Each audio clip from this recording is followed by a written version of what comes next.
Chapter 23:19, Tier 3? As if time had stopped, silence fell over the entire Cold Spring Forest. Whether it was the Dragonkin or Shadowless Empire's members, they were all in a daze as they looked at the Dragonkin warrior that had collapsed before the large tree. At this moment, not only was the Dragonkin warrior in a heavily injured state, but its silver armor even sported a large cut. If one looked closely, one could even see the white, broken bones of the Dragonkin warrior beyond this cut. If not for God's domain setting that made it so that creatures would die only if their HP fell to 0, the slash from before would undoubtedly have taken the Dragonkin warrior's life. Even so, the attack still took away a large chunk of the Dragonkin warrior's HP. What did he do? Night Reader could not help her shock as she stared at Shifeng, the person who executed the attack on the Dragonkin warrior. Previously, when she used her trump card to attack the Dragonkin warrior, she had only managed to make it stumble back one step. Shifeng, on the other hand, heavily injured the Dragonkin warrior with just one stroke of his sword. For a moment, she wondered if the main god system was playing a joke on her. After all, she was currently level 97. She was also equipped in 4 pieces of epic equipment and a top-tier epic weapon. In addition, she had a special legacy that increased her basic attributes and physique by a significant margin when fighting in darkness. Even the apex experts of super guilds were most likely no match for her when it came to basic attributes. Now, however, Shifeng, who looked very ordinary and gave off no aura whatsoever, actually surpassed her strength by several degrees. No matter how she looked at this situation, she simply could not bring herself to accept it. He is probably Zero Wings guild leader, Black Flame. According to rumors, he has already reached level 100. Vastlock guessed as he looked at Shifeng, his evaluation of Zero Wing increasing by a grade. Even if he is level 100, there is no way he can have enough strength to send the Dragonkin warrior flying. We can't, even if we activated our berserk skills, Night Reader said. Although the Dragonkin warrior was only a great lord, its strength was just slightly inferior to the mythic-ranked purgatory giants. Even if they activated a berserk skill, they would, at most, just match the Dragonkin warrior.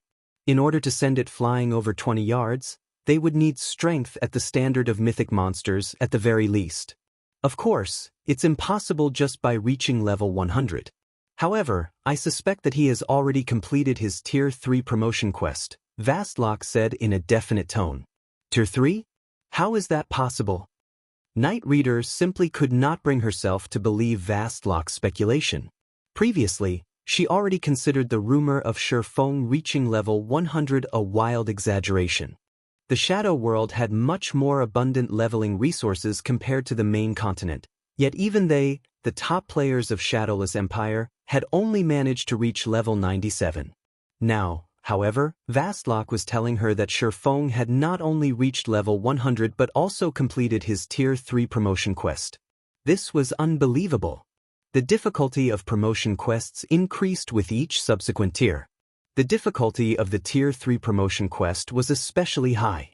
To complete the Tier 3 promotion quest, players would not only have to be of a sufficiently high level but also needed to invest a lot of time into making preparations. For Night Reader herself, even if she had made all the preparations she could, she still wouldn't be confident of completing her Tier 3 promotion quest. After all, experts of their caliber couldn't settle for a mediocre result in their Tier 3 promotion quest.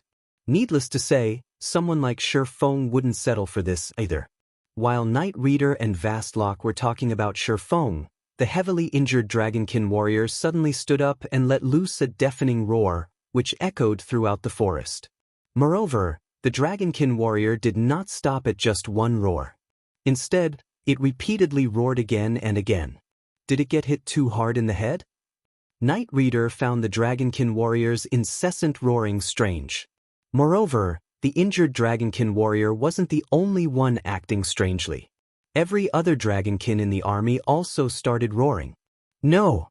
Vastlock's complexion darkened as realization struck him. They're calling for reinforcements.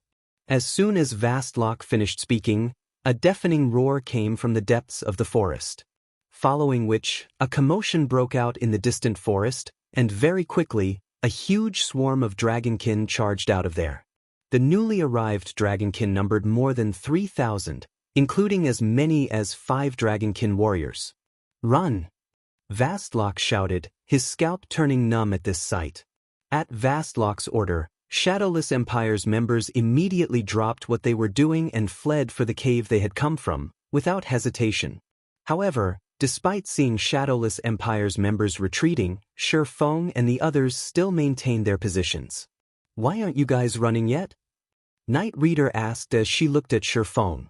"We'll block them, so you guys should use this opportunity to retreat. It is still too soon for you all to come here," Shifeng said before walking toward the Dragonkin army, together with Zero Wings members. Since Vastlock had warned him before out of Gudv Karato, Shifeng naturally didn't mind helping Shadowless Empire now. "You're crazy. Do whatever you want." Night Reader huffed when she saw Zero Wing advancing toward the Dragonkin army. She then turned her head away and left. Shifeng might have reached Tier 3, but he was only one person. He wouldn't be able to keep the several thousand Dragonkin at bay all by himself. Not to mention, 5 more Dragonkin warriors had joined the fight now. Even if the swordsman could suppress these great lords, could he suppress all 8 of them? However, before Night Reader had gone 100 yards away from her previous position, she saw Zero Wing's team clashing with the Dragonkin army. When the two sides came into contact, Shifeng initiated the battle by executing Void Slash, using the 6 slashes his skill generated to send 6 Dragonkin warriors flying back and crashing into the Dragonkin behind them. As for the 2 remaining Dragonkin warriors, Kola stopped one of them while Turtledove stopped the other. Kola's strength might not be comparable to the Dragonkin warriors, but with the fragmented legendary ranked Titan Guard and his Dragonslayer legacy, he neutralized all of the Dragonkin warriors' attacks without fail. As for Turtledove, although she was inferior to Kola in terms of both defense and strength, she had Yen Tianxing assisting her from the side. Yen Tianxing influenced the Dragonkin warriors' attacks, such that they all landed on Turtledove's shield and nowhere else. After seeing that all 8 Dragonkin warriors were stopped, Alluring Summer, Ifluofe, Zhao Yueru, and the other magical class players started bombarding the approaching Dragonkin captains and Dragonkin fighters. Like a mobile turret, Zhao Yueru sent even the High Lord-ranked Dragonkin captains flying with her spells. With just one AoE spell, she created a large clearing amid the Dragonkin army. Even the Dragonkin warriors stumbled when struck by her attacks. Despite the severe numerical disadvantage, Zero Wing's 100-man team coped with the Dragonkin army without suffering any casualties and relentlessly pressed deeper into the cold spring forest, suppressing the Dragonkin army thoroughly. Dragonkin fighters and Dragonkin captains died quickly, one after another, under Zero Wing's bombardment. Crap, are they even human? An axe-carrying Dark Berserker, who had already arrived back at the cave, cursed aloud when he saw the Dragonkin army getting repulsed. He had had a tough time dealing with just one Dragonkin captain, yet Zero Wing's members were toying with the High Lords as if they were children. Zhao Yueru, Alluring Summer, and Iluofe, in particular, had devastated the several dozen Dragonkin captains with their attacks, preventing the High Lords from reaching Zero Wing's rear line. Shifeng was even more frightening, single-handedly suppressing 6 Dragonkin warriors. Let alone damaging the swordsman, the 6 Dragonkin warriors couldn't even get within 5 yards of him. Their HPs also plummeted. After only a short moment, the 6 Dragonkin warriors had already lost 1/10 of their HPs. At this rate, the deaths of all 6 were just a matter of time. How is Zero Wing so strong? After Zero Wing's team disappeared into the snow-mantled forest, Night Reader was in a daze for a long time. When she remembered how they had thought to prove their superiority over Zero Wing by defeating the Purgatory Giant, she felt a little embarrassed. She had never imagined that things would turn out this way. Read latest chapters at Wuxia World. Yu Shifeng's performance, in particular, had shocked her. Every one of his actions was beyond her perception. If he had decided to contest for the Purgatory Giant back then, the consequences would have been dire. Most likely, he could annihilate their entire 200-man team all by himself. Let's return now. Zero Wing is much stronger than we initially thought. The higher-ups will need to adjust our approach to Star Moon Kingdom, Vastlock said after giving the matter some thought. Shifeng's strength was simply too frightening. He was no longer an existence Tier 2 players could hope to contend with. Moreover, the other members of Zero Wing also possessed considerable strength. With the guild definitely much stronger than ordinary major powers, Shadowless Empire would have to tread carefully in Starmoon Kingdom from now on. After saying so, Vastlock turned around and had everyone prepare to leave the Cold Spring Forest. As for Night Reader, she turned involuntarily for one last look towards the direction Shifeng disappeared. So what if you're Tier 3? Just you wait. I'll catch up with you soon. At that time, I'll show you just how powerful I am. I'll make you regret looking down on me. When Night Reader thought of the words Shifeng said to her before, she gnashed her teeth in anger and frustration, feeling as if she had been treated like a fool. Immediately afterward, she turned around and left the Cold Spring Forest. Chapter 23:20 Level 100 Exploration Zero Wings members gradually advanced deeper into the Cold Spring Forest. As the map had never been explored by players before, the number of Dragonkin Zero Wings members encountered along their journey kept increasing. Fortunately, the number of Dragonkin warriors they came across did not, so the growing number of enemies did not affect the team negatively. It only provided the team with even more EXP. The EXP granted by level 100 monsters was far greater than that of level 99 monsters. Although Shifeng had brought Zero Wing's main force to grind at a level 100 Forbidden Land before, everyone's level had been very low. As they had to rely on Tier 3 demons to do most of the fighting back then, their grinding efficiency had been considerably low. Now that everyone in the team had the combat power to contend against level 100 lords, they made short work of the level 100 plus Dragonkin. As a result, everyone's experience bar increased at a very rapid rate. After grinding for just 6 hours, everyone in the team had already leveled up once.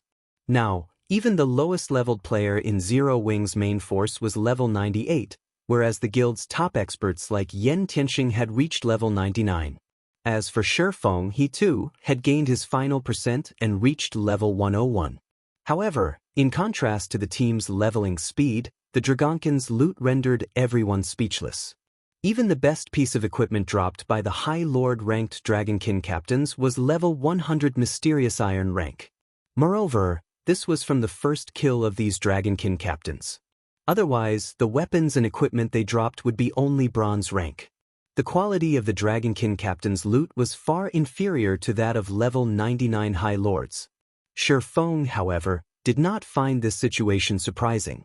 After reaching level 100, ordinary experts would be able to gear themselves only in level 100 Mysterious Iron equipment. If they wished to get level 100 Secret Silver equipment through killing monsters, they needed the support of a sufficiently strong team. As for obtaining level 100 fine gold weapons and equipment from monster drops, that was absolutely impossible for them. Only Tier 3 experts would have the ability to grind for level 100 fine gold weapons and equipment. As for dark gold weapons and equipment, players would need both superb strength and luck.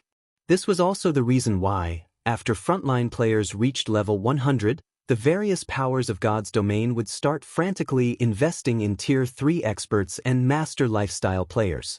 Past level 100, quantity no longer mattered. Instead, what mattered the most was quality. One could say that Tier 3 experts and master lifestyle players were the true foundation of the various powers. Without Tier 3 experts and master lifestyle players, level 100 plus weapons and equipment at the fine gold rank or better would be inaccessible. Meanwhile, if a guild did not possess top-tier level 100 weapons and equipment, how was it supposed to develop? Level 100 plus monsters weren't easy opponents, especially after players reached level 105.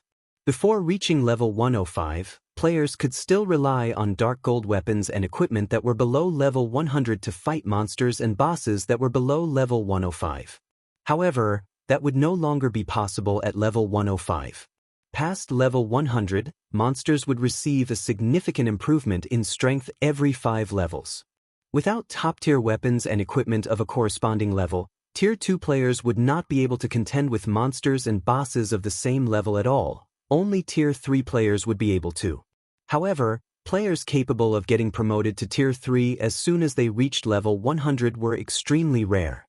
Moreover, although Tier 2 players might have an easier time completing their Tier 3 promotion quest as their levels increased, they would still require the assistance of top-tier weapons and equipment to succeed.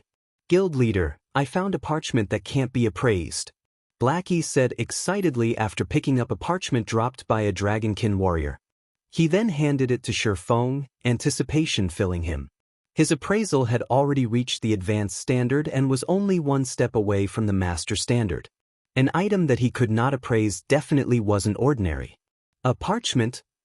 After Shifeng used omniscient eyes to appraise the parchment, surprise and joy filled him. Not bad. This is a magic trap design. A trap design? Blackie, however, was disappointed when he heard Shifeng's words. How unlucky. I thought we got a design for a weapon or equipment. Traps were common in God's domain. Some players would even use traps to deal with field bosses. However, compared to magic arrays, traps were very much inferior.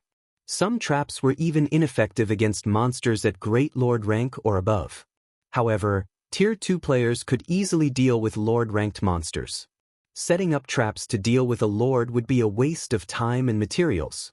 This is something very good, Shifeng said, chuckling. In any case, have everyone keep an eye out for it. If any more drop, bring them to me. Also, have Melancholic's side prepare the materials necessary for making this trap. Prepare as many as possible. Most likely, every player in God's domain had suffered at the hands of traps before.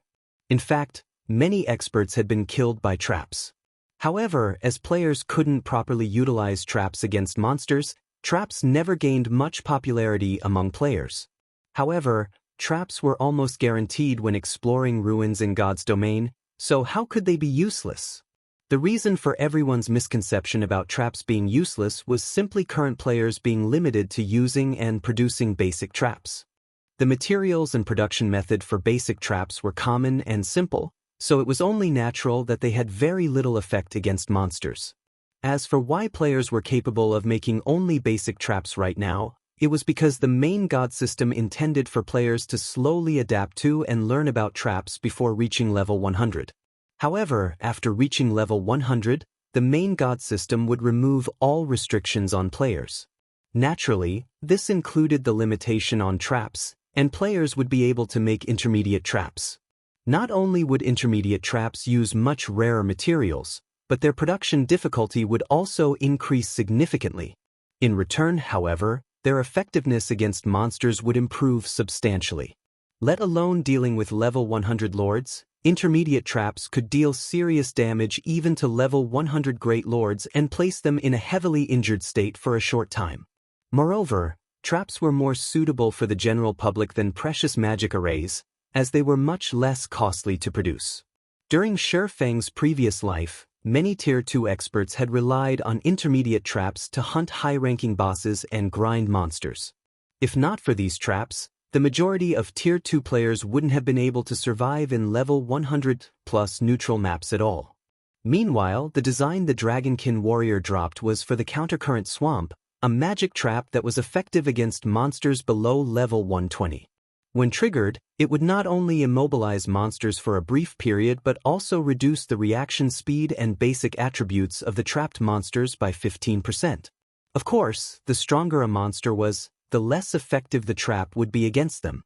Even so, the Countercurrent Swamp was very useful against Great Lords below level 120. Past level 100, even Great Lord-ranked monsters were considered bosses. Ordinary Tier 3 experts would have to flee if they came across a Great Lord of the same level. Soloing the boss would be impossible. With a magic trap, however, even Tier 2 players could kill level 100 Great Lords, so long as they had a sufficiently large team. Read latest chapters at Wuxia World. Alright, I'll notify the others about it, Blackie said, nodding. Even so, he still wasn't particularly interested in the magic trap. After all, he didn't believe the Countercurrent Swamp's effects could compare to those of a magic array. Following which, Shifeng had his team slaughter the Dragonkin armies that they came across. He did not rush to the Cold Spring Forest Central region. After one day of steady grinding, Shifeng obtained another 4 trap designs. 2 were for the countercurrent swamp while the other 2 were for a physical trap called Burning Fire.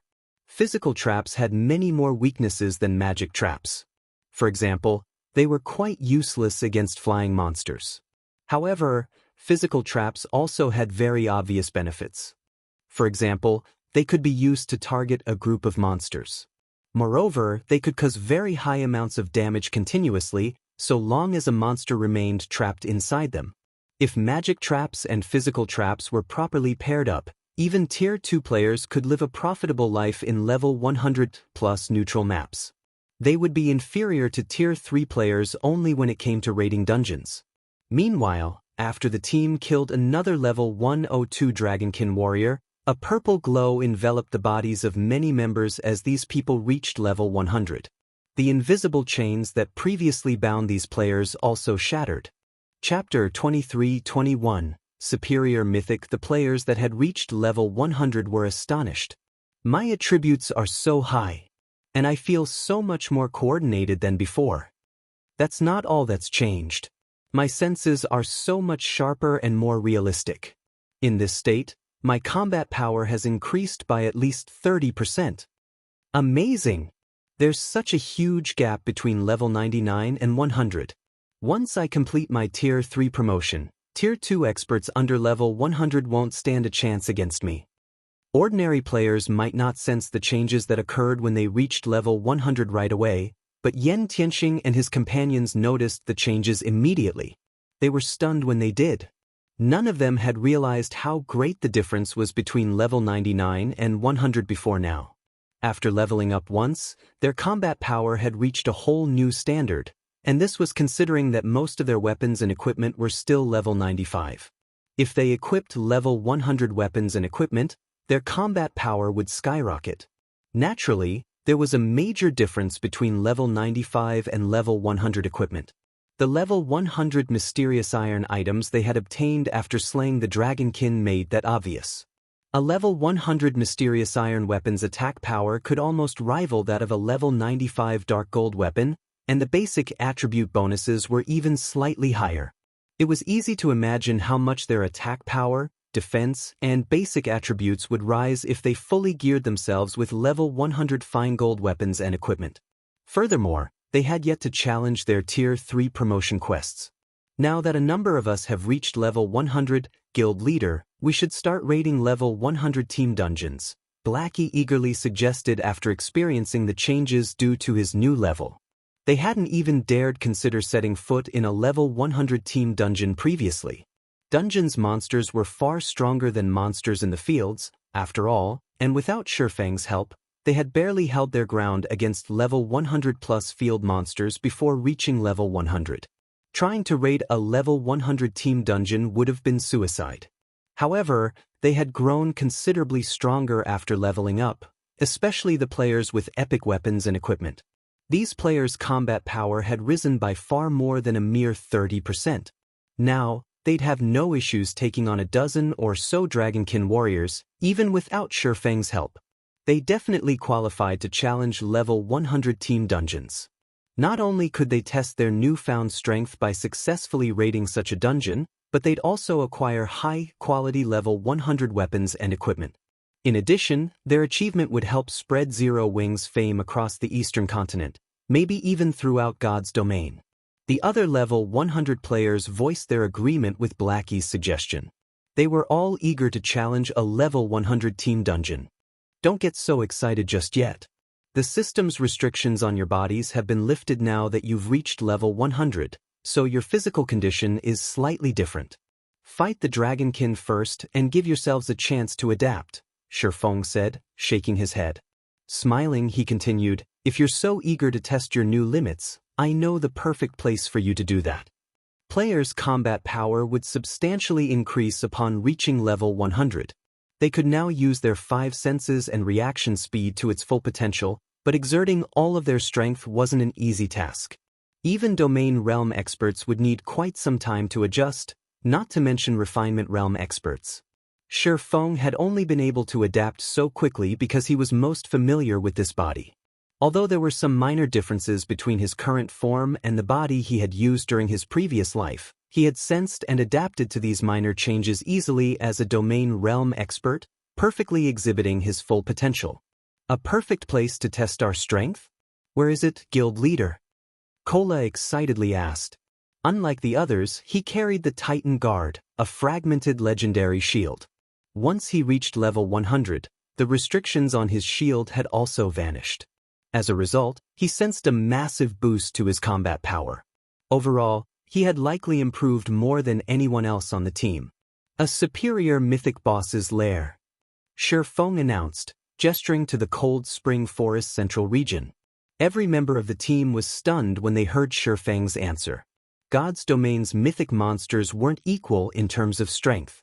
Among them, superior mythics stood at the apex of their kind, wielding even more power than mythic-ranked archaic species. Everyone here was an expert, and they all had an idea of how powerful mythic monsters would become after level 100. Trying to challenge a level 100 mythic monster before they reached Tier 3 was tantamount to throwing themselves into the jaws of death, let alone challenging a level 100 superior mythic. Relax. I'm quite confident that we will be victorious, one Shifeng assured them, chuckling at his carrot now. Take some time to adapt to your new bodies. A Tier 4 dragon was an incredibly powerful being, but he had his heavenly dragon's breath. The ring was capable of suppressing dragons to an intense degree.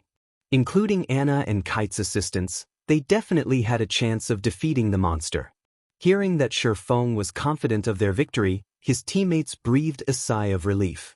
They obediently followed their leader's orders and used the nearby dragonkin as training dummies.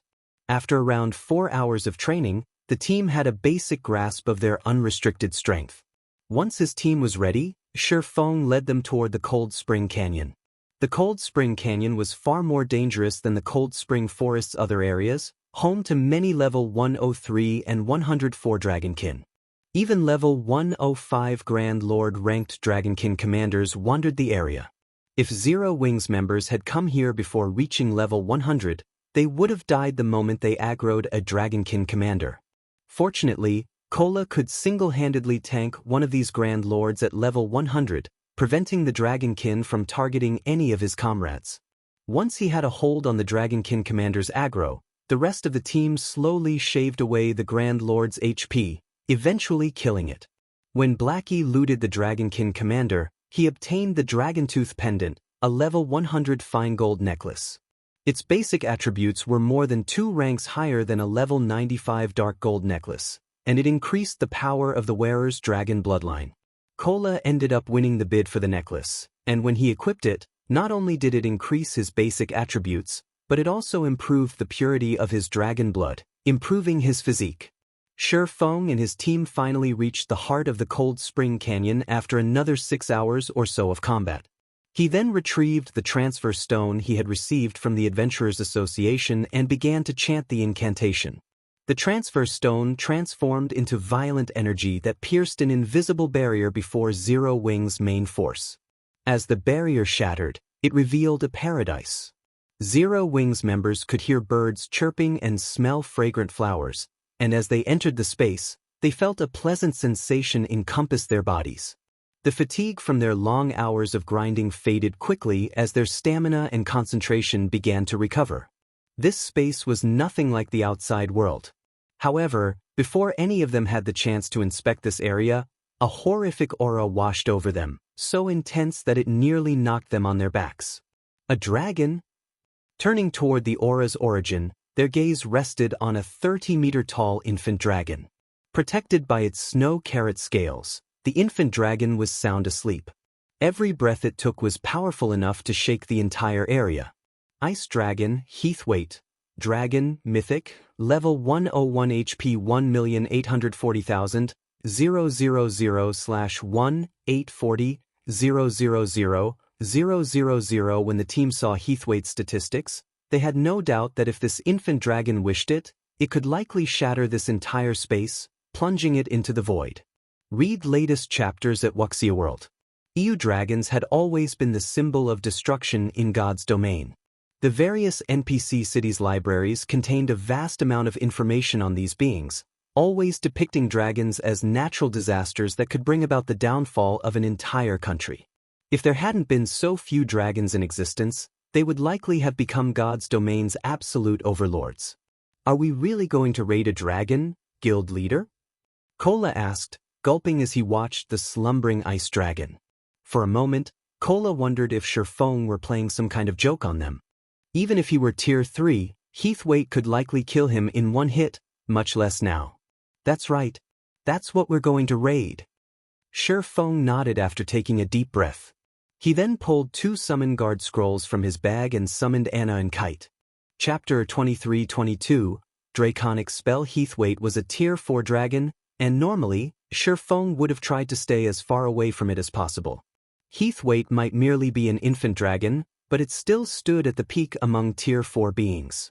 It was no exaggeration to say that this dragon was invincible among tier 4 beings of the same level. Even 1,000 tier 3 players would meet their doom if they encountered a tier 4 infant dragon of the same level, let alone tier 2 players.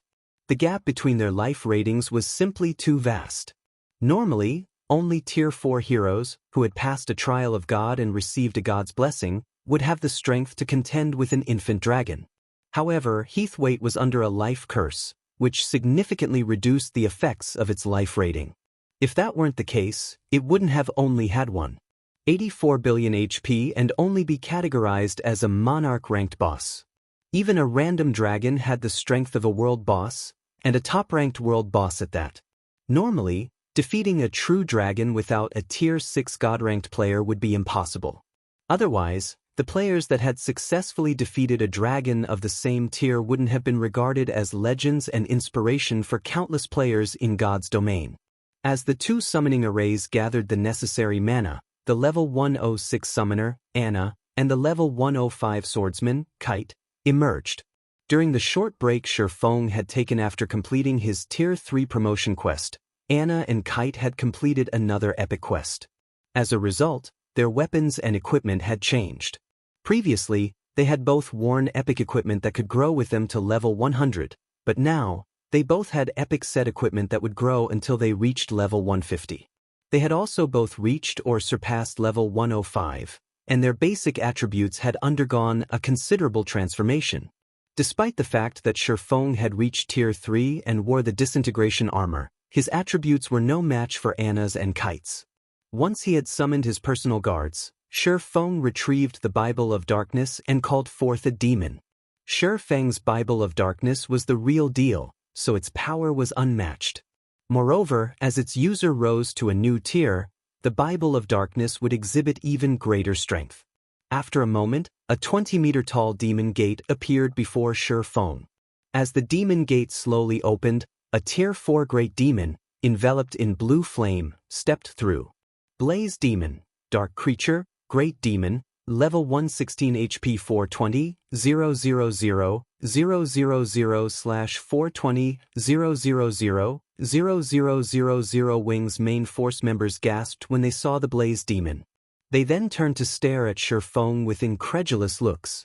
You're too vicious, guild leader. You can actually summon a great demon to do your bidding. The various superpowers would likely go crazy if they knew about this, Blackie said as he glanced at the Bible of Darkness in Shurfeng's hands. Blackie had seen the Bible of Darkness before, so he knew just how powerful it was.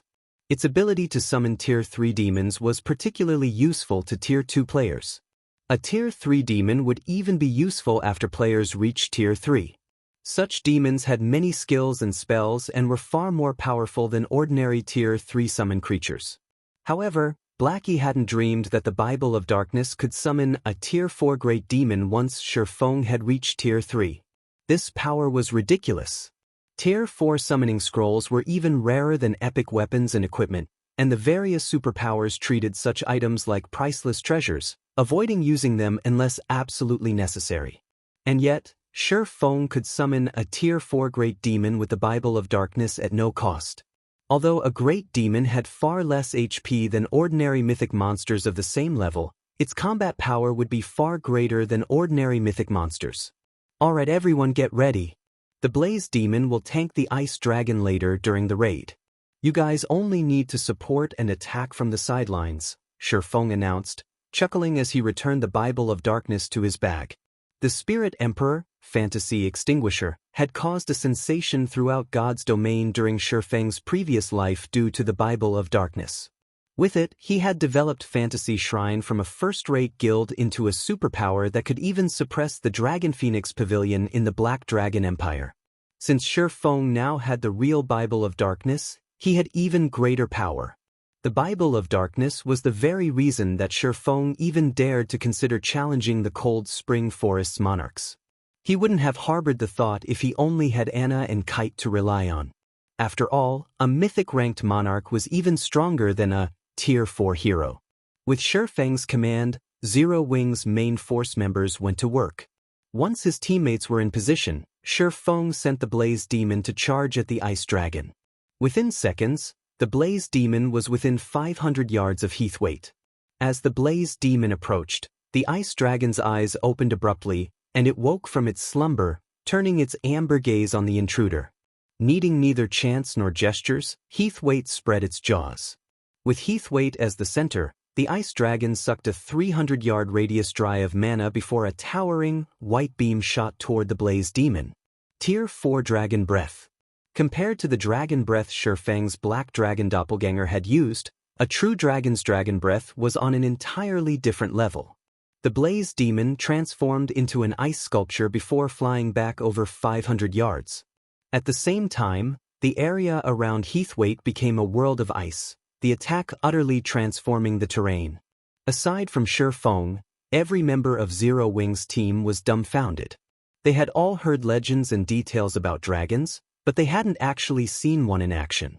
At this moment, they finally understood what a dragon truly was. If they hadn't stood over 1,000 yards away, that Dragon Breath attack would have killed every one of them. Fortunately, the Blaze Demon had initiated the raid. Even so, the Blaze Demon had lost over 20 million HP after taking a direct hit from Heathweight's Dragon Breath. All of you, snap out of it. Once you get close to the boss, make sure that you're spread out. Healers, throw everything you have at the Blaze Demon. Shifeng barked. He couldn't help his sigh of relief as he watched the Blaze Demon break free from its icy prison, appearing mostly intact. If that Dragon Breath had heavily injured the Blaze Demon, this raid would be over. Neither Anna nor Kite could tank the Ice Dragon, and their combat power couldn't even compare to the level 116 Blaze Demons. They'd either die instantly or be heavily injured if they took a direct hit from a Tier 4 Dragon Breath. The Blaze Demon ran at Heathweight again. Fortunately, Dragon Breath had a relatively long cooldown, and because of that, the Ice Dragon switched to using its claws to attack the incoming demon. The Blaze Demon proved to be no match for Heathweight. Each time it blocked an attack, it lost over 8 million HP. Although the Blaze Demon launched a counterattack from time to time, its Tier 4 spells only dealt a few million damage. The two creatures' strengths were on completely different levels. Shifeng only activated Miniature World and Ring of Brilliance to suppress the Ice Dragon and enhance his allies' combat power once the Blaze Demon had secured Heathweight's aggro. Unfortunately, Miniature World was barely effective against the Infant Dragon. However, Heavenly Dragon's Breath's Dragon Domination was fully effective, reducing the dragon's basic attributes by 20%. Once Heathweight's basic attributes had been suppressed, Zero Wing's healers were barely able to keep up with the damage the Ice Dragon dealt to the Blaze Demon.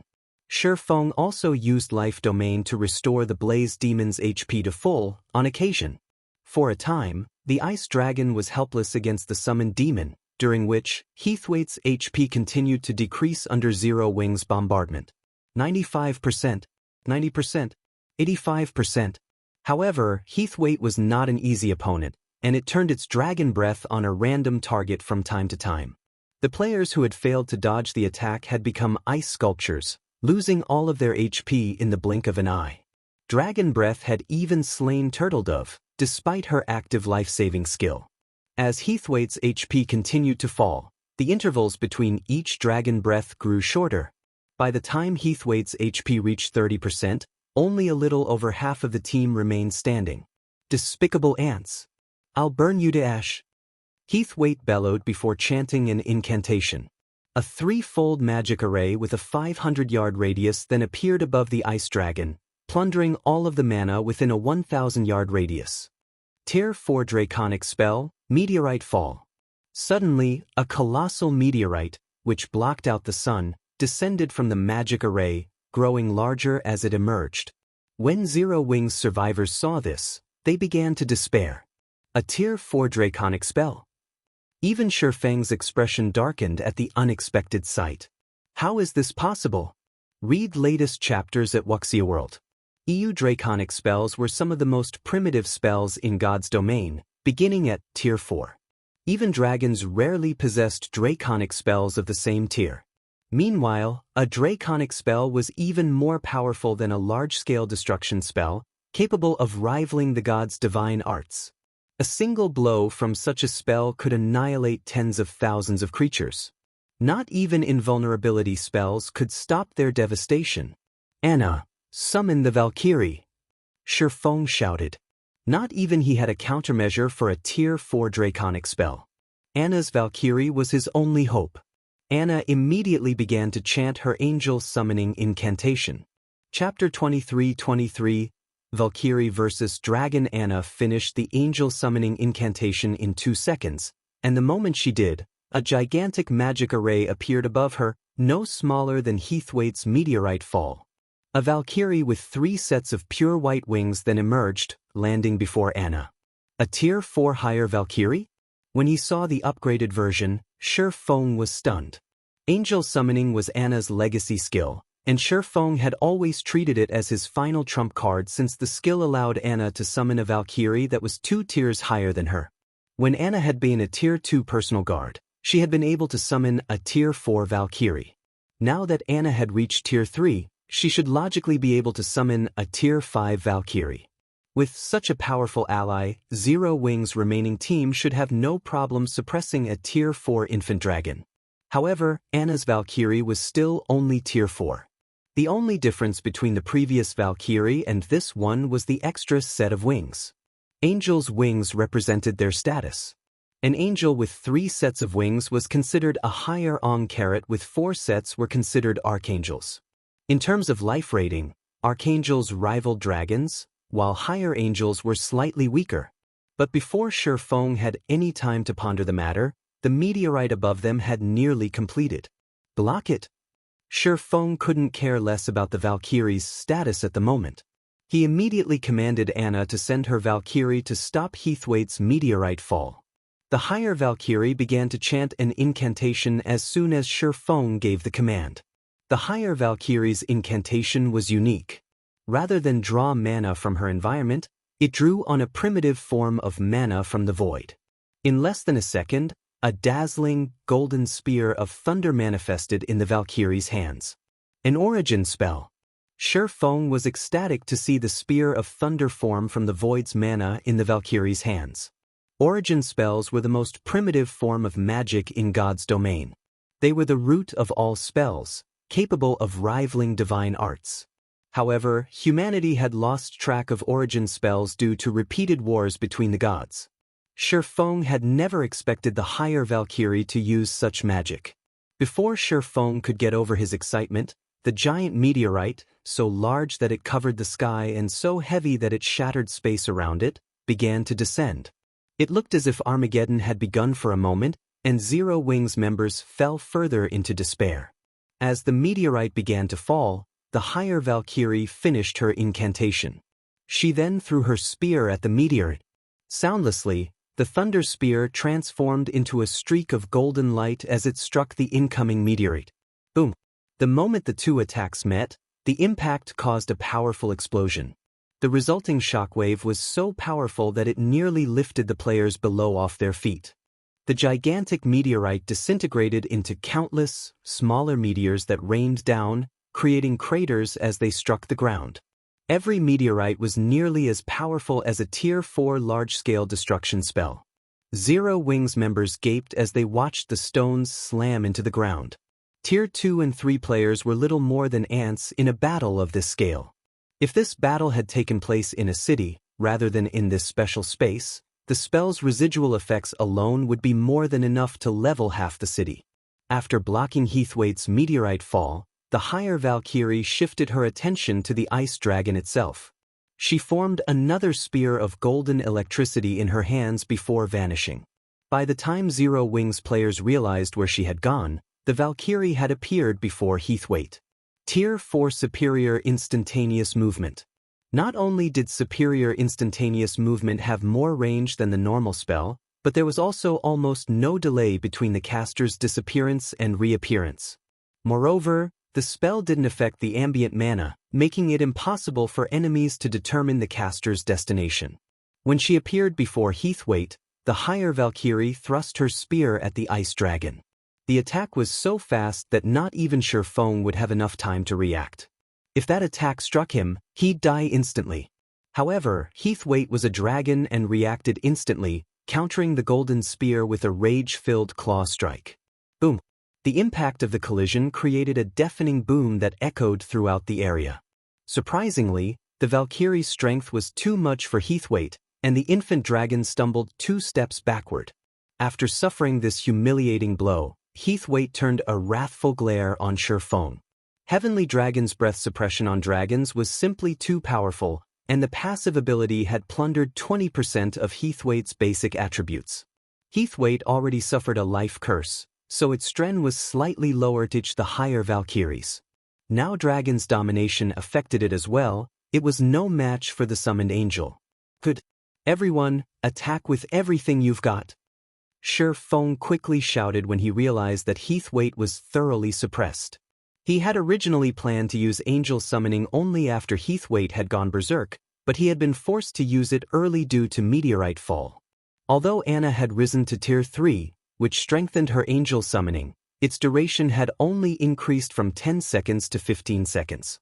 Unfortunately, Heathwaite still had nearly 30% of its HP remaining, and 15 seconds wouldn't be enough to kill it. Attack! Yen Tianxing shouted. Yen Tianxing realized the predicament they were in as well. He immediately activated his berserk skill and his trump card, Shadow Stink, a tier 2 taboo skill. In a frenzy, Yen Tianxing transformed into 3 streams of fog, attacking the ice dragon and dealing over -70,000 damage with each hit. Occasionally, the fog streams landed a critical hit, dealing over -150,000 damage.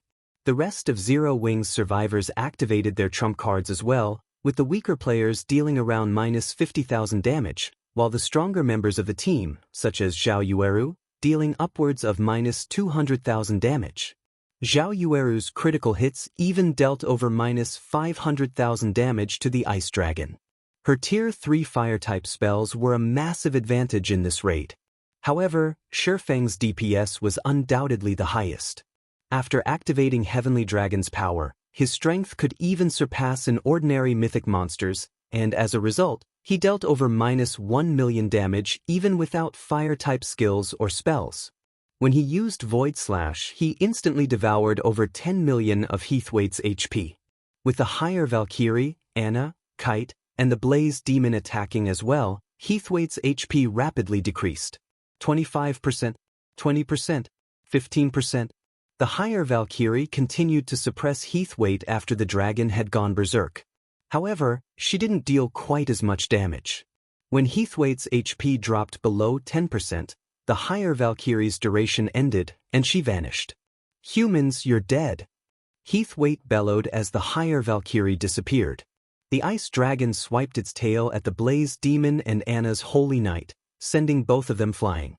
It then swiped a claw at Anna, ignoring the Blaze Demon completely. The ice dragon intended to rid itself of the most troublesome opponents before dealing with the remaining pests. Even without her army of summon creatures, Anna's DPS was exceptionally high. With her summon creatures, she was the infant dragon's most challenging opponent. Although Anna's spells could overwhelm ordinary mythic monsters, they were utterly useless against the berserk Heathwaite. "Don't think you can take out our main DPS so easily." Suddenly, Sherfong appeared before Anna and activated his disintegration power, swinging Killing Ray at Heathwaite's incoming claw. The moment Sherfong activated disintegration power, it cancelled out Heavenly Dragon's power. In return, however, the ability temporarily elevated Sherfong to tier 4. Not only did he now wield tier 4 strength, but his physique, reaction speed, and skills had risen as well. Boom! When the attacks collided, Shi Feng stumbled 3 steps backward due to the impact, losing more than 50,000 HP. He was still at a disadvantage, but he had successfully blocked Heathwaite's berserk attack. When that attack had failed, Heathwaite responded with another claw strike. This time, however, the Ice Dragon activated a skill in the process.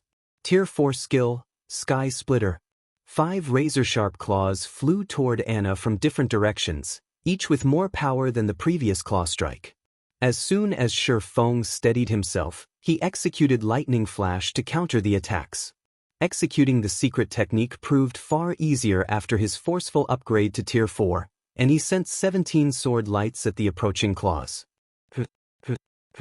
A series of explosions blew apart the ground around Shi Feng, but even after all 5 attacks, he had only stumbled back 3 steps. He also only lost around 200,000 HP. Even at Tier 3, Shi Feng had over 1,700,000 HP, far less than he currently had. Losing 200,000 HP was nothing life-threatening. After watching Shi Feng pin down the Ice Dragon, his teammates breathed a sigh of relief and continued their frenzied assault against Heathwaite. Time passed quickly. As the battle progressed, Heathwaite's attacks grew stronger, but with the Blaze Dragon and the Holy Knight's help, Shi Feng kept the Ice Dragon in check, preventing it from harming Anna or Kite. However, the team suffered the occasional casualty when Heathwaite fired its dragon breath. 5%. 4%. 3%. When Disintegration Power's duration ended, Shi Feng followed it up by activating Power of Darkness and Blade Awakening, relying on his twofold Berserk's effects to tank Heathwaite's attacks. Read latest chapters at Wuxia World. EU. When less than 5 seconds of Shi Feng's twofold Berserk remained, Heathwaite's HP had fallen below 7 million. Meanwhile, fewer than 30 players were still standing, and the surviving healers could no longer keep up with the Ice Dragon's damage output. Die. Shi Feng activated Divine Providence and swung Killing Ray for a final blow. Lightning Slash. A massive lightning bolt sliced through Heathwaite's neck, leaving a deep gash across its throat. That lightning bolt also destroyed the last of the Infant Dragon's HP. Chapter 23-24, Ice Dragon's Loot. Everyone's experience bars exploded with EXP as Heathwaite's colossal body crashed to the ground. A level 100+ mythic boss would already provide a lot of EXP, and as a monarch-ranked boss, Heathwaite would award even more. In the end, the 24 or so survivors watched as their experience bars rose beyond 90%. Although they had only reached level 100 less than a day ago, they were almost at level 101. Shi Feng was now at 63% of level 101 as well. The EXP from the Ice Dragon alone was worth nearly 3 days of normal grinding. It's finally dead. And I thought we were finished, Blackie said, sighing deeply as he plopped down on the ground. He was ecstatic that they had finally won. Near the end of the raid, Heathwaite's defense and attack speed had steadily increased. At one point, Shi Feng hadn't even been able to pin down the Ice Dragon with the Blaze Demon and Holy Knight's help. Moreover, Heathwaite's battle recovery generated over 10 million HP every 5 seconds, and as a result, they had barely moved the Infant Dragon's HP bar toward the raid's end. Yen Tianxing and the others felt like survivors of some great disaster. None of them wanted to imagine how the raid would have gone without Shi Feng's Bible of Darkness and 2 personal guards. When Heathwaite had died, it had dropped over 100 items beside its corpse, forming a small mountain that radiated waves of intense pressure. It's so powerful! This is the first time I've ever seen items that emitted such intense pressure. I wonder what kind of items dropped? Maybe there's a legendary item. Everyone stared at the mountain of loot with glowing eyes, and when they heard mention of a legendary item, the eager light in their gazes grew even brighter. They all forgot about their exhaustion for a moment, wanting to charge forth and inspect the dropped items. The strongest known item at this stage of the game was Fragmented Legendary rank, which everyone assumed Shi Feng possessed. However, Zero Wing's main force members knew the truth. There was more than one Fragmented Legendary item. Naturally, this was a guild secret. Exposing this truth would only invite God's domain's various powers to target Zero Wing, and only an expert of Shifeng's caliber could openly own a fragmented legendary item without having to fear for his life. If anyone else were in his position, they wouldn't even dare to set foot outside of an NPC city. Epic items couldn't even compare to the benefits a fragmented legendary item provided, much less a true legendary item. Based on what players had learned from the game's libraries, every legendary item in the game had the strength to decimate heaven and earth. With such an item, players would have the power to transcend tiers.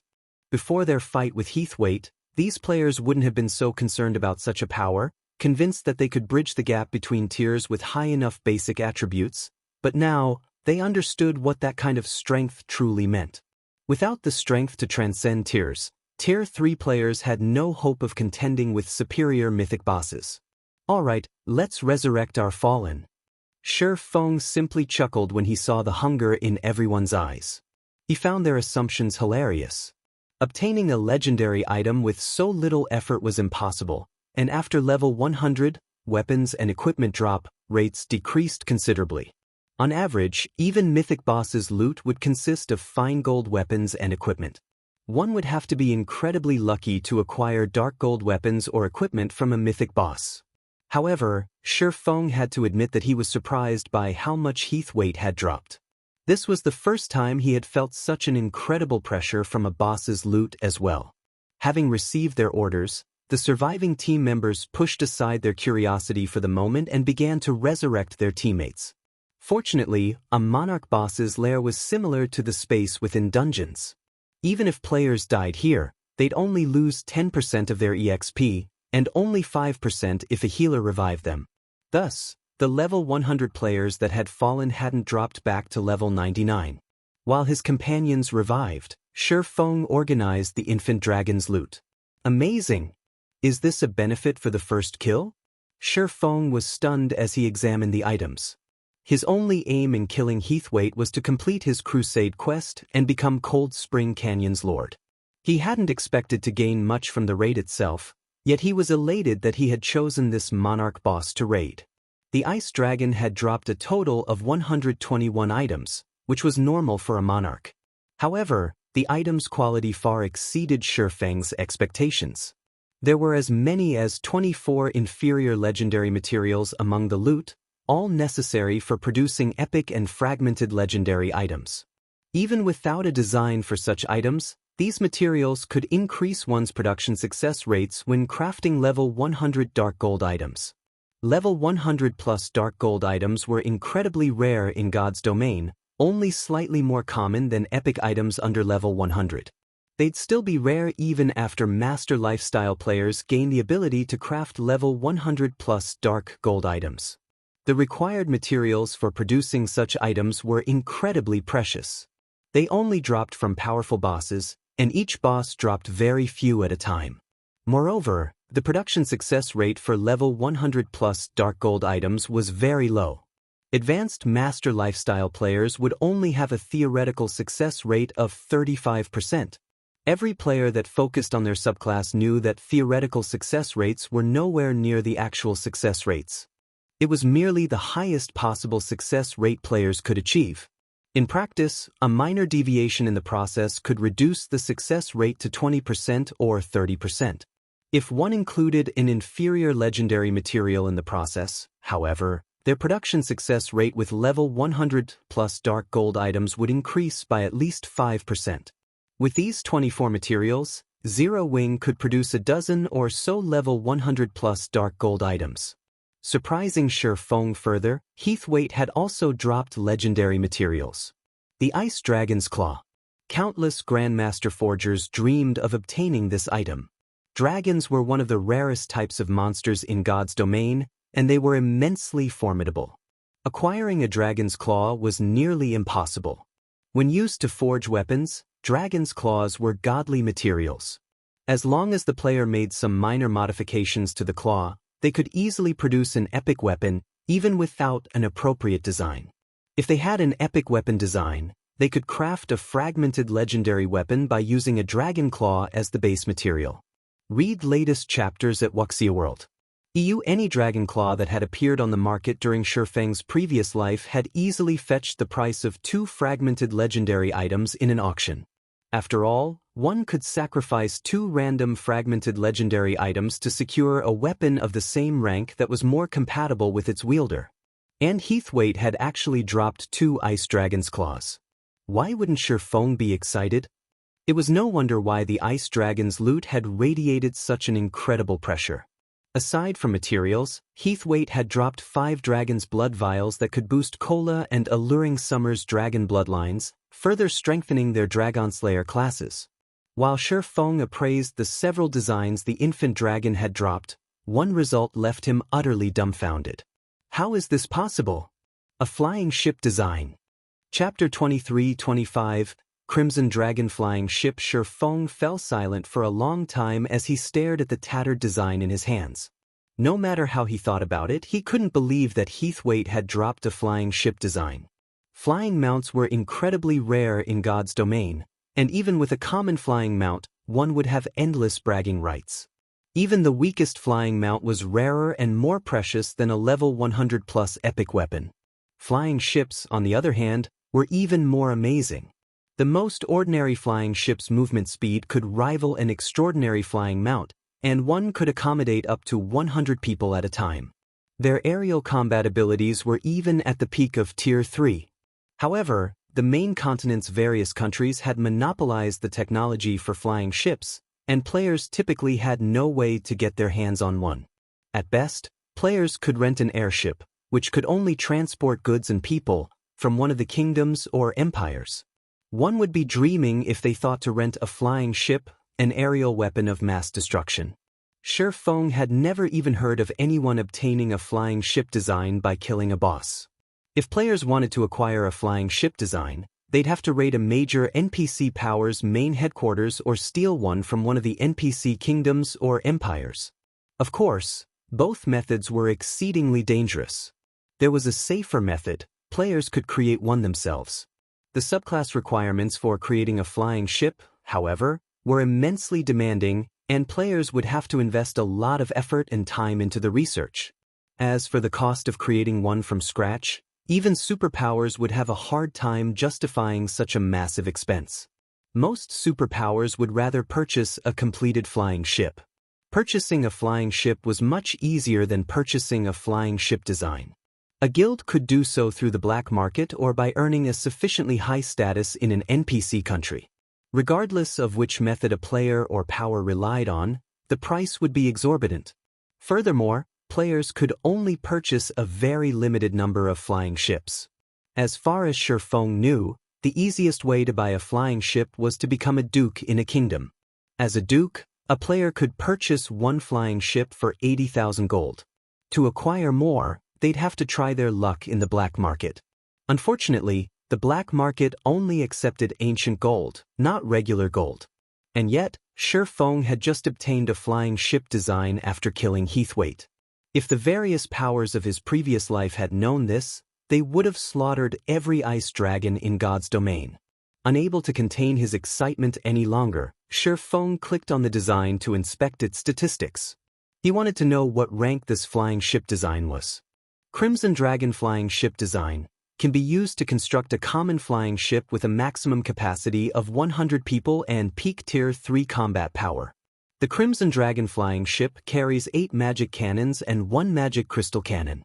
Piloting the flying ship requires a minimum of 6 people. Producing the flying ship requires 1,000 Titan Silver, 10,000 Void Iron, 2,000 Mana Stones, and 100 Magic Elven Stones. Sure enough, it is the most common type. Shifeng inwardly sighed when he saw the statistics. If he had obtained a bronze flying ship design, he could have ruled over the entire Cold Spring Forest without any issues. Bronze flying ships had Tier 4 combat power after all, and would be a massive threat to Tier 3 players. Not even Shifeng would escape from a bronze flying ship's all-out assault with his life. A flying ship wasn't a monster. It did not have the mobility flying monsters possessed, and it didn't have monsters' vast repertoire of skills and spells.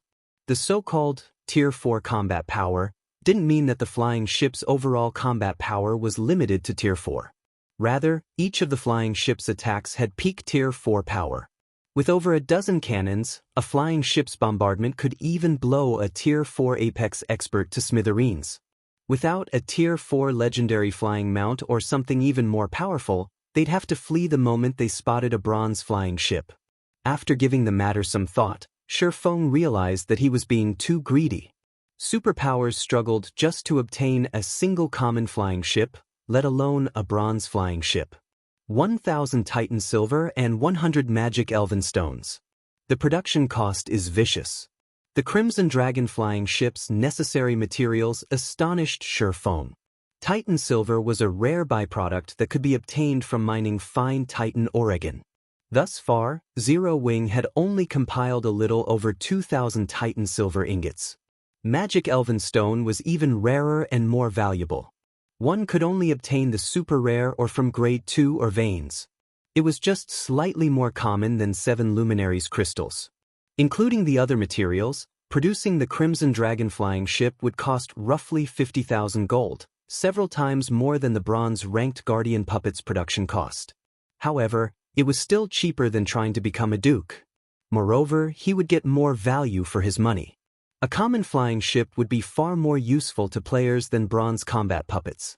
Even though a common flying ship's combat power was only at the peak of Tier 3, it could transport 100 players, allowing them to travel across the continent freely. Moreover, players could rest and recover while on a flying ship, which they couldn't do while riding a flying mount. The recovery ability wasn't very powerful, but it was a precious asset when exploring level 100+ neutral maps. Moreover, players would be able to flee when they encountered mythic-ranked flying monsters thanks to the flying ship's defensive capabilities. Did the boss drop something good, guild leader? Blackie asked, curious about the joyful expression on Shifeng's face.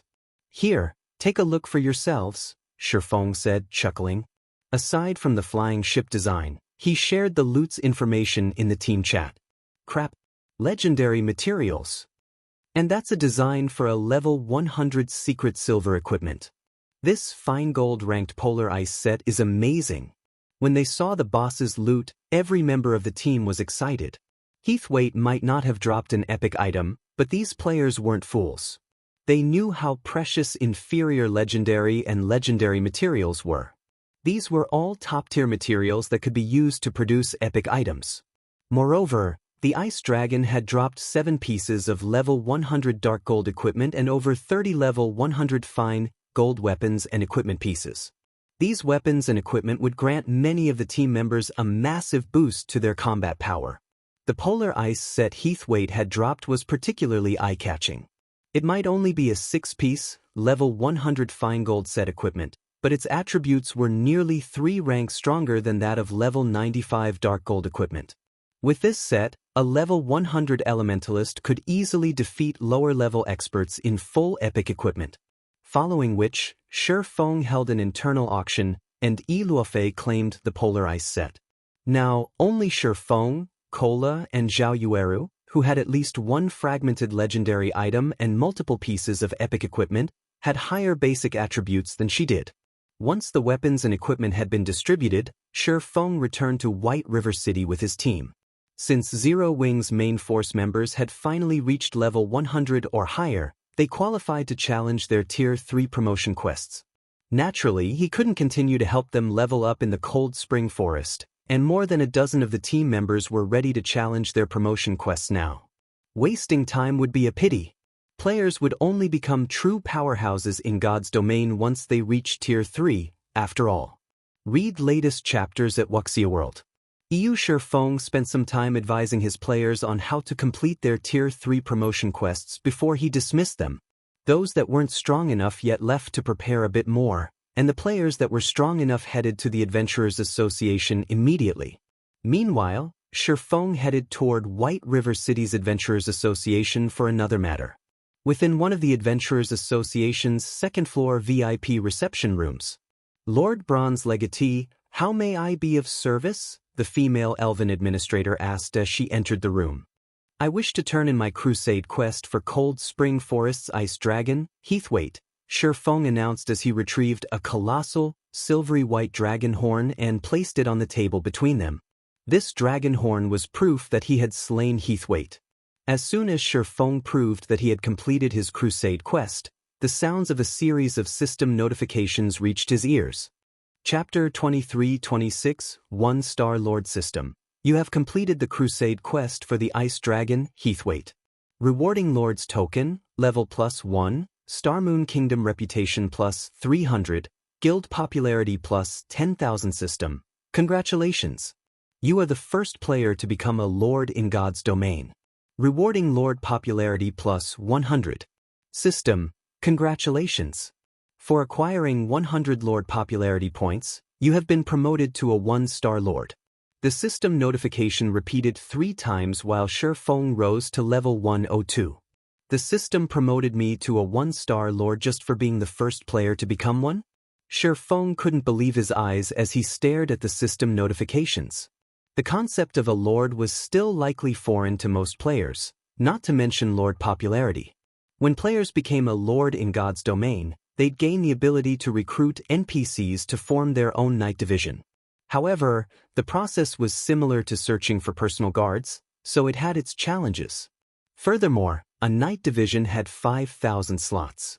It was easy to imagine how difficult it would be to fill these slots with high-quality NPCs. The only method to ease the process was to increase one's Lord Popularity. The higher a Lord's popularity was in God's domain, the easier it would be to persuade and recruit NPCs with high growth potential. Unfortunately, increasing one's Lord Popularity was incredibly difficult, only possible by completing special quests. Moreover, one would only gain a handful of popularity points with each quest.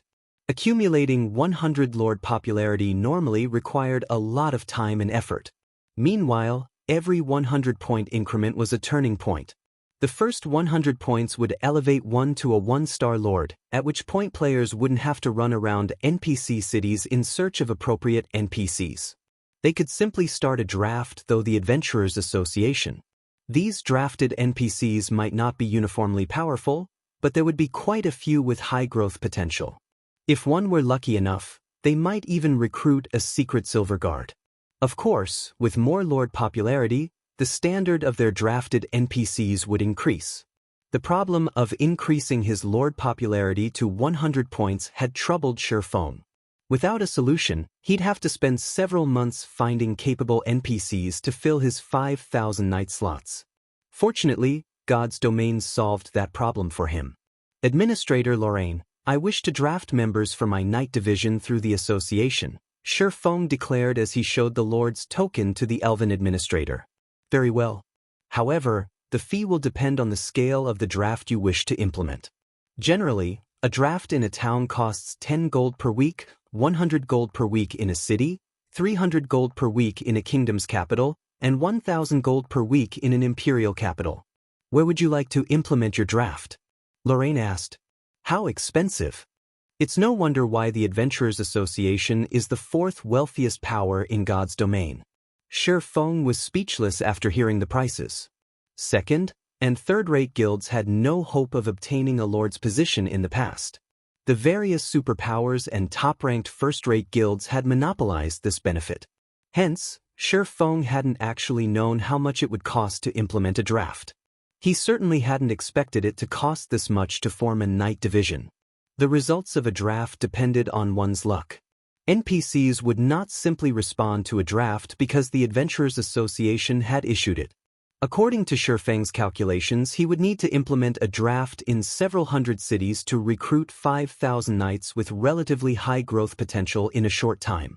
I'd like to implement the draft in these country cities, Shurfeng decided. After giving the matter some thought, he felt it would be best to recruit from cities in flourishing kingdoms and empires. In the end, he paid 44,500 gold to implement his draft in more than 400 cities. It was a large enough expenditure to put a first-rate guild's finances in the red. God's domain's guilds were pushing their experts to reach level 100 right now, and as a result, it was only natural that their expenses would rise. Fortunately, Zero Wing had the Candlelight trading firm and multiple guild towns and cities to generate income. The guild earned just as much profit as an ordinary superpower. However, Zero Wings still needed to support its main headquarters in the real world and the Heaven's Rumble Training Center. The guild wasn't particularly wealthy at the moment. It seems I'll have to find ways to increase the guild's profits. With how much Zero Wing has right now, financing 5,000 knights is impossible. After paying for the drafting fee, Feng mentally calculated how much he'd need to spend on his future knight division. A 5,000-man knight division would definitely be an amazing asset, but it would be expensive to maintain. Unlike the NPC soldiers one could recruit to defend guild towns and cities, knights weren't affiliated with a kingdom or empire. Rather, they were considered a lord's personal combat power. Hence, players would not receive subsidies from a kingdom or empire, relying on their own funds to pay their knight salaries. Affording a knight division wasn't easy, and to make matters worse, each knight's salary would depend on the NPC's growth potential. Read latest chapters at Wuxia World. To hire and nurture a bronze-ranked, Tier 2 knight, one would have to spend 50 gold per week. Multiplied by 5,000, a division of bronze, Tier 2 knights would cost 250,000 gold per week. Moreover, this cost didn't include the price of weapons and equipment for these knights.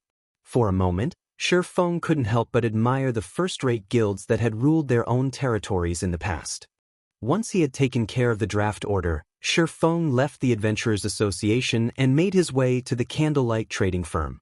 He intended to start the Crimson Dragon flying ships production immediately.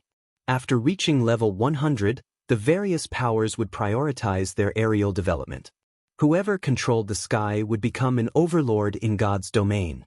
Level 100+ maps were very far from civilization, after all, and the ability to travel through the sky would give players a huge advantage when grinding for resources. Moreover, this advantage would become more prominent as time passed. If he wanted to bolster Zero Wing's development, he had to arm the guild with flying ships.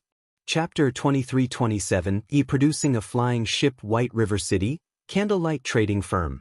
The special room, which was the size of a basketball court, contained various piles of rare materials. Any ordinary player would likely go into a frenzy trying to claim them all if they saw this room.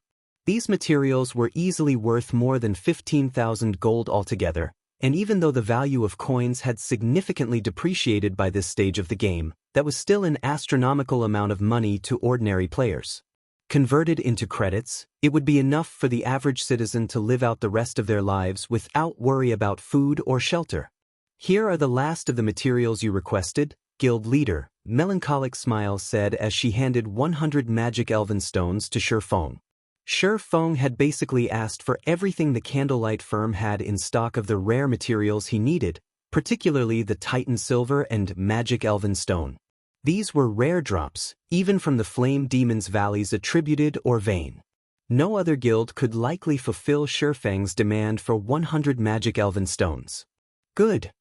Feng nodded approvingly after inspecting the materials in the room. He then continued in a serious tone, I'll need you to help me with something later, but you must keep it an absolute secret. I can't tell anyone? Melancholic Smile was a little confused. The Candlelight trading firm rigorously screened any potential members before they were recruited. Moreover, all core members were required to sign a series of strict contracts, ensuring the smallest chance possible that the firm's technology and methods leaked. Sharing such technology required one to transfer designs.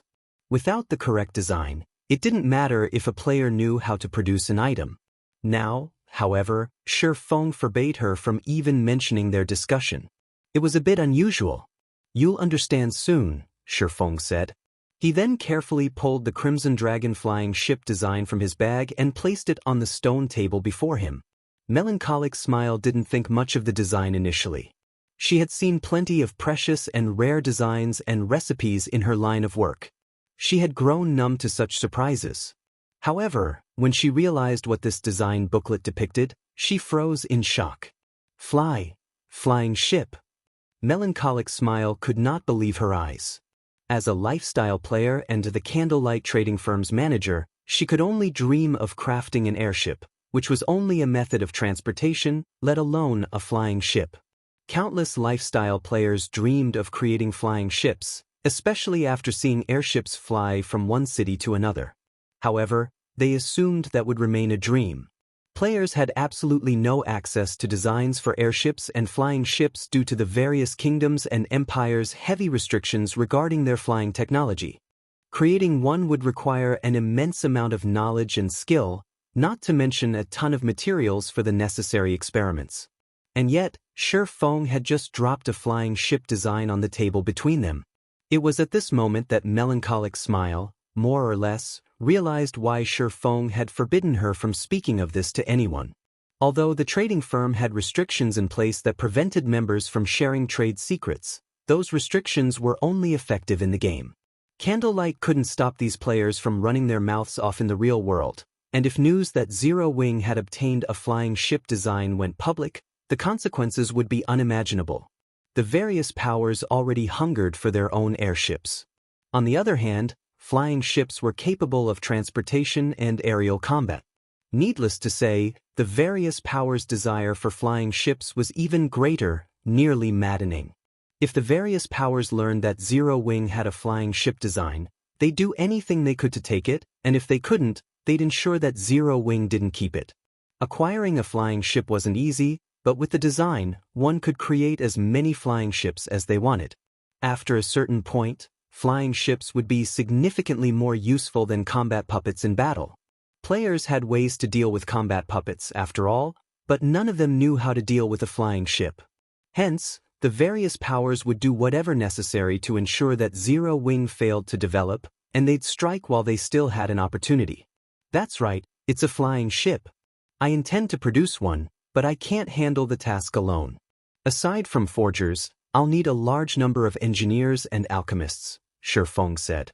To protect this secret, however, I'll need you to split these players into multiple groups and assign them various parts to work on. I'll handle the final assembly. We're going to make one now? The very idea began to make Melancholic Smile nervous. Guild leader, just the core engine is so complex that I'm not even sure an advanced master forger can handle it. If we fail, all of this magic elven stone will be useless. Why don't we wait a little while longer? If it were only an issue of money, Zero Wing could handle it, but these magic elven stones were incredibly rare. Collecting more wasn't simply an issue of money. If they failed in producing the flying ship's engine, they would have to wait for a very long time before they'd have enough elven magic stone to attempt it again. I wish it could wait too, but Zero Wing can't afford that, Shi Feng explained, flashing her a bitter smile. The various major powers were desperately leveling up, and many of them have already begun to explore level 100 neutral maps. The Shadowless Empire's members had made that clear. Once they secured a foothold in level 100 neutral maps, the various superpowers would finally be able to exhibit their true strength. Zero Wing didn't have support from any major corporations. Thus, it couldn't afford to continuously recruit large numbers of experts, especially refinement realm and above experts, rapidly expanding. Zero Wing would have to nurture such experts on its own. There was simply no comparison between the various superpowers and their guild. Obtaining more resources and ensuring it had time to develop was the only way Zero Wing could secure its position in God's domain. That was the only way the guild would survive the intense struggle between the various superpowers in level 100+ neutral maps. Now that Zero Wing had its own territory and had begun to draft NPCs for a knight division, the guild needed more funds and resources to arm its knights. Maintaining a proper knight division with Zero Wing's current income was impossible.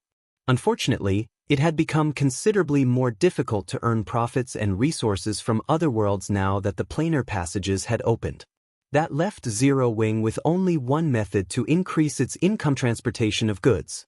The industry would be particularly profitable when it came to moving non-bag space items. Shi Feng had intended to produce intermediate traps to earn more funding, but it was too soon to introduce these items to the public. Most of the various large guilds' main forces hadn't begun exploring level 100 neutral maps yet, and demand for intermediate traps would be limited. Furthermore, Zero Wing's members would need these traps as well. Without at least 100 intermediate trap designs, it would be very difficult for Candlelight to produce enough intermediate traps for Zero Wing's purposes and to earn substantial profits.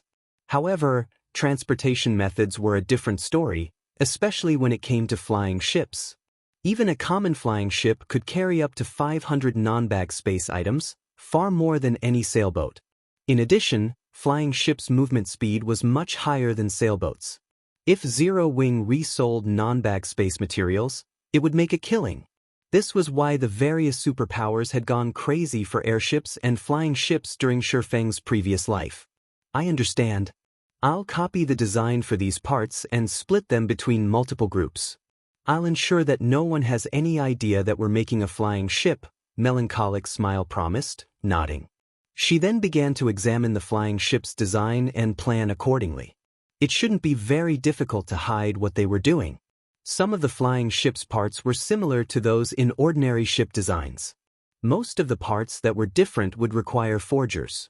As long as Shifeng crafted those parts himself, they shouldn't have any issues keeping this a secret. Melancholic Smile then left to distribute the construction materials and designs among the Candlelight's master lifestyle players. None of these players suspected a thing when they received their orders. This wasn't a usual process, after all, especially after Zero Wing had recently begun to craft bronze speedboats. Meanwhile, Shifeng turned his full attention to forging the flying ship's engine. After producing the Guardian puppets and Hell tanks, he was quite familiar with engine production. The Crimson Dragon flying ship's engine was simply a more complex version. Sure enough, this is beyond an ordinary advanced master forger. As Shifeng examined the engine's design, he could feel a headache begin to brew. Fortunately, his forging standard wasn't a problem. With the Philosopher's Hand, he could elevate himself into an advanced master forger, so he met the engine's minimum requirements. However, the magic array that he needed to inscribe on the engine would be a challenge. It was so complex that it nearly required a master magician to complete. However, Shifeng did not panic. Instead, he calmly and slowly researched the engine's magic array and repeatedly attempted to draw it. After over a dozen hours of practice, Shifeng had finally learned how to draw the magic array successfully and barely finish it in one go. Good. Let's make the engine now. Shifeng took a short break before he focused on producing the engine. The engine's production process wasn't simple, and Shifeng had decided to use a dragon blood crystal, a top-tier inferior legendary material Heathwaite had dropped, to increase his success rate. Crystallized dragon power, the dragon blood crystal was the size of a fist and contained energy that was nearly as pure as that in 7 luminaries crystals. Not only could one use a dragon blood crystal as a power core for a city's defensive magic array, but it could also reinforce magic arrays. It was easily as valuable a level 100+ epic weapon. Unfortunately, Heathwaite had only dropped 1 dragon blood crystal. Shifeng had considered saving it to strengthen one of his city's magic arrays, but after giving the matter some thought, he decided to use it to increase his production success rate. A flying ship would be an immeasurable asset, after all. Time passed quickly, and the engine slowly took shape.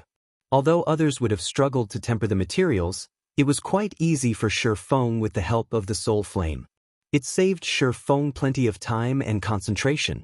Read latest chapters at Wuxia World. Shifeng finally finished the engine's body after 6 hours of restless work. As the engine took shape, the special forging room's mana surged toward it. Sensing the change, Shifeng began to engrave the magic array immediately. Whether or not the production process was a success would largely depend on the engraved magic array at the end. Not only did the array have to be completed within a short time, but it also had to be completed in one move. Shifeng couldn't afford to pause during the process. This was the only way the engine's mana would be able to flow smoothly. A single, minor deviation would waste all of his efforts thus far. 1 minute. 3 minutes. 5 minutes. As the mana flowing into the engine began to thin, Shifeng engraved the array faster. His concentrated rapidly depleted as if he were executing lightning flash with every second that passed. Just as the mana flow was about to cut off, Shifeng finished the last connection, completing the magic array. Chapter 23-28 Advanced Flying Ship. Did it succeed? As a storm of mana enveloped the engine, Shifeng began to grow nervous. The engine was the most difficult part of the flying ship to produce, but once it was complete, the remaining parts would be fairly easy to craft. The most troublesome aspect of the remaining parts was how much manpower they required to produce. Fortunately, with Candlelight's strength, the trading firm had the manpower to simultaneously construct the parts of 3 flying ships, let alone one. The magic array engraved in the engine began to glow as the mana calmed down, actively gathering the mana into the engine. The engine consumed so much mana that the density in the room increased. Wonderful. It's a success. As Feng watched, his expression shifted to one of elation. This wasn't the first time he'd forged an engine, and if it had failed, he knew the stream of mana flowing into it would have been unstable. Now that this was done, he was practically guaranteed to produce a Crimson Dragon flying ship. Moreover, he hadn't expected the mana density in the room to rise to such an extent. The flying ship's engine drew in at least 3 times more than the bronze combat puppet's engine. An engine was the very heart of a machine and played a major role in determining the machine's strength. Following which, Feng tapped on the engine to appraise it. System: Bronze Flying Ship Engine has been forged successfully. Forging proficiency increased by 1,000 points. Obtained 40 million EXP. The dragon blood crystal's effects are so powerful? Feng stared at the results with wide, bloodshot eyes. He had already been relieved that the production process had been a success, but he hadn't expected the dragon blood crystal to upgrade the engine's rank from common to bronze. Normally, bronze engines only powered bronze flying ships. An engine like this would definitely increase a common flying ship's rank. After all, common and bronze-ranked flying ships required roughly the same quality of materials. Their engines were the main factor that made a difference. Feng immediately notified Melancholic Smile to hasten the remaining parts construction. After more than 20 hours, Candlelight's master lifestyle players finally produced all of the Crimson Dragon flying ship's various parts.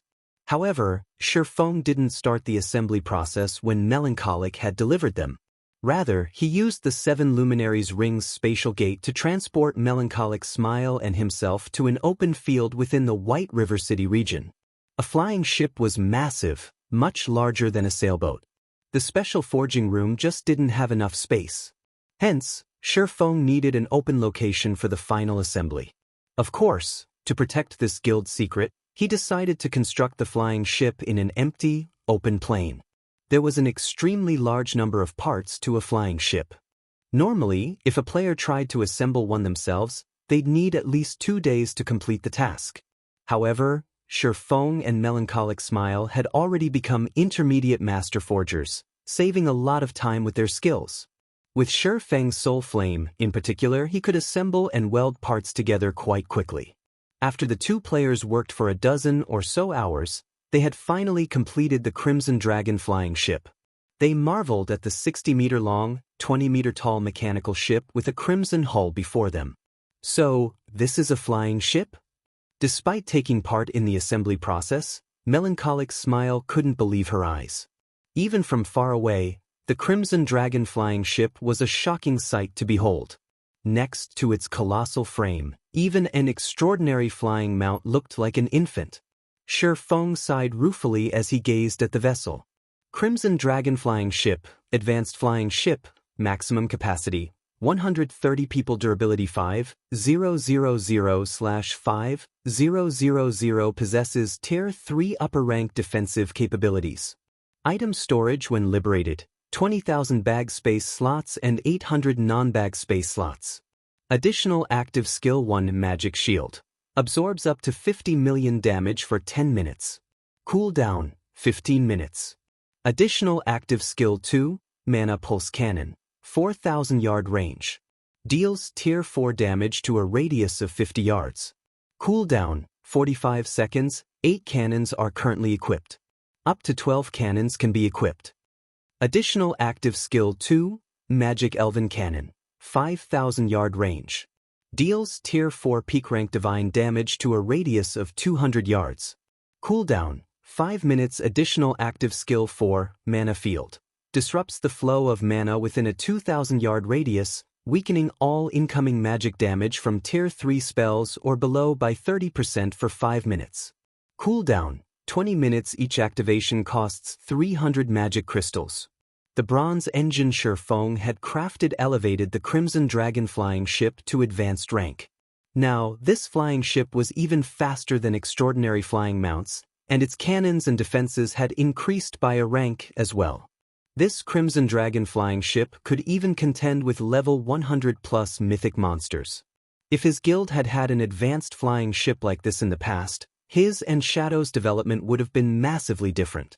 Even if Shadow hadn't been able to contend with a superpower, it would have had enough strength to instill fear in first-rate guilds. Tier 4 experts would have dared mess with the guild. If Dragonheart Island's superpowers find out that we have this Crimson Dragon flying ship, they'll die from envy, Melancholic Smile said, astonished as she inspected the flying ship's statistics. She had forged hell tanks, so she understood how powerful this Crimson Dragon flying ship was.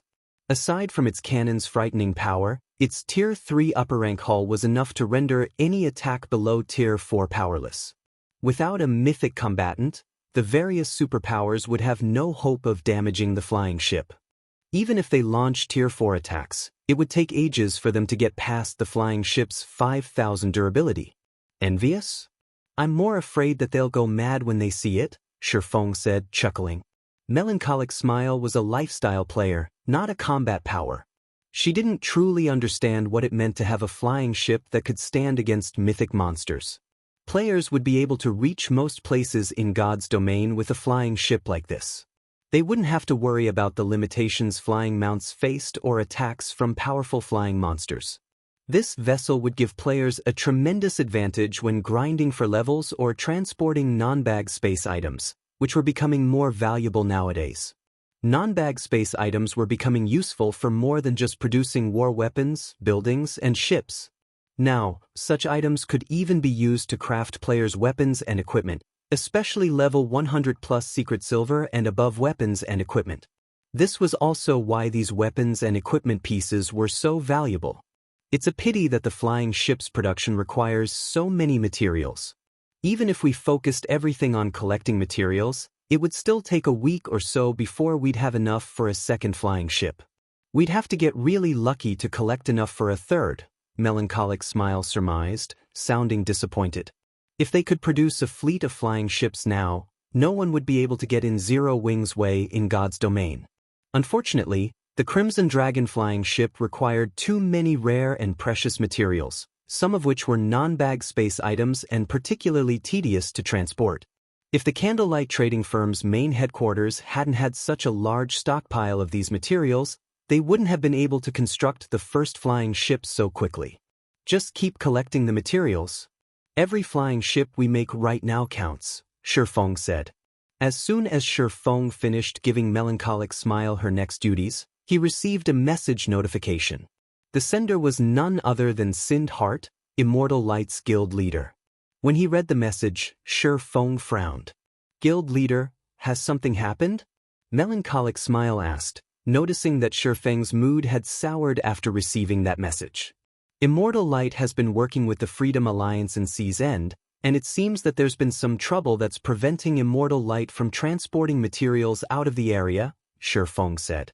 The Freedom Alliance has invited its allied guilds to send representatives for a meeting, and Sindheart is hoping that we'll send one to investigate the situation. Immortal Light was the naval guild that Zero Wings secretly controlled in the Apocalypse Empire. It had been relying on Immortal Light to secure its naval resources, especially those from Sea's End. The area was home to many materials that were imperative to producing ships and level 90+ dark gold weapons and equipment. If Immortal Light couldn't secure resources from Sea's End, Zero Wing would suffer, which was why Sindheart had requested a representative from Zero Wing to resolve the matter. I think it's best if I go myself. These materials are important for Candlelight's merchandise. If we lose access to these materials, Candlelight's income will plummet, Melancholic Smile suggested. Read latest chapters at Wuxia World. You don't worry about it. I'll go. Right now, you need to focus on collecting the materials we need to construct the Crimson Dragon flying ships, Feng said, shaking his head. The Crimson Dragon flying ship was crucial to Zero Wing's survival. Without it, the guild wouldn't be able to exert dominance in the Cold Spring Canyon. Relying on a 5,000-man night division wouldn't be enough. Not only was a flying ship faster than flying mounts, but it also had the combat power to squash Tier 3 experts like ants. Meanwhile, Shifeng wasn't as skilled as Melancholic Smile when it came to collecting materials. After all, she had long since grown familiar with the Candlelight trading firm and its connections. "I'll do that, then," Melancholic Smile answered, nodding. As Zero Wings Guild leader, Shifeng would naturally be a stronger representative. Moreover, she didn't have the energy to manage the material collection while addressing the issues in Sea's End. Melancholic then used a return scroll to teleport back to White River City, while Shifeng stored the Crimson Dragon flying ship in his epic spatial bag and made his way toward the Apocalypse Empire. Chapter 23-29. Times have changed. Apocalypse Empire, Blue Bay City. After teleporting to Apocalypse City, Shifeng continued toward Blue Bay City, one of the Empire's port cities. Although Blue Bay City wasn't a particularly large NPC city, its player traffic was intense. Shifeng saw an endless stream of players entering and leaving the city's teleportation hall. Moreover, many of these players wore exquisite clothing and the 2-star merchant's insignia. Some even had the 3-star insignia. The merchant's insignia was proof of a merchant player's ability. The higher a merchant player's star rank was, the greater their ability. Normally, 3-star merchant players were supported by a large guild, and they possessed significant resources and sales connections. Hence, they were known as great merchants and were even rare in imperial capitals. And yet, Shifeng encountered quite a few great merchants in Blue Bay City. Based on the bland reactions to these merchant players, their presence in the city didn't seem to be unusual. So many great merchants gathered in Blue Bay City because it was a trading port. Countless players came into port each day with resources from the various neutral powers out at sea, which allowed the merchant players in the area to earn huge profits. This city's development speed is amazing. I doubt it'll be long before Blue Bay City is promoted to a large-scale city and gains a Tier 4 NPC magistrate manager. As he watched the various horse and transport carriages rolling down the streets, Shifeng had to admit that Sind Heart had impressed him. When Sind Heart had wanted to move Immortal Light to a new city, Shifeng had suggested that he develop near the sea. The various first-rate guilds hadn't been paying much attention to the ocean at that time, after all. By relying on the few resources Zero Wing had provided, Sind Heart had established Immortal Light in one of the Apocalypse Empire's port towns, eventually expanding the guild to occupy all of Blue Bay City. Now, Blue Bay City was almost ready for its promotion into a large-scale NPC city, and Immortal Light's naval prowess had grown powerful enough that the guild didn't need to fear first-rate guilds. Sind Heart's management was even more impressive than Gentle Snow or Aqua Roses. Not only would Blue Bay City grow larger once it became a large-scale NPC city, but the conveniences it offered would also improve. The city would have no trouble accommodating a large number of players, and Immortal Light would even qualify to contend with the Apocalypse Empire's first-rate guilds. As Shifeng left the teleportation hall, he headed toward a nearby advanced restaurant. A level 96 man approached him as he arrived. The Elementalist wore 5 pieces of epic equipment, and the weakest piece on him was level 95 Dark Gold rank. 2 more level 96 players followed the Elementalist, one of which was a cleric, while the other was a berserker. Both wore 3 pieces of epic equipment. Seeing these 3 greet Shifeng, the rest of the players in the restaurant were surprised. Who is that guy? Immortal Light's guild leader and 2 of its great experts are actually welcoming him. Could he be some big shot? Every player in Blue Bay City knew of Immortal Light's guild leader, Sind Heart, as well as the 2 great experts that accompanied him. To secure control of the city, Immortal Light had challenged and defeated many of the large guilds that had occupied Blue Bay City. It had even sunk a first-rate guild's fleet, which had spread its fame across the Apocalypse Empire. Moreover, Sind Heart was even one of the top 10 elementalists in the Empire. Even first-rate guilds' guild leaders treated him with respect. Yet now, Sind Heart had been waiting to greet an ordinary-looking player. Why wouldn't this surprise them? Hearing the hushed discussions around him, Sind Heart had Immortal Light's members clear out the restaurant. The spectators obediently stopped talking and scattered. "I hadn't expected you to make the trip here, Brother Yifeng. With you, we'll stand a much better chance in Sea's End, Sindhart said as he greeted Shurfeng. Brother Sindhart, you jest. May I know what happened with the Freedom Alliance? Why is it calling in its allies for a meeting? Shurfeng asked, getting straight to the point. I've just received some information regarding the situation. Let's head inside to continue our conversation, Sindhart insisted, his expression becoming disheartened at the mention of the Freedom Alliance. He led Shurfeng into the advanced restaurant he had fully reserved earlier. As Shurfeng and Sindhart entered the restaurant, the cleric and berserker gave each other disgruntled looks behind Shurfeng's back. This guy doesn't think much of our guild, does he? He started demanding answers as soon as the boss walked up to him. Our boss is too mild-tempered. If I were in his position, I would have given this guy a piece of my mind. I don't want him thinking that Immortal Light is the same small guild it had been in the past. Forget it. He'll see how powerful Immortal Light has become once we get to Sea's End.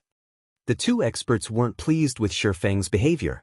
Immortal Light might have received a lot of resources from Zero Wing and shared half of its shares with the guild, but Immortal Light had changed. Now, it was only slightly weaker than the Empire's first-rate guilds, and on the water, it was even stronger than some of them. Not only was Sindhart Immortal Light's guild leader, but he was also an extraordinary expert who had successfully repelled the Peak Experts King's return had sent. Even superpowers were wary of his strength at sea, yet Shurfeng treated the man so casually. Once they had taken their seats in the restaurant, Sindhart filled Shurfeng in on the details regarding the Freedom Alliance's recent actions. A new power had joined the Freedom Alliance, and now the Alliance had 12 major fleets, not 11. This new power was exceptionally powerful. It had started out as the last-ranked 12th fleet, but it had soon taken the top position in the Freedom Alliance. This had significantly changed the status quo in the Freedom Alliance. The Alliance had only controlled 3 of the major cities in Sea's End, but now, it controlled 5. Naturally, this had caused a qualitative improvement regarding its resource income. Normally, this development would be a good thing, but the newly minted First Fleet wanted to reorganize the Freedom Alliance's partnerships with the various powers, including disqualifying some of them. Hence, the Alliance had invited the various powers to visit Starfall Island for this meeting. Starfall Island was a particularly dangerous location in Sea's End. Ordinary ships wouldn't make it into the sea zone, torn apart by the area's powerful sea monsters. One could only get through with a sufficiently strong fleet. A new power has joined the Freedom Alliance? Realization dawned upon Shurfeng when he heard Sindhart's explanation. A commotion had occurred in the Freedom Alliance during Shurfeng's previous life, but Silent Entropy, the original First Fleet's commander, had eventually suppressed it. Unfortunately, Silent Entropy and his fleet had suffered a massive setback thanks to Shurfeng, which must have prevented him from controlling the situation. This resulted in a new power taking over the Freedom Alliance. Read latest chapters at Wuxia World. Since the Freedom Alliance has grown stronger, they want to see whether their partners still qualify to participate in their alliance. While I can understand its reasoning, I had never thought something like this would happen so suddenly, Sindhart said, smiling bitterly. I've recalled all of Immortal Light's best ships, but it'll probably be another 3 or 4 hours before they return. If we wait until then to leave, we'll likely be a little late to the Freedom Alliance's meeting. They would need a small fleet of bronze speedboats just to get to Starfall Island. Without sufficient strength, they'd only find death waiting for them. How many bronze speedboats and stronger have you gathered so far, Brother Hart? Shurfeng asked. We currently have 8 bronze speedboats and 1 mysterious iron speedboat ready to depart, Sindhart said, shaking his head. It won't be enough to make it to Starfall Island. We'll need at least 20 bronze speedboats and a sailboat. 8 bronze speedboats and 1 mysterious iron speedboat? That'll be enough. We should set out right away, Shurfeng declared. Chapter 2330, Mysterious Iron Sailboat. They're enough. Sindhart gave Shurfeng a confused look. Normally, a small fleet of 8 bronze speedboats and a mysterious iron speedboat would be a formidable force, but they needed to reach Starfall Island. Starfall Island served as a transit point for players who wanted to explore level 100+ sea zones. Every sea monster near the island was level 95 or higher, and their population density was terrifying. One could even encounter Mythic-ranked King-class sea monsters in the area. Without a sufficiently powerful fleet, their journey to Starfall Island would be a one-way trip. I've brought a sailboat with me. With it, we should have enough combat power, Shi Feng tried to reassure Sindhart when he saw the man's worried expression. He then took out the crystalline bottle housing the storm sailboat from his bag. A mysterious iron sailboat? Sindhart's eyes nearly fell out of their sockets when he saw the storm sailboat. Sindhart had long since known that Zero Wing possessed superb naval power. The guild had both the secret silver-ranked Swift Dragon speedboat and bronzed-ranked One-Horn sailboat, after all. Even now, there were only 2 known secret silver speedboats throughout the Apocalypse Empire, Pantheons and Zero Wings. Although a secret silver speedboat was only 1 rank higher than a mysterious iron speedboat, the difference between the 2 boats' combat power was like the difference between heaven and earth. Not even an ordinary sailboat was a match for a secret silver speedboat. When Phoenix Rain had secured her position on Thunder Island, Zero Wing's Swift Dragon speedboat had been a large part of the reason for her success. Moreover, the Freedom Alliance's Passing Monarch had relied on the Swift Dragon and One-Horn speedboats to secure the best territories the Freedom Alliance occupied. Although Passing Monarch hadn't been able to claim his as the Alliance's first fleet, he had secured the second rank enough authority that his word in the Freedom Alliance was only second to Silent Entropy's, the original First Fleet's commander. Passing Monarch had also become the reason that Immortal Light had been able to continue developing in the Apocalypse Empire. Sindhart had never dreamed that Zero Wing would have an even stronger ship. Reaching Starfall Island shouldn't be much of a problem with this storm sailboat, but it's getting pretty late. We should head out, Shi Feng said as he stored the repaired storm sailboat. This is wonderful. We'll have a much better chance of securing our position now. Sindhart exclaimed, brimming with confidence. Setting aside Zero Wing's strength as a pseudo-superpower and the relationship between Passing Monarch and Shi Feng, the storm sailboat would be more than enough to ensure Immortal Light retains its position as one of the Freedom Alliance's partners. In fact, it might even help improve relations between Immortal Light and the Freedom Alliance. Sindhart gathered his men immediately, and they teleported to Sea's End's Blue Jade City with Shi Feng. Once they arrived, they'd set sail towards Starfall Island Sea Zone. Sea's End, Starfall Island. As a transit hub for players traveling to level 100+ sea zones, the island wasn't very populated right now.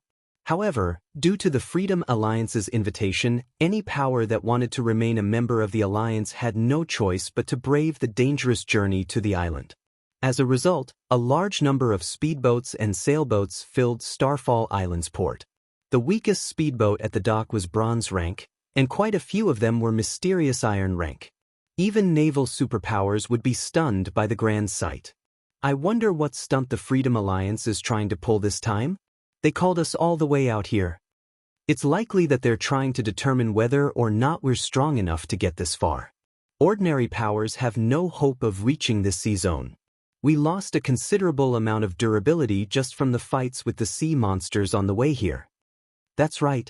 I came with a fleet of 20 bronze speedboats and 1 sailboat. If my fleet had been any weaker, I wouldn't have made it here. As the various powers' representatives discussed their journey to Starfall Island, they couldn't help but frown. They all had questions regarding the Freedom Alliance's invitation to such a dangerous place, and none of them knew what the Alliance intended. They could not figure out what the Freedom Alliance was trying to do. It should be known that the Freedom Alliance was a giant in Sea's End, and any power it allied itself with was formidable at sea. Otherwise, they couldn't guarantee the cargo's safety as they transported it across the sea, earning a stable income of resources and coins. I wonder how the Freedom Alliance intends to choose which partnerships it will maintain? The Alliance is nearly as powerful as the House of Seas and controls 5 of Sea's End's major cities. Even naval superpowers in other locations are afraid of the Freedom Alliance at this point. I assume they'll base their decisions on each power's strength and connections. Take Immortal Light, for example. As a second-rate guild, it doesn't qualify to partner with the Freedom Alliance, but because of its close relationship with Passing Monarch, the Third Fleet's commander, it can collect resources that not even first-rate guilds like ours can reach. Indeed. Immortal Light should be responsible for as much as 10% of the Freedom Alliance's resources. Even naval superpowers are envious. However, based on my information, Zero Wing stands behind Immortal Light. The guild is a large part of the reason that Passing Monarch had risen to his current position. It is only natural that Immortal Light has been assigned better resources than other powers. As the various representatives chatted about Immortal Light, envy flashed in their eyes. There were over 30 powers cooperating with the Freedom Alliance, yet Immortal Light claimed 10% of the Freedom Alliance's resources. Immortal Light's luck will run out soon.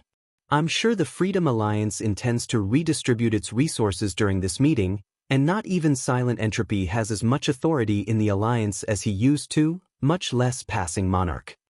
I agree.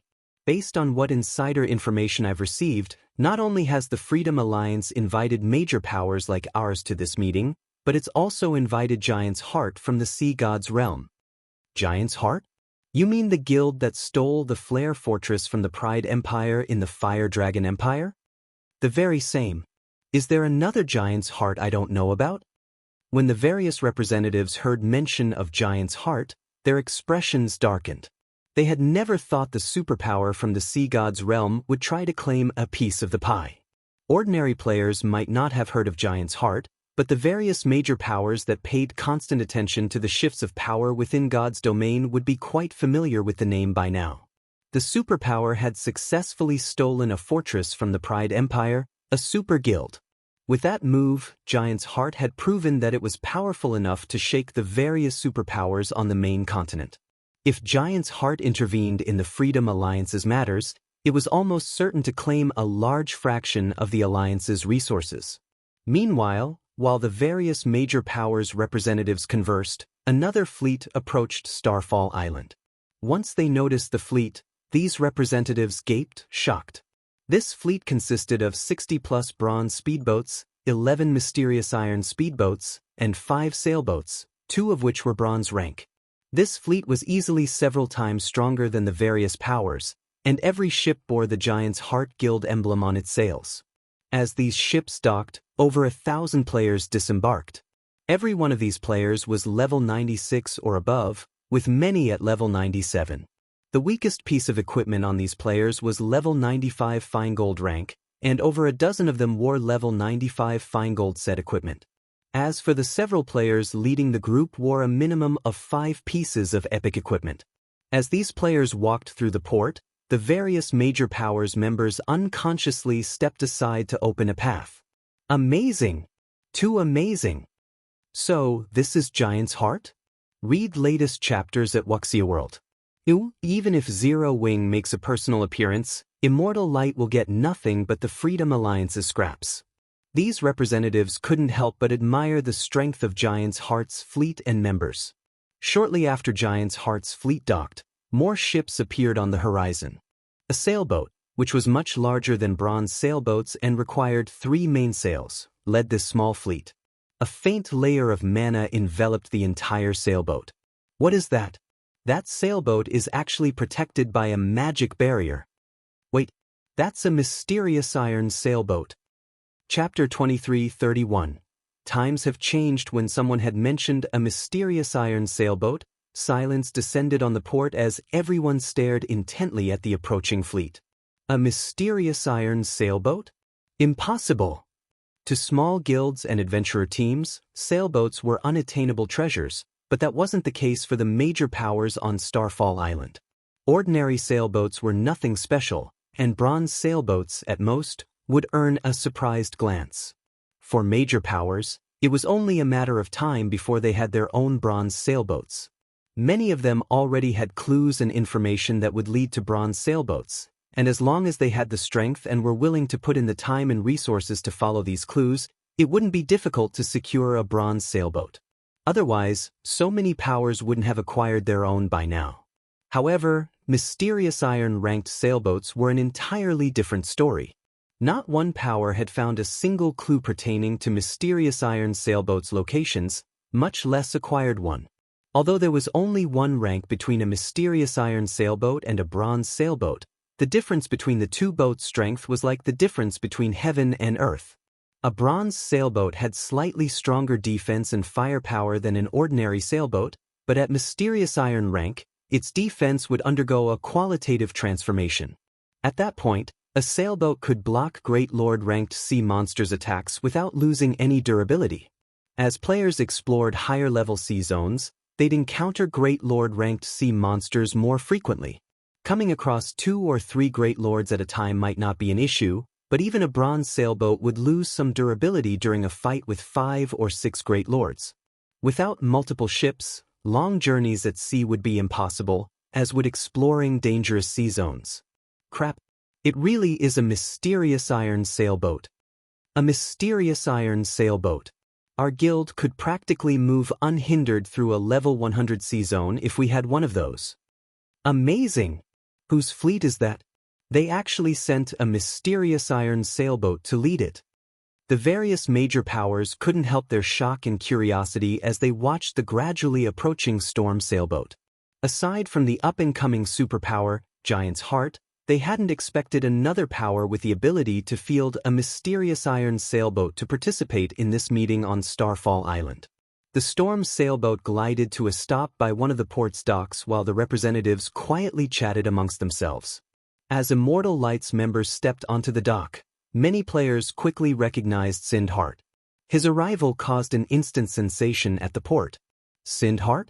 That mysterious iron sailboat belongs to Immortal Light? Impossible! How can a guild like Immortal Light have a mysterious iron sailboat? Our guild has thoroughly investigated Immortal Light. That guild doesn't even have a bronze sailboat, much less a mysterious iron sailboat. The various major powers that had cooperated with the Freedom Alliance for a while knew, more or less, details about their competitors, especially the powers that were on friendly terms with the Freedom Alliance's upper echelons. Since Immortal Light received 10% of the Freedom Alliance's resources, the other powers had paid particularly close attention to the guild. Thus, all of these representatives knew how powerful Immortal Light was as a guild. However, none of them knew how to rationalize the storm sailboat they saw before them. No, that's not it. I don't see Immortal Light's guild emblem on the sailboat. It wasn't long before one of the players noticed something amiss. Moreover, the person beside Sindhart looks like Zero Wings Yifeng. The declaration inspired everyone to take a closer look at the player accompanying Immortal Heart's guild leader. It's true. That's Zero Wings Yifeng. If that's the case, then the storm sailboat must be Zero Wings. Zero Wing is stronger than even the rumors have made it out to be. It actually possesses a mysterious iron sailboat. It seems Immortal Light has come prepared. So what if Immortal Light has Zero Wing support? Strength is everything on the ocean, and Zero Wing is only a pseudo-superpower on land. How could it possibly contend with naval guilds like ours? The various representatives sneered at Shifeng and Immortal Light's members. The status quo wasn't the same as it had been at sea. In the past, a powerful ship had been a significant asset to a power. After all, the various naval powers barely had enough ships to form a full fleet back then. However, even third-rate powers had their own fleets by now, not to mention first-rate powers. So, that's the rumored Zero Wing? I hadn't expected it to have a mysterious iron sailboat as well. It's no wonder why it dared to provoke war blood on Dragonheart Island, a tall, handsome man some distance away from the port stated. The man wore Giant's Heart's guild emblem, and a hint of interest flashed in his eyes when he saw the storm sailboat. A mysterious iron sailboat is quite powerful, but unfortunately, it'll at most offer some convenience when grinding sea monsters. A single mysterious iron sailboat isn't enough to affect the power struggle at sea, a blue-haired woman added indifferently. Moreover, Zero Wing has provoked Starlink, which Old Undying has nurtured. Its future is quite bleak. Although Zero Wing's storm sailboat had indeed caused quite a commotion at Starfall Island's port, it was only a minor interlude to the Freedom Alliance's announcement regarding how it would redistribute its resources among its partners. Following which, the Freedom Alliance's members guided the various representatives to a reception room in the Freedom Alliance's residence on Starfall Island. Once everyone had arrived, the Freedom Alliance's 12 commanders entered and took their seats on the stage at the front of the room. These expert standards had clearly improved since the last time Feng had attended one of the Freedom Alliance's meetings. This was especially true for the First Fleet's representatives, who sat in the center of the stage. Although the First Fleet had only sent 2 representatives, both were apex experts. The middle-aged man, the First Fleet's commander, was particularly powerful.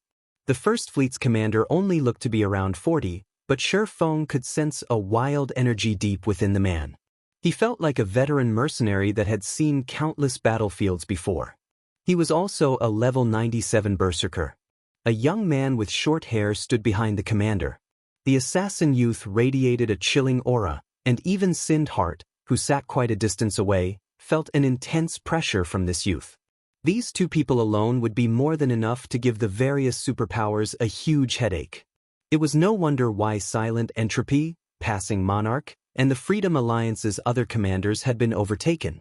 Since everyone's here, I'd like to begin with discussing our resource redistribution, Flame Robber, the First Fleet's commander, said as he swept his gaze over the gathered players. The resources under the Freedom Alliance's control have changed, and more powers have begun to target us. Hence, we have decided to re-examine our current partner's strength to ensure the safety of our future benefits. The method we will use to determine your strength is simple. We have stored some precious, non-bag space materials on Starfall Island, and we'd like you to deliver these materials to the Chaos Sea's Ghost City. As long as you arrive safely with the materials, you will pass the test. The various representatives' expressions twisted when they heard Flame Robber's announcement. Even Sindhart's expression turned dark. God's domain's dark forces ruled over the Chaos Sea, and the players in the area were lunatics who only thought of slaughter. Dark players in the Chaos Sea were particularly powerful. Some of them could even control sea monsters, using them as tools for transportation and combat. In the Chaos Sea, even an expert fleet would suffer tremendously, and some would simply be annihilated. Most of the various superpowers tried to avoid the sea zone at all costs. If Immortal Light, a guild that was barely considered a first-rate power on land, tried to sail through the Chaos Sea, it was almost guaranteed that the journey would be a one-way trip. Flame Robber must have lost his mind. Big Sis leaves? He actually set up such a brutal test. If we agree to this, we'll lose over 80% of our partners, including many of his own supporters. What is he thinking? A level 96 female cleric asked from her seat with the 4th Fleet's members. As far as she was concerned, Flame Robber's decision might weaken the other fleets' influence in the Freedom Alliance, but it would also weaken First Fleets. No, he hasn't gone mad. I'm afraid that Passing Monarch will get hit the hardest with this decision. 100 Leaves, the 4th Fleet's current commander, said as she watched Passing Monarch, who wore a similarly ugly expression. At the same time, she couldn't help but applaud Flame Robber's determination. Passing Monarch's fleet consists of independent adventurer teams, none of which have any background or support from major corporations. Passing Monarch has gone to great lengths to strengthen Immortal Light as his supporter, but after this redistribution, he'll lose the guild. If that's the case, Passing Monarch might also lose his position among the top 5 fleets in the Freedom Alliance during the next resource competition. While most of the Freedom Alliance's fleet commanders celebrated Passing Monarch's misfortune, the tall, handsome man from Giant's Heart, who sat with the other representatives, shifted his gaze toward Feng. What a pity! I had hoped I would get to see the power of a mysterious iron sailboat, but it seems that won't be the case, the handsome man said, sighing. I told you that a single ship means nothing at sea, the blue-haired woman said, rolling her eyes. Let's get moving. Once the sun sets, the Chaos Sea will become far more dangerous. Read latest chapters at Wuxia World. The handsome man fell silent and followed his companion out of the reception room. The other first-rate powers began to move as well. They might not be a match for the various naval superpowers and wouldn't survive a direct clash with the Chaos Sea's dark players, but if they were careful and lucky, they could pass this test. Brother Yifeng, it seems this trip has been a waste of your time. I hadn't expected the Freedom Alliance to set up such a vicious test. However, I still intend to try. The Chaos Sea is the Dark Forces territory, but with how vast it is, I might be able to avoid dark players if I'm lucky, Sindhart said, gritting his teeth. The Freedom Alliance's resources were too important for Immortal Light to give up. He had to take this risk and try to pass the test. You don't need to take everything on yourself, Brother Heart. Zero Wing is Immortal Light's major shareholder, and this matter involves resources that my guild requires. Naturally, Zero Wing will participate as well, Shi Feng declared, shaking his head. He then glanced at Flame Robber, who had stood and was about to leave the room. Flame Robber had certainly played his cards well. Unfortunately, he had chosen the wrong opponent. Chapter 23:32, Steel Giant. I'll have to trouble you then, Brother Yi Feng, Sindheart said. He felt both grateful and ashamed when Shi Feng had offered to help. Zero Wing's help was a large part of the reason that Immortal Light had acquired its current strength. Sindheart had thought that with Immortal Light's development, it could return the favor, more or less, but it seemed that the guild needed to rely on Zero Wing once again. However, Immortal Light's fleet would have a greater chance of reaching Ghost City with Zero Wing's storm sailboat. Sindheart then began to make the necessary arrangements for Immortal Light's remaining bronze speedboats and sailboat to meet him at Starfall Island for a final struggle. If Immortal Light could secure the Freedom Alliance's resources, it would qualify as a first-rate naval power. It might even become an overlord in the Apocalypse Empire. After all, the Freedom Alliance controlled 5 major cities in Sea's End, with more than double the resources it used to have. Moreover, it would likely acquire more as time passed. Naturally, Immortal Light could reap more benefits from its partnership with the Freedom Alliance as well. While Sindheart mobilized Immortal Light's experts, the other major powers began to do the same. After just 8 hours, sailboats and speedboats crowded Starfall Island's port. The spectacular scene stupefied the adventurer teams and guilds that rested on the island. More than 30 expert fleets had docked, and the weakest ship among them was a bronze speedboat. Moreover, the weakest fleet had a minimum of 30 bronze speedboats and 3 sailboats. If these fleets cooperated, they could even take on level 90+ mythic-ranked sea monsters. Of all of the fleets present, the most eye-catching was undoubtedly Giant's Heart's. Giant's Heart's fleet consisted of 100 bronze speedboats, over 20 mysterious iron speedboats, and 10 sailboats. Of the 10 sailboats, 4 were bronze rank. Not even the Freedom Alliance's first fleet had such combat power, yet this wasn't all that Giant's Heart possessed. Giant's Heart is terrifyingly powerful. It's no wonder why it defeated Pride Empire in the Fire Dragon Empire. 100 Leaves, who watched the ships gather from one of Starfall Town's lookout towers, commented as she inspected Giant's Heart's fleet. Giant's Heart had sought out Passing Monarch to cooperate, but Passing Monarch was too stubborn and refused the offer. He's likely regretting his decision to continue his partnership with Immortal Light.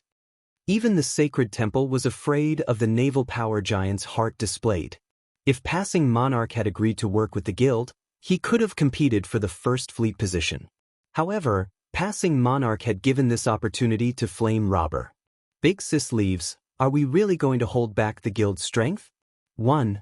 The female cleric beside 100 Leaves anxiously asked. Our position in the Freedom Alliance isn't stable enough. If we openly rely on the guild's strength, even a fool would realize that we're members of the Sacred Temple, not just a team with the guild's support, 100 Leaves said, shaking her head. She then turned towards Silent Entropy's group nearby with a bright smile. Flame Robber might have Giant's Heart support, but Silent Entropy won't just take this lying down. All we need to do is watch those two go at each other's throats and wait for an opportune moment. When Sindheart saw the various major powers' fleets from the port, he suddenly felt tiny. Immortal Light was a top-ranked naval power in the Apocalypse Empire, but if it weren't for the storm sailboat, it would be the weakest power here. Even Shi Feng was surprised when he saw the multiple fleets. He hadn't expected God's Domain's naval powers to develop so quickly, especially Giant's Heart. Even on Dragonheart Island, very few powers could contend with the guild. Dragonheart Island's powers weren't limited to the human variety. Many neutral powers also operated from the island, including super first-rate guilds and super guilds. Once the fleets were ready, the Freedom Alliance's members began to move crate after crate of cargo onto the various power ships. When the representatives saw the cargo, they were stunned into a moment of silence. How is this possible? They want us to transport Primal Void Stone. There are so many Primal Void Stones here. Has the Freedom Alliance discovered a Primal Void Vein? Everyone was shocked when they saw the translucent crystals within the crates. All of these players were either experts or upper echelons from major powers, so they had seen many precious items in God's domain. However, they couldn't help their astonishment when they saw the Primal Void Stones.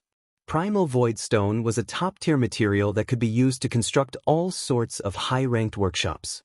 Primal Void Stone could absorb mana from the void, and although the amount it could store was minute, this mana could enhance players' mental processing, which was particularly useful to lifestyle players when they produced items. Buildings made with Primal Void Stone could also help combat players when training their skill or spell completion rates. Hence, the various large guilds had been desperately collecting Primal Void Stone to construct training rooms or workshops within their guild towns to help their members improve. Unfortunately, Primal Void Stone was a non-bag space item and incredibly rare. Collecting enough stones to construct a training room was a dream at this stage of the game. And yet, the Freedom Alliance revealed that it had so many available. Why wouldn't this shock the various major powers present? Seeing so many Primal Void Stones even stunned Sherfone.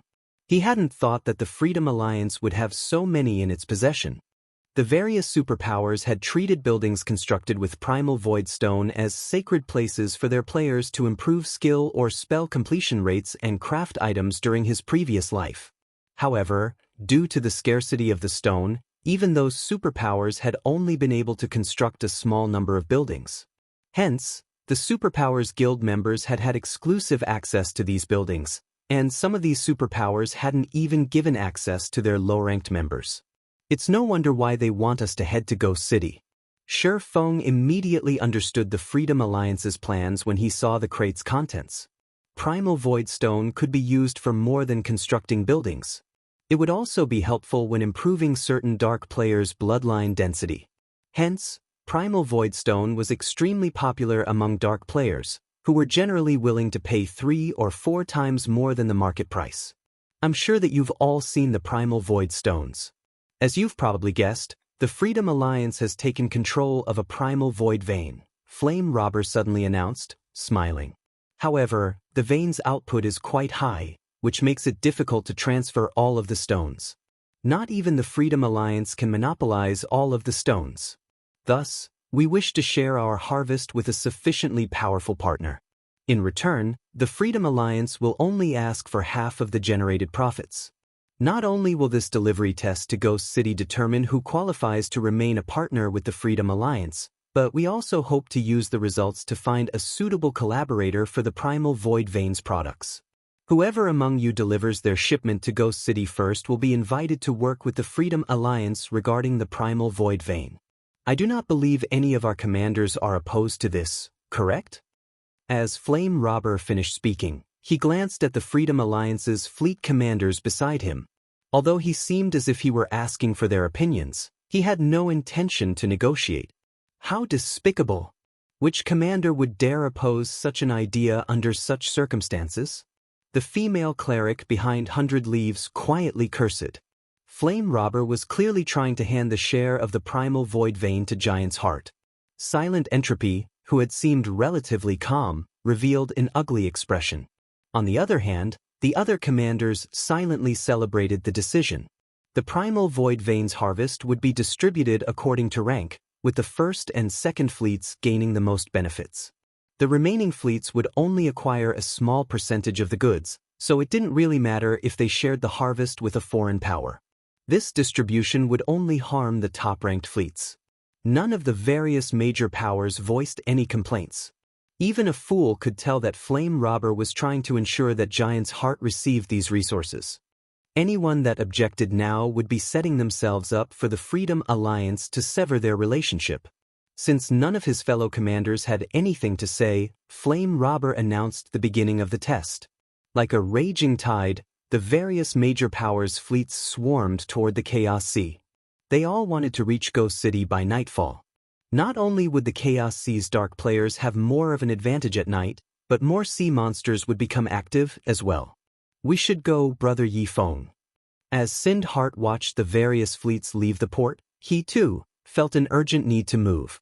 "Hold on a second. I have something I'd like to ask Commander Flame Robber before we leave," Shifeng said. Instead of hurrying as everyone else did, he turned to Flame Robber nearby and asked, "Commander Flame, to acquire partnership rights for the Primal Void Vein, we only need to be the first to deliver our shipment of Void Stones to Ghost City. Is that correct?" Shifeng's question confused the fleet commanders and the representatives that lingered. Why is he asking such a question? Does he think the situation is unfair? What's unfair about it? Strength is everything in God's domain. If he thinks this is unfair, he can bring it up with Giant's Heart. We watch as they beat this brat to death.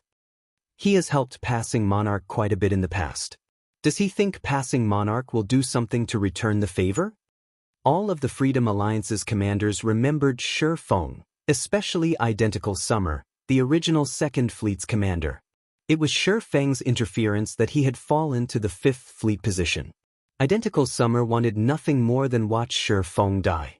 Passing Monarch, on the other hand, could only offer a bitter smile.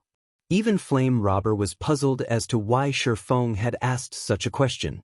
Read latest chapters at Wuxia World. EU, that's right.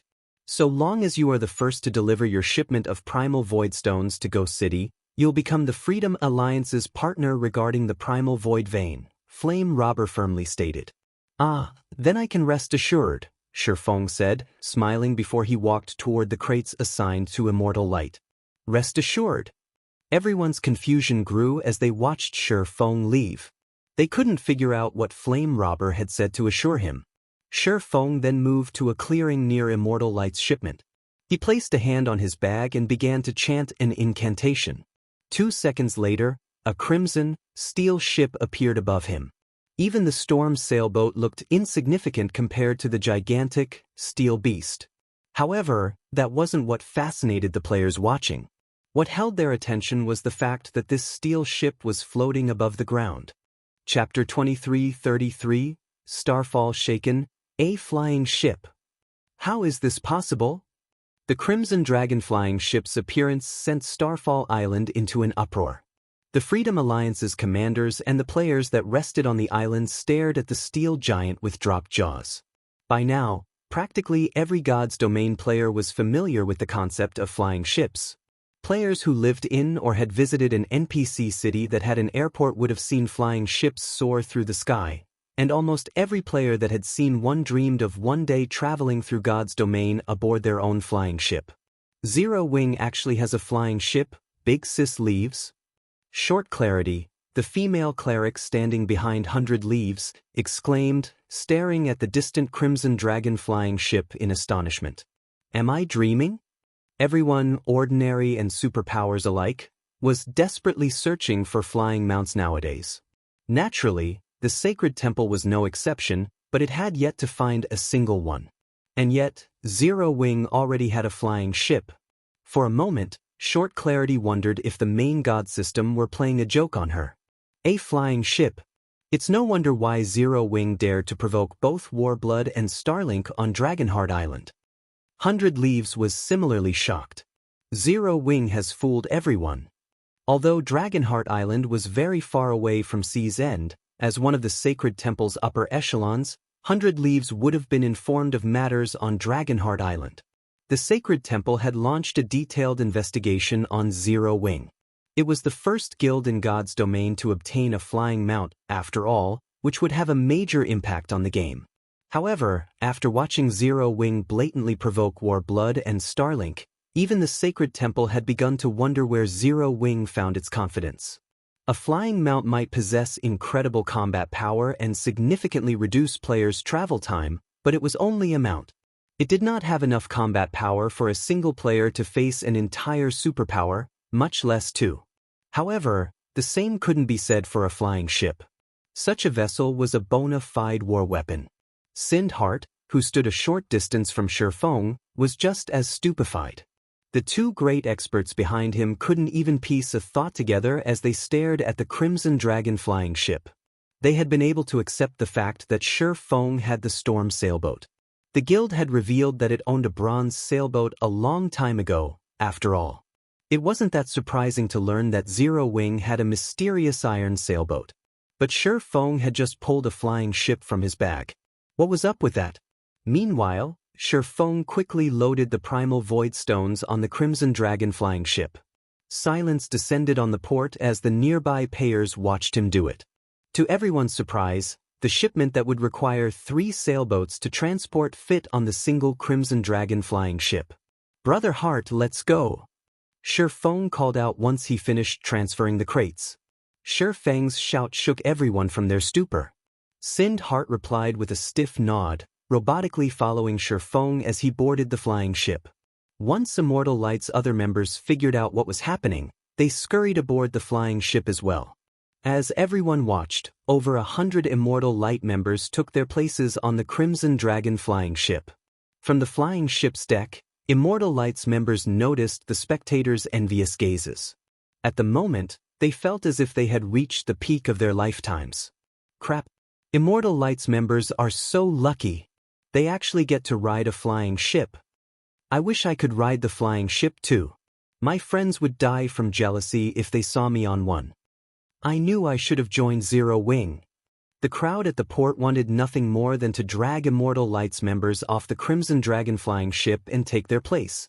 But when they saw the patrolling NPC soldiers, they abandoned the idea. Good. Let's set off. Once Immortal Light's members were on board, Shi Feng piloted the Crimson Dragon flying ship, and it slowly ascended into the air. As the flying ship rose roughly a kilometer above the ground, he ramped up the engine.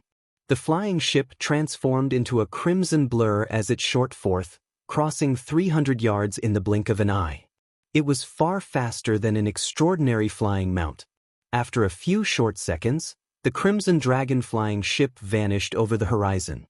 So, that was a flying ship? It's insanely fast. Giant's Heart won't stand a chance against Immortal Light. Cool. That flying ship was so cool. No matter what, I've got to join Zero Wing. After watching the Crimson Dragon flying ship fly off, a commotion erupted among the independent players and Major Powers members on Starfall Island. They had all known that flying ships were powerful, but they hadn't expected the vessel to be this powerful. Speedboats and sailboats were little more than snails compared to a flying ship. Furthermore, the flying ship's capacity for non-bag space items was unbeatable. The remaining representatives on the island stared after the flying ship with wide, bulging eyes. They had never dreamed that a land-based guild would pull such a move against them. A flying ship? That's impossible. Players can't get their hands on such an item. Just how did Zero Wing do it? The blue-haired woman on one of Giant's Heart's bronze sailboats exclaimed, surprised and confused after watching the Crimson Dragon flying ship soar over Giant's Heart's fleet. The Sea God's realm was one of the strongest otherworlds. Players from the otherworld had even more access to resources, legacies, and information than those on the main continent. The only thing the Sea God's realm lacked, compared to the main continent, was technology. The Sea God's realm simply didn't have the resources to support its lifestyle players as the main continent did. The otherworld's lifestyle classes even struggled to produce secret silver equipment. Despite the advantages the Sea God's realm's players possessed, a flying ship was still out of their reach, yet Zero Wing had one of its own. She couldn't understand how this had happened. Zero Wing, is it? The handsome man beside the blue-haired woman revealed a rare smile as he watched the Crimson Dragon flying ship fade into the distance. This is interesting. I wonder what the boss will do with this information? Read latest chapters at Wuxia World.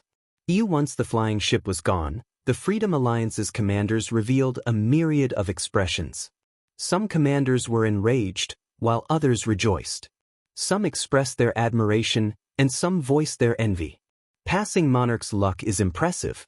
Flame Robber has gone to great lengths to set up this ploy, yet it's turned around to bite him, 100 Leaves surmised, a hint of envy flashing in her eyes as she glanced at Passing Monarch. Regardless of what would happen to the Crimson Dragon flying ship in the future, there was no doubt that Immortal Light would win the partnership rights to the Primal Void Vein. At that time, Immortal Light was guaranteed to grow stronger, which would, in turn, bolster Passing Monarch's authority in the Freedom Alliance. What should we do about the Crimson Dragon flying ship, Big Sis Leaves? Short Clarity asked.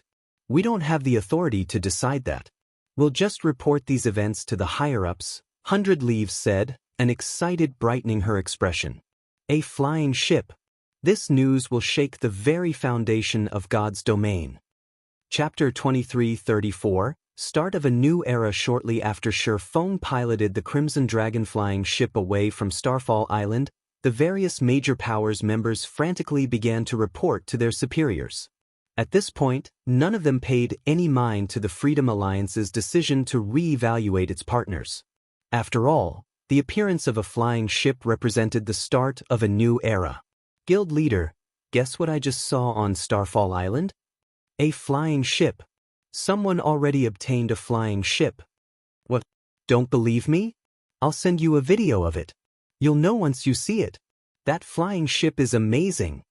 Excitement sparked among the independent players and various powers members on Starfall Island as they discussed the Crimson Dragon flying ship. When the various powers' upper echelons received the reports, they lost their minds.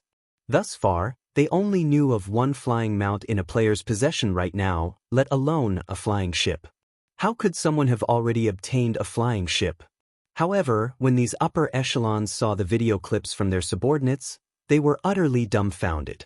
Passion, envy, greed.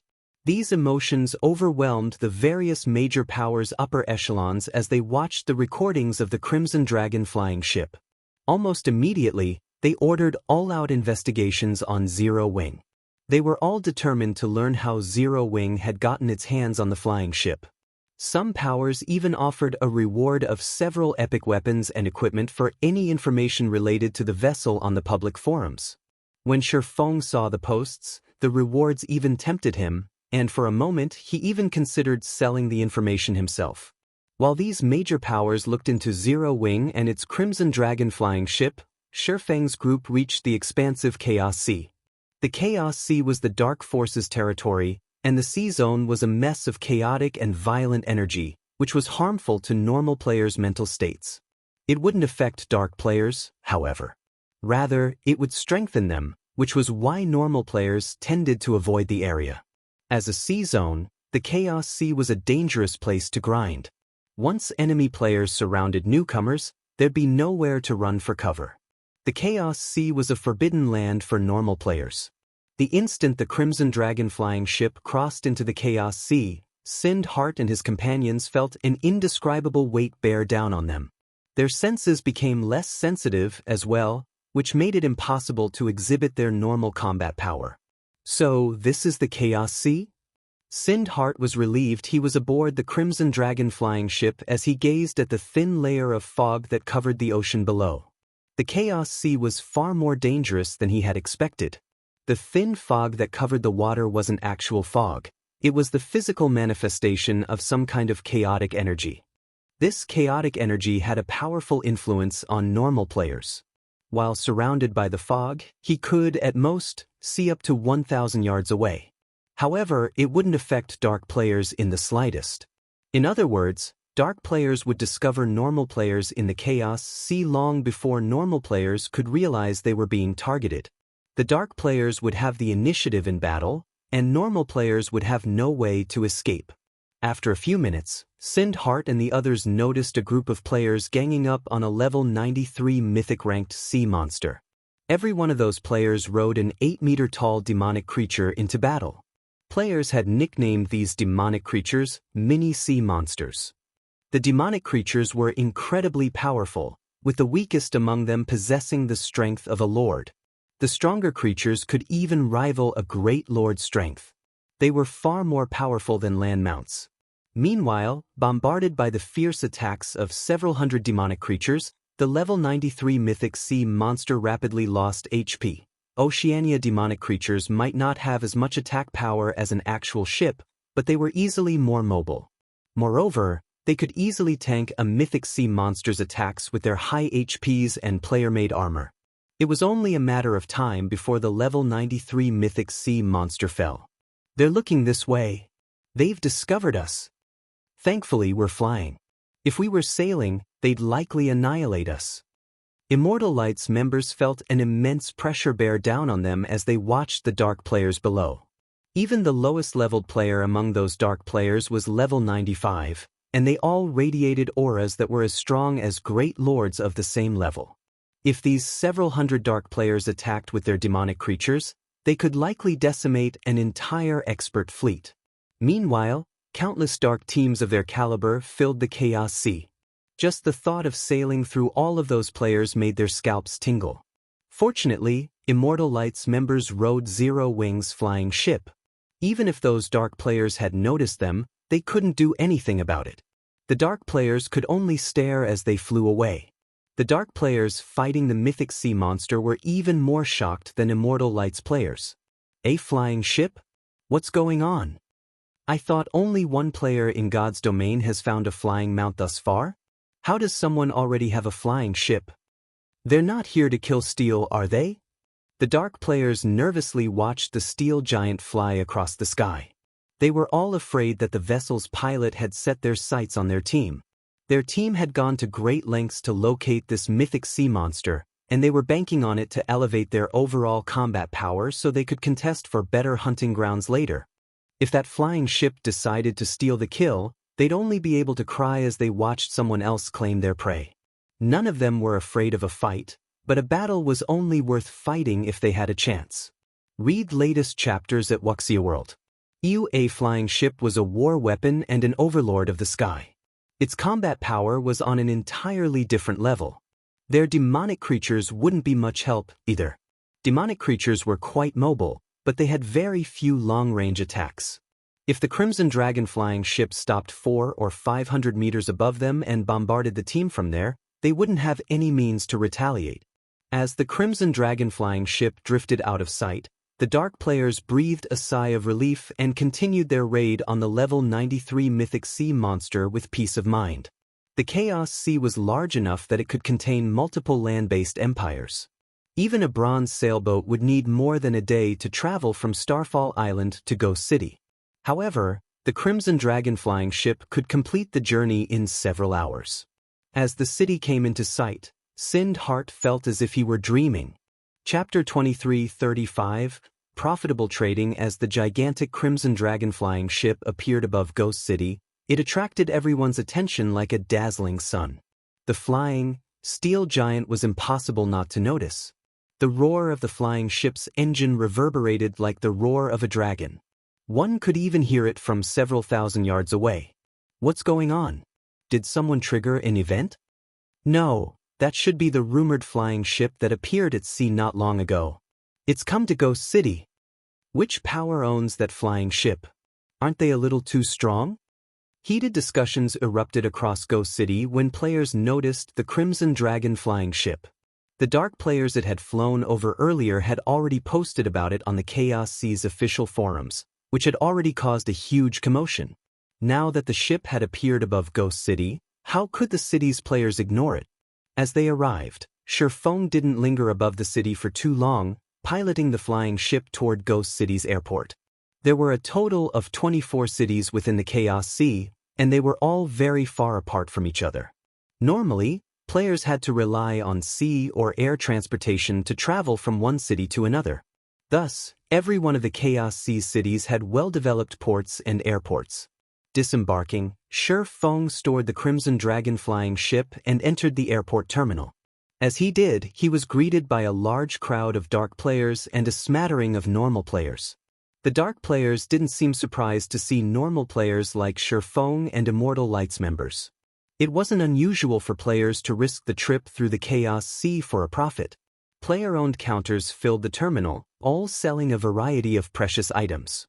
Ghost City's airport was just as lively as the auction houses in the capital city of kingdoms.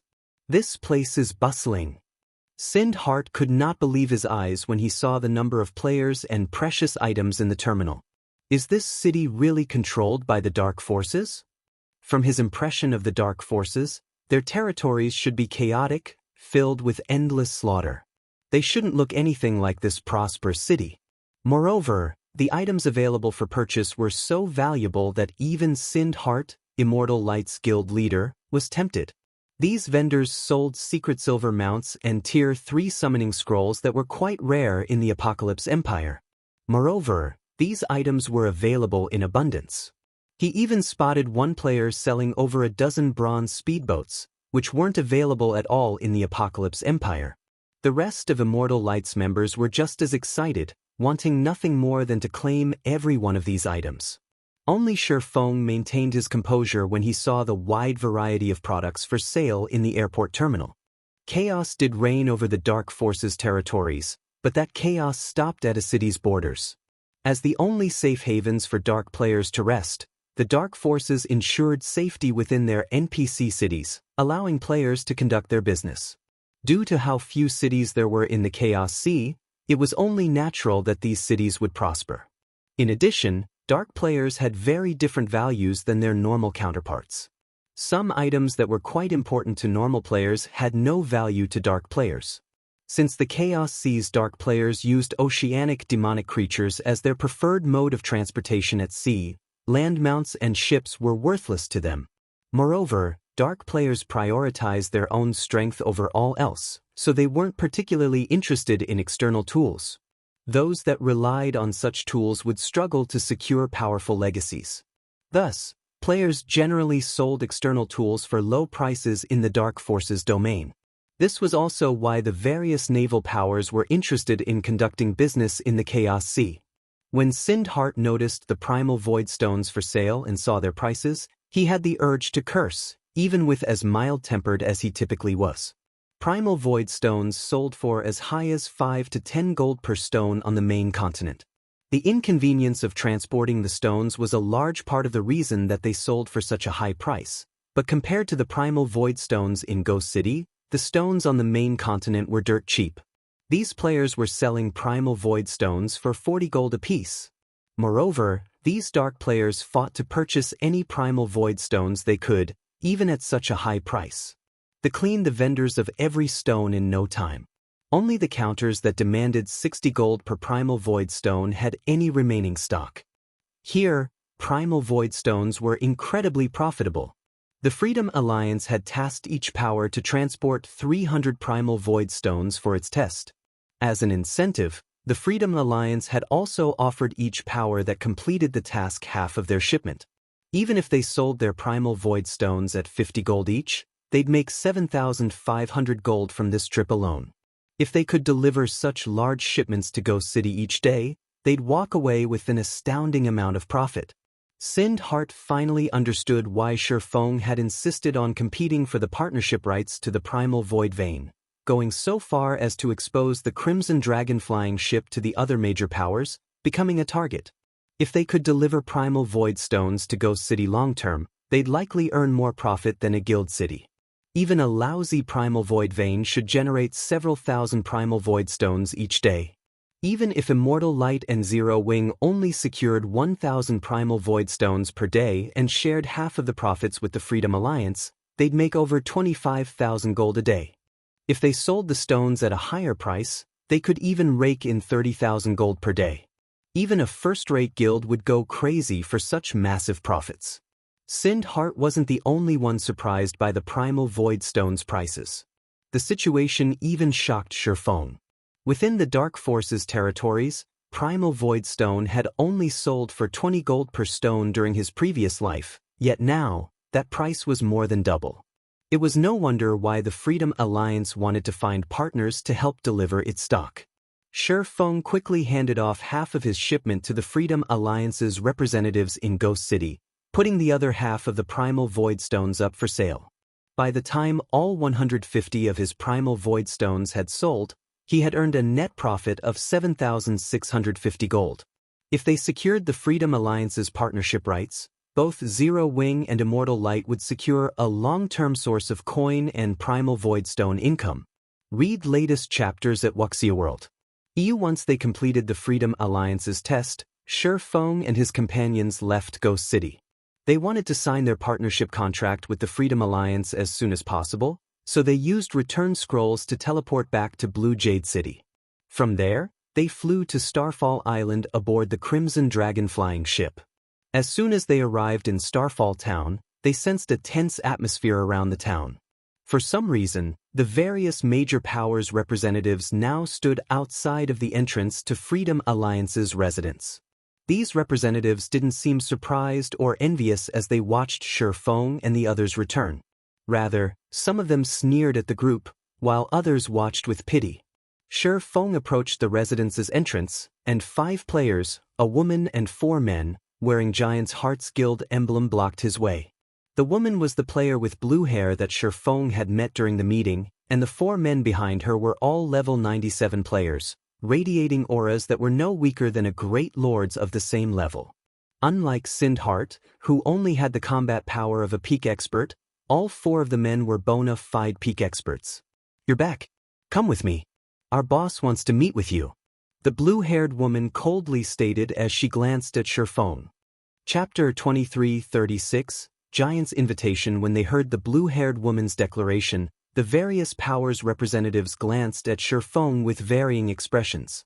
Sure enough, Giant's Heart is making its move. I knew this would happen. With the primal void stone's potential profits, neither the First Fleet nor Giant's Heart can let this go so easily. Zero Wing doesn't know how to take a hint. Flame Robber is clearly trying to share the primal void vein with Giant's Heart, yet Zero Wing dared to interfere. All of these powers wanted the partnership rights to the primal void vein as well, but they knew that they couldn't get their hands on it with a superpower like Giant's Heart already in the way. Zero Wing's determination to win the competition was no different than pulling a tiger's whiskers. The Freedom Alliance might be a powerhouse in Sea's End, but its strength was limited to the sea. However, even super guilds were wary of Giant's Heart, both on land and at sea. Now, retribution had come for Zero Wing. Just as Sindhart was about to step forward, the 4 experts behind the blue-haired woman noticed, and the intensity of their auras skyrocketed. All 4 of the men stared Sindhart down. These 4 were bona fide peak experts with extraordinary legacies and equipment standards to rival Sindhart's. When their aggressive auras washed over Sindhart, he felt as if he were being watched by 4 ferocious beasts. He sensed that these 4 would pounce and kill him if he made any sudden movements. So, this is Giant's Heart's strength? Suddenly, Sindhart didn't feel in control of his own life as he squirmed under the experts' gazes. He was one of the top 10 elementalists in the Apocalypse Empire, and he had defeated his fair share of peak experts. However, every one of the 4 experts before him felt like a major threat. Even if he had backup from Immortal Light, he was certain that he'd die here if all 4 attacked together. Moreover, he suspected that the blue-haired woman was the most frightening of the 5. Sindhart didn't know exactly how strong the blue-haired woman was, but it was clear that the 4 experts behind her respected her greatly. In God's domain, players that had risen to the standard of peak experts would even enjoy very high status within superpowers. The various superpowers would fight to recruit such players, and it was no exaggeration to say that a peak expert could join any superpower they wished.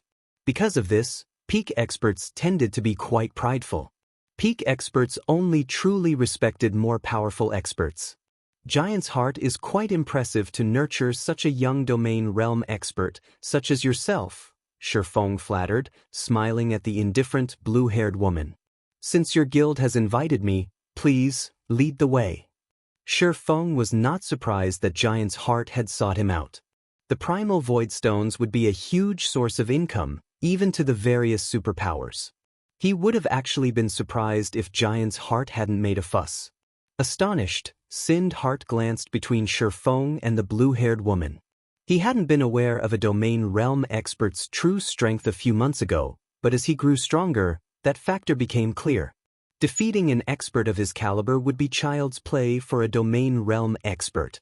But as far as he knew, only old monsters were domain realm experts. This blue-haired woman appeared to be, at most, 23 years old. Even the term genius wasn't a sufficient description.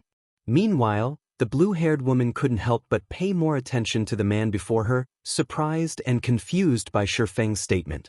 She had only reached the domain realm 7 days ago, and very few people in her guild knew about the accomplishment. She was very careful to hide her combat standards, ensuring that even domain realm experts would dismiss her as a void realm expert, at most. She had never expected Shi Feng to recognize her for what she truly was. "Are we really going to go with them, Brother Yi Feng?" Sindhart asked worriedly in the team chat. Just standing before these 5 players put their lives at risk. If they entered Giant's Heart's territory, they'd be at the guild's mercy. Since we've received such a grand reception, why wouldn't we? Shifeng countered, chuckling. Shifeng's response rendered Sind Heart speechless. Shifeng wasn't wrong about this being a grand reception. A guild wouldn't even send 4 peak experts and a domain realm expert to escort the guild leaders of the Apocalypse Empire's top-ranked first-rate guilds. However, this party clearly harbored ill intentions. Let's go. Our boss doesn't have much time to waste, the blue-haired woman said, annoyed.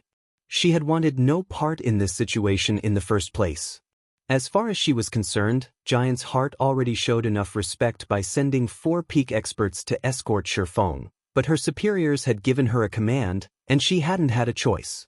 The blue-haired woman then turned and led Shifeng and Sind Heart into the Freedom Alliance's residence. The other Immortal Light members, however, were forced to wait outside. Following the young woman, Shifeng and his companions soon found themselves outside of the residence's top-floor reception room. Sind Heart was dumbfounded to see 8 Giant's Heart experts guarding the doors. Although these 8 experts were only level 96, they all radiated incredibly powerful auras. Sind Heart could tell that they all had stronger life ratings than the 4 peak experts that had greeted them at the residence's entrance. Only, these experts hadn't reached the Void Realm yet. Even so, their combat power should only be slightly weaker than the 4 peak experts. With such a formidable foundation, Giant's Heart could annihilate Immortal Light with little effort. Go in, the blue-haired woman said as she pushed open the reception room's doors. Nodding, Shifeng entered the room with Sind Heart by his side. From the nearby hallway, several Freedom Alliance commanders watched this unfold. It seems Passing Monarch will be disappointed. Identical Summer, the current 5th Fleet's commander, commented, laughing. When he had seen Zero Wing's flying ship and knew it would win the partnership rights to the Primal Void Vein, he had nearly gone mad, but now that Giant's Heart had stepped in, he couldn't wait to see how Zero Wing intended to get out of this mess. At the end of the day, some things are simply impossible to obtain. If Zero Wing gives up the partnership rights, it should be able to continue working with the Freedom Alliance, 100 Leaves surmised with a sigh. Zero Wing had won the partnership rights, but the guild was still too naive. In one of the past's virtual reality games, the various superpowers would have likely let the matter slide, but in God's domain, there were just too many benefits and secrets. It would not be easy for non-superpowers to claim such a valuable resource in this game. Meanwhile, a handsome, white-haired man reclined on one of the sofas in the reception room. The moment Sind Heart entered the room, he was overwhelmed by a strange, stifling sensation. Is that man a monster? Sind Heart felt cold sweat slide down his back as he looked at the white-haired man before him. The man didn't reveal any killing intent or seem dissatisfied, yet Sind Heart was terrified.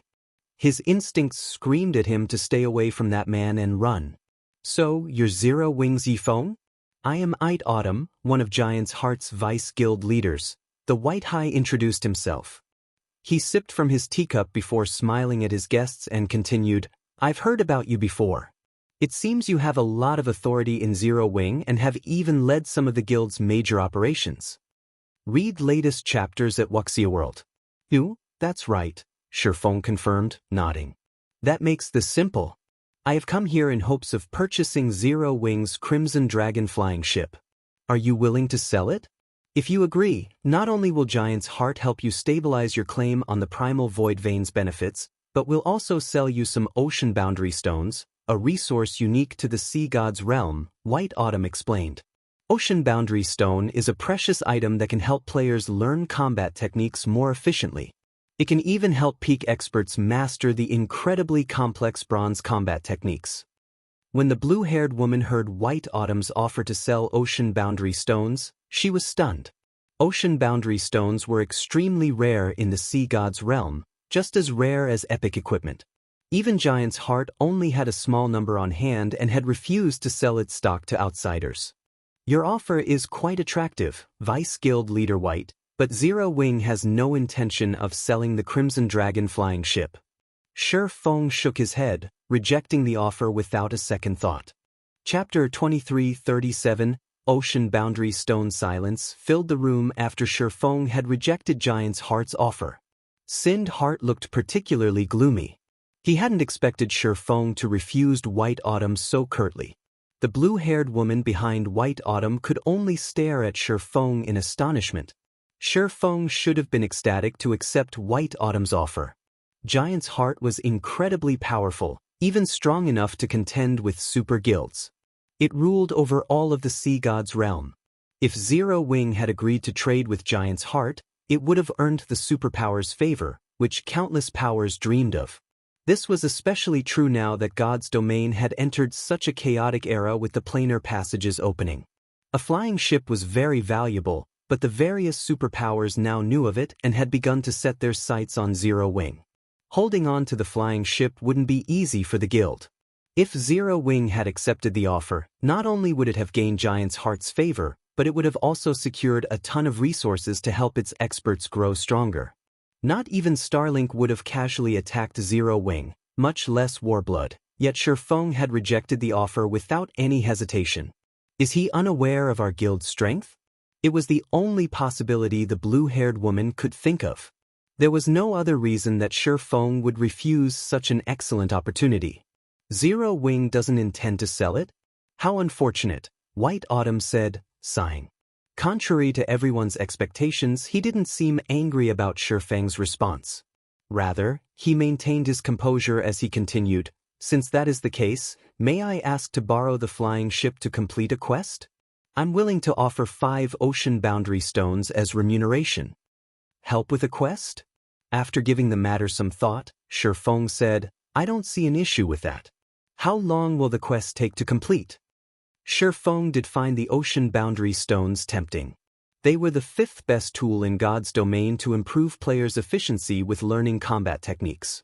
2 ocean boundary stones had been as valuable as a piece of level 100 plus epic equipment during his previous life, but even when offered such a trade, very few powers had been willing to part with their stones.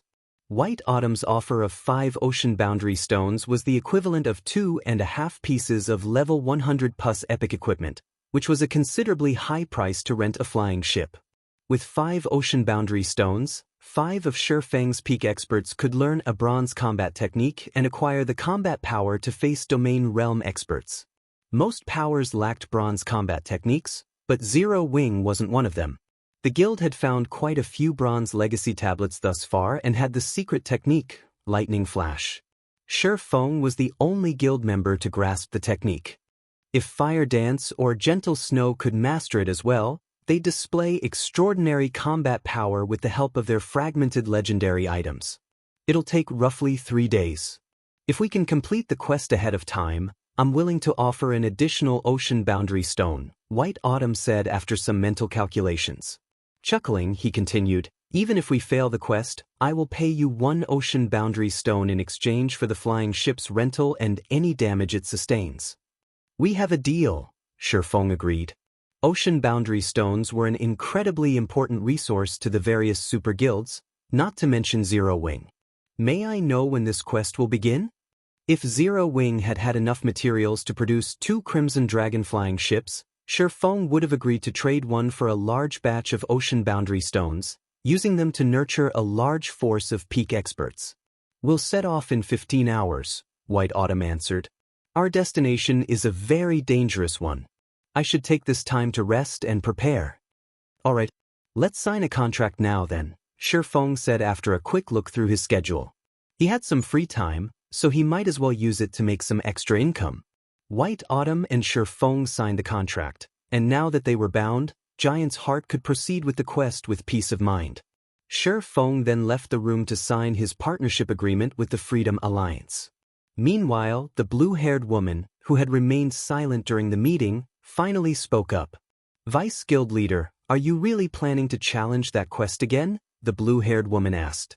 White Autumn kept most people in the dark, but as one of the guild's domain realm experts, she knew what was happening. The man intended to challenge one of the Sea God's realm's epic main storyline quests. Giant's Heart had 3 chances to complete the quest but had already failed twice. Clearly, White Autumn hadn't given up, but if they failed again, the quest would vanish. Our chances of success will be much higher with a flying ship on our side. Moreover, we're running out of time to complete the quest, White Autumn said, chuckling. If we can complete it, Giant's Heart will have all it needs to establish itself in the Fire Dragon Empire. Even if the Pride Empire sends everything it has at us, it won't have the power to remove us from the Empire. But is it really okay to take Yi Feng with us? The blue-haired woman asked worriedly. Only 10 players can enter that place, and without a special legacy, not even a peak expert will last more than 10 seconds.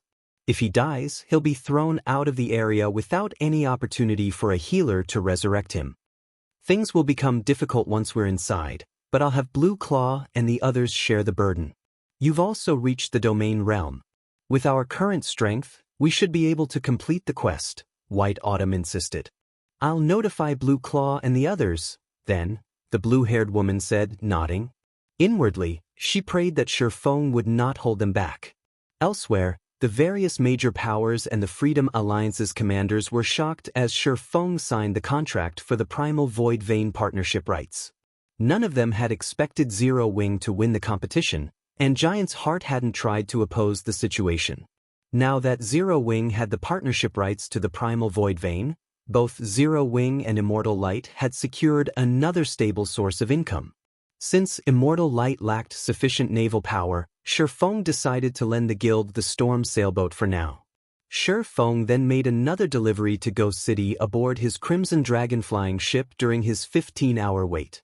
During their second visit to the city, Sindheart had emptied his pockets to purchase 7 bronze speedboats and 2 sailboats, instantly boosting Immortal Light's naval prowess. Moreover, Passing Monarch spared no effort to help Sindheart, sending one of his expert fleets to assist Immortal Light. Read latest chapters at Wuxia World. Now, even without the flying ship, Immortal Light could deliver Primal Void Stones to Ghost City without fearing the Chaos Sea's dark players. The guild would also deliver Zero Wing's share to its branch guild in the Apocalypse Empire. Selling Primal Void Stones to the Dark Forces was an excellent way to make a fortune, but to Shi Feng, the Primal Void Stones themselves were more valuable than the coins he could gain by selling them, especially when he had access to so many. The more he had, the valuable the stones would be. Current players just didn't know it yet. Time passed quickly while Shi Feng made these arrangements. Before he knew it, the 15 hours were nearly up. I should head to Blue Jade City now. Taking a look at the time, Shi Feng pulled a return scroll from his bag and teleported to Blue Jade City. Chapter 23:38, Legacy Combat Technique Sees End, Blue Jade City. After appearing in Blue Jade City's teleportation hall, Shi Feng noticed the blue-haired woman from Giant's Heart. She carried a legacy crystal ball and was in the midst of learning a combat technique. A legacy combat technique. Shi Feng was stunned to see the crystal ball in the woman's hands. God's Domain's combat techniques fell into various categories, each rarer than the last. Offensive techniques, defensive techniques, footwork, and physical techniques. The rarest and most unique of these were legacy combat techniques. Legacy combat techniques were a special type, unlike ordinary combat techniques. They were limited to specific classes. Players without the appropriate class couldn't learn one even if they obtained it. Every legacy combat technique was as rare as a fragmented legendary item, and they didn't possess fixed ranks. The standard of the techniques depended on the user's mastery of them. All legacy combat techniques started out at bronze rank, and the greater a player's master was, the more power they could wield with the technique.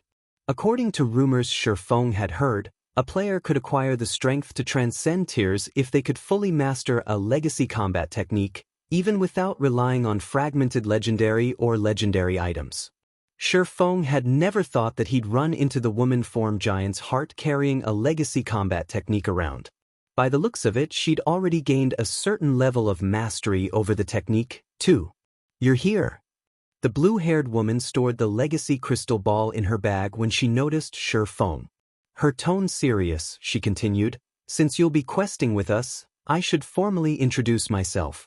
I am Linya, the vice commander of Giant's Heart's main force. The quest we'll be doing is unusually difficult. Even domain realm experts can lose their lives if they're not careful. I hope you won't act recklessly during the quest. We won't be able to save you. All you'll need to do is survive. Rest assured. I might not be particularly skilled in all aspects, but I'm quite good at keeping myself alive, Shifeng replied, smiling. Linya's warning made him a bit curious. Domain realm experts stood at the apex of God's domain. An averagely geared domain realm expert's performance would be even better than that of a peak expert in full, top-tier equipment during a high-ranked quest. There were very few quests of the same level that could threaten an apex expert fully geared in top-tier equipment. Good. Let's go. Linya had nothing more to say after hearing Shifeng's confident response. She then led him toward the Continental Teleportation Array, and they traveled to the Fire Dragon Empire. Once they arrived, Linya pulled a teleportation stone from her bag and teleported both of them to a heavenly land of verdant mountains and clear rivers. System, you have discovered the Sea God's realm. System, as you have reached Tier 3 and are not indigenous to the Sea God's realm, the world's power works against you, weakening your physique by 30% and basic attributes by 20%.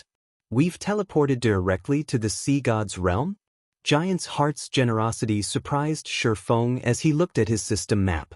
Teleportation stones were incredibly valuable in God's domain. As long as the registered location was within range, players could use teleportation stones to transport a maximum of 5 players. Planar teleportation stones were the stronger version. Planar teleportation stones allowed players to cross dimensions and travel to a registered otherworld instantly. Although they couldn't be used in areas that prohibited teleportation, planar teleportation stones were a powerful life-saving tool. And yet, Linya had used one so casually. After their arrival, Shifeng noticed 8 other players on the mountaintop, sitting before an ancient ruin. While Autumn was one of them. Of the remaining 7, the weakest was a peak expert who was very close to reaching the domain realm. To Shifeng's surprise, not all of the 7 were members of Giant's Heart. 2 of them were independent players. Neither of the independent players had reached the domain realm yet, but they had slightly superior life ratings to Linya's. The ambient water-type mana seemed to gather around those 2 players. Sea God's direct kin? The Sea God's realm really is extraordinary. It's no wonder why Giant's Heart can contend with Pride Empire. Shifeng could not help but re-evaluate his view of the Sea God's realm upon noticing the 2 independent players. All Sea God's kin had received the Sea God's blessing. Becoming a Sea God's kin was like completing a trial of God. Of course, a hero received blessings from multiple gods. A single god's blessing wasn't enough.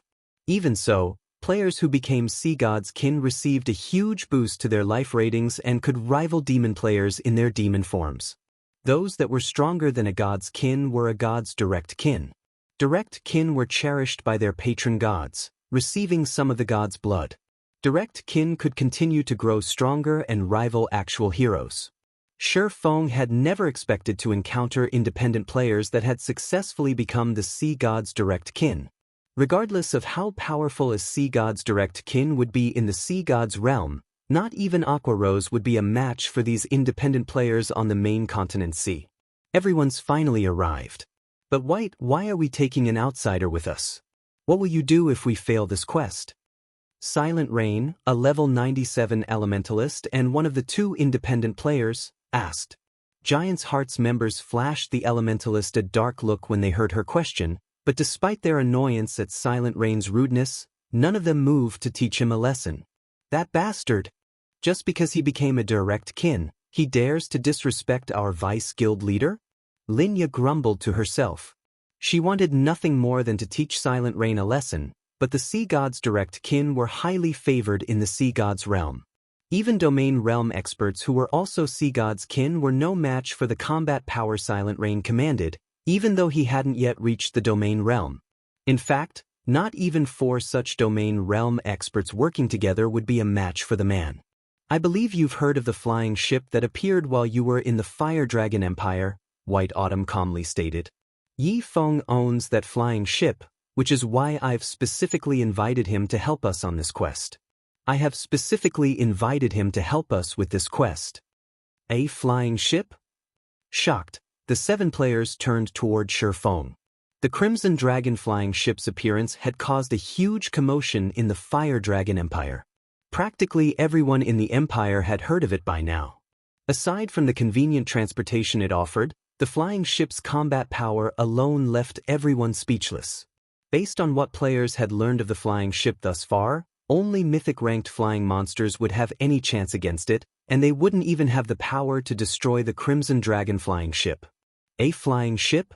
It seems that you're quite impressive, kid, Silent Rain said to Shifeng, a hint of envy and greed flashing in his eyes. With less than a handful of flying mounts in God's domain, a flying ship was a priceless treasure. If he had one of his own, he could walk through God's domain unhindered as long as the various superpowers didn't go all out to stop him. Alright, we don't have much time left. Let's hurry and go in. Otherwise, we'll have to wait another 2 days before we can enter, the other independent player, a level 97 berserker, quickly interrupted when he noticed the tension between his comrades. Read latest chapters at Wuxia World. We are running out of time, Silent Rain agreed after taking a look at the time. He then smiled at Shifeng, saying, once we're in, all you need to do is follow me, kid. I'll keep you safe. That's none of your concern, Rain. We'll handle Yifeng's protection. You just need to do your own job, a stern man in his 30s coldly stated from beside White Autumn. Blue, do you think anyone in the sea god's realm is stronger than me? Silent Rain shot back disdainfully, glancing at the stern man named Blue Claw. As Blue Claw was about to offer a harsh reply, White Autumn interjected, enough. We will proceed as planned. Let's hurry and get inside. Although White Autumn hadn't spoken loudly, every one of the 9 players felt his authority. Neither Silent Rain nor Blue Claw said anything more. The team quietly entered the ruin, one after another, and Shifeng followed Linya into the cave. Chapter 23:39. Go ahead if you can. The cave was dimly lit. After everyone in the team entered it, a magic barrier appeared and sealed off its mouth. Now, players would no longer be able to enter or exit the cave unless they found the mechanism to remove the barrier. Inside this dim environment, even Tier 2 experts couldn't see more than 30 yards away, a considerably disadvantageous situation to current players. A distance of 30 yards might seem very far, but level 90+ Lord-ranked monsters could cross it in 2 seconds, at most, getting within melee range. If a group of Lords suddenly charged forward, even Tier 2 experts would take damage. Our quest begins now. Everyone stay cautious. There are many diverging paths here, so stick close to each other, White Autumn commanded. Linya, you scout ahead. Blue, focus on protecting Yifeng. The monsters here are far stronger than the monsters found outside. Yifeng, you pay attention as well. Players that are not a sea god's kin will be heavily restricted here. You must not try to solo the monsters here at all. In response to White Autumn's warning, Shifeng simply replied with a silent nod. The suppression this ruin subjected players to was indeed powerful. The instant the magic barrier sealed off the cave, the inside of the cave felt as if it had transformed into a completely different world. Shifeng could also feel the suppression on him intensifying. Now, although the suppression of his basic attributes remained the same, his physique was only 60% of his original. Moreover, the sensitivity of his 5 senses had decreased sharply. It was no wonder Linya and White Autumn were constantly reminding him to be careful. Under such a powerful suppression, even Tier 2 experts would not be able to fight a Lord-ranked monster of the same level. If they came across a group of Lords, their fates would basically be sealed. Even Domain Realm experts would not fare much better in this scenario. After all, the greatest factor differentiating ordinary experts and Domain Realm experts was their control over their 5 senses. A suppression of the 5 senses would affect Domain Realm experts much more than it would affect ordinary experts. However, the ruin suppression had minimal effect on White Autumn and the others, who were sea god's kin. On the trek into the cave, Linya, who was an assassin, was fully responsible for scouting out the path ahead. The 2 sea gods' direct kin of the team handled clearing out the monsters in the way. Although the suppression on direct kin was negligible, the monsters inside the cave were still extraordinarily powerful. Naga Siren, bloodline creature, Great Lord, level 98 HP 63, 000, 000 / 63, 000, 000 Nagas possessing special bloodlines filled the cave. Occasionally, the Nagas would suddenly appear from a branch cave and execute a hit-and-run attack on the team or launch a long-range ambush using crossbows. Every one of these Nagas was like a well-trained, expert assassin. They also possessed combat standards reaching the Trial Tower's 5th floor. To White Autumn and the others, however, these Nagas posed very little threat. After all, every one of them possessed basic attributes rivaling those of a great lord of the same level. As for the Silent Rain and Uneducated Bull, the two direct kin of the team, their basic attributes were even higher. Before the dozen or so ambushing Nagas could get close to the team, they were already sent flying by a bunch of powerful attacks. We cannot waste stamina here. Accelerate our advance. White Autumn ordered as he shoved back a Naga with his shield. The Nagas inside the cave were endless. No matter how many Nagas the players killed, more would just take the place of the fallen. If they did not speed up their progress, they would eventually die from exhaustion, even if they were more powerful. At White Autumn's words, everyone immediately hastened their footsteps. For the next 3 hours or so, the team kept pushing through swarms of Nagas. However, as they moved deeper into the cave system, not only did the terrain become increasingly complex, but the number of Nagas that attacked them each time also multiplied. Initially, each group would have only a dozen or so Nagas. Eventually, that number increased to at least 20. In addition, the Nagas' coordination with each other constantly improved. Even though White Autumn and the others possessed very high combat standards, they still could not help but feel more and more pressured. Fortunately, this was not White Autumn and the others' first time visiting this place, so they were very familiar with the cave system's paths. Eventually, after fighting for another 2 hours or so, the team arrived at an extremely expansive cavern that housed a large temple. The instant everyone entered this underground cavern, a magic barrier appeared and sealed off the tunnel behind them, preventing the Nagas from chasing them any further. How close? Sure enough, it's much tougher now that we're bringing one more person. Silent Rain said. Glancing at White Autumn, he continued, White, we never agreed to bring an additional person before. You have to increase our remuneration once we get back.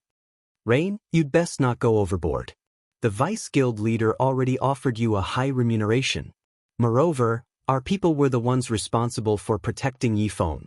You were only responsible for opening up the path, Linya countered, frowning. She felt very dissatisfied with Silent Rain's demand. If not for this ruin being special, they wouldn't have allowed non-guild members to participate in this quest at all. Fine, you guys tank the monsters later on. I'll stay in the rear. If that's the case, I won't have any objections. Silent Rain sneered as he pointed at the 2 golem monsters standing guard before the temple. Rock Giant, Elemental Creature, Grand Lord, Level 101 HP 375,000, 000 / 375, 000 000. Lin Ya's complexion turned ashen at Silent Rain's words. Everyone present was fully aware of how powerful level 100+ monsters were. This was especially true for the 2 rock giants before them.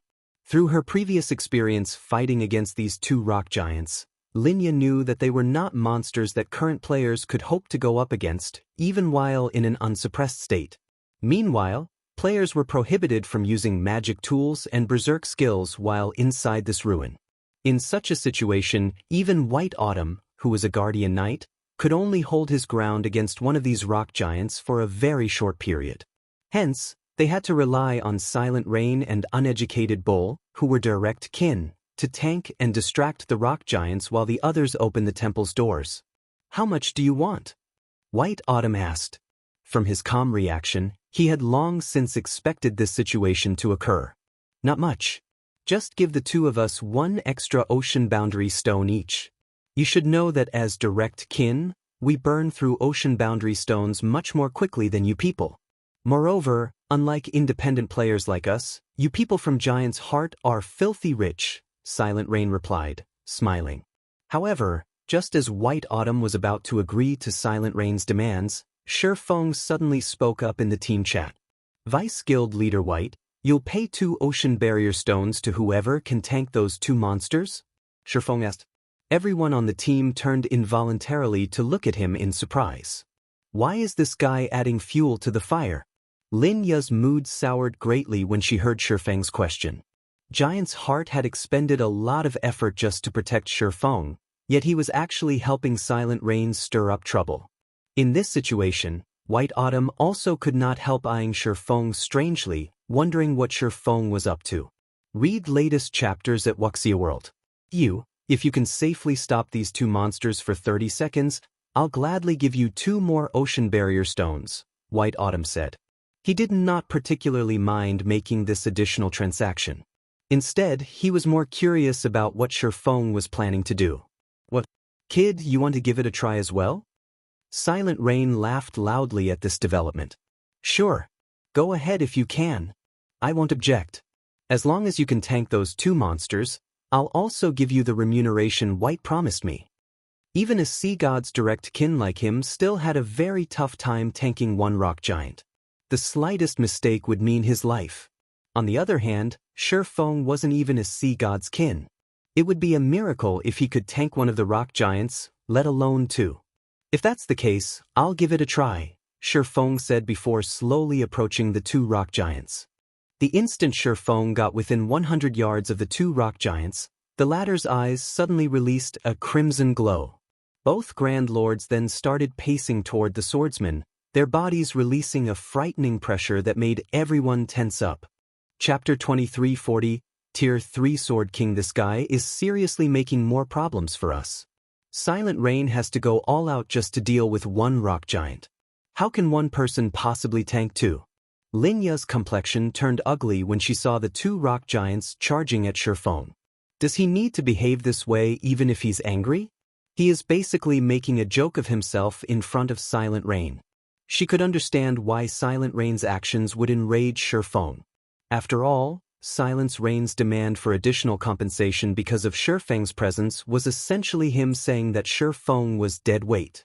However, Shifeng's trying to prove himself by fighting 2 rock giants at once was simply foolish. After all, inside this ruin, everyone on the team had different tasks. Shifeng's main purpose lay beyond the rock guardians. At that point, once he took out his flying ship, Silent Rain would naturally shut up. Rain, let's get ready as well. This kid shouldn't be able to last long. If he dies, we'll have to start all over again, Uneducated Bull said, unsheathing the crystalline greatsword slung on his back when he saw the rock giants closing in on Shifeng. Although they had yet to reach the starting point of their quest, so long as players died here, they would be automatically resurrected outside the cave and lose 5% of their EXP. Then, the team would have to suicide and leave the cave too. After all, Shifeng held the key to clearing the quest. Uneducated Bull did not wish to waste several more hours fighting through the cave system once more. No rush. This kid should be quite strong. Given how confident he is, he shouldn't have any problems lasting 4 or 5 seconds. It won't be too late for us to take action just when he is about to fall. That'll let him know his own worth and save us a lot of negotiation later, Silent Rain said as he shook his head and smiled. I guess you're right. Uneducated Bull nodded, as he felt Silent Rain's words were reasonable. Every expert possessed trump cards. The rock giants might be very powerful, but Shifeng should not have much of a problem holding his ground against the Grand Lords for a few seconds. In contrast, if Silent Rain and Uneducated Bull took action too soon, they would only devalue themselves. While the 2 sea gods' direct kin were coming to an agreement, the 2 rock giants had arrived before Shifeng and were smashing their humongous fists down at him. The rock giants were 10 meters tall, and their fists were large enough to cover a 10-yard radius. Let alone a Tier 2 swordsman, even a Tier 2 assassin would not be able to dodge the rock giants' attacks in time. Meanwhile, even a small scratch from the attack of a level 101 Grand Lord could reap a large chunk of a Tier 2 MT's HP. Facing the attacks of 2 rock giants simultaneously, a Tier 2 metric tons would have to activate a life-saving skill to survive. Just when everyone assumed that Shifeng would utilize a life-saving skill to stop the two rock giants' attacks, he suddenly unsheathed the abyssal blade and killing ray, then lightly brandished his swords at the two descending fists. In the next moment, two deep, distinct cuts appeared on the rock giant's knuckles. At the same time, the attack trajectories of both fists suddenly changed. In the end, the fists landed roughly 10 yards away from Shifeng, creating large craters in the ground. Before the two rock giants could launch another round of attacks, Shifeng had already appeared behind their feet and executed a horizontal slash with killing ray. Void slash. 6 slashes carrying the power of the void landed on the hamstrings of the two rock giants, each slash inflicting over -800,000 damage on the Grand Lords. The powerful strength the slashes carried also forced the two rock giants to their knees, their offense coming to an abrupt halt. Silence. For a moment, as if time had frozen, silence filled the entire cavern. Whether it was Giants' Heart's members or Silent Rain and Uneducated Bull, everyone wore a dumbfounded expression. None of them could believe this scene was true. Let alone having trouble against the two rock giants, Shifeng practically got the upper hand on the Grand Lords. He had easily blocked the fists that they found extremely difficult to dodge. His attack speed was also so fast that they caught only a blurry glimpse of his blows. However, the most frightening part of his performance would still have to be the strength he displayed. Impossible. This is definitely impossible. Silent Rain blurted out his thoughts as he watched Shifeng repelling the rock giants' attacks time after time. How can a player have so much strength? The strength of Uneducated Bull, who was a sea god's direct kin and a berserker, was unrivaled in the sea god's realm, yet even he could just barely deflect the attack of one rock giant. On the other hand, Shifeng, who wasn't even a sea god's kin, was actually suppressing the two rock giants all by himself. This feat completely shattered Silent Rain's worldview. 3. White Autumn exclaimed. Although he found this unbelievable, it was also the most plausible answer he could come up with. He should be a Tier 3 Sword King. Upon hearing the words, Tier 3 Sword King, unprecedented shock filled everyone's heart. Tier 2 classes were commonplace in God's domain, especially among NPCs. Only after reaching Tier 3 would one be considered a powerhouse in God's domain and receive the acknowledgement of NPCs. A Tier 3 class was one of the requirements for becoming the Lord of a city. This was also the goal that players like themselves were striving toward. However, even with their current extraordinary strength, they were still not confident of completing their Tier 3 promotion quests. After all, their legacies were very special. This, in turn, meant their Tier 3 promotion quests were much more difficult than the promotion quest of ordinary players. Hence, they needed to make plenty of preparations. Nevertheless, while they were still suffering a headache over their Tier 3 promotion quests, Shifeng had actually become a Tier 3 Sword King already. Who is he? Lin Ya's heart churned with confusion as she gazed at Shifeng. She did not believe that a small guild like Zero Wing could nurture a Tier 3 powerhouse at this stage of the game. After all, none of the various superpowers had a Tier 3 powerhouse yet. Moreover, judging by Shifeng's performance, he definitely wasn't your average Tier 3 powerhouse.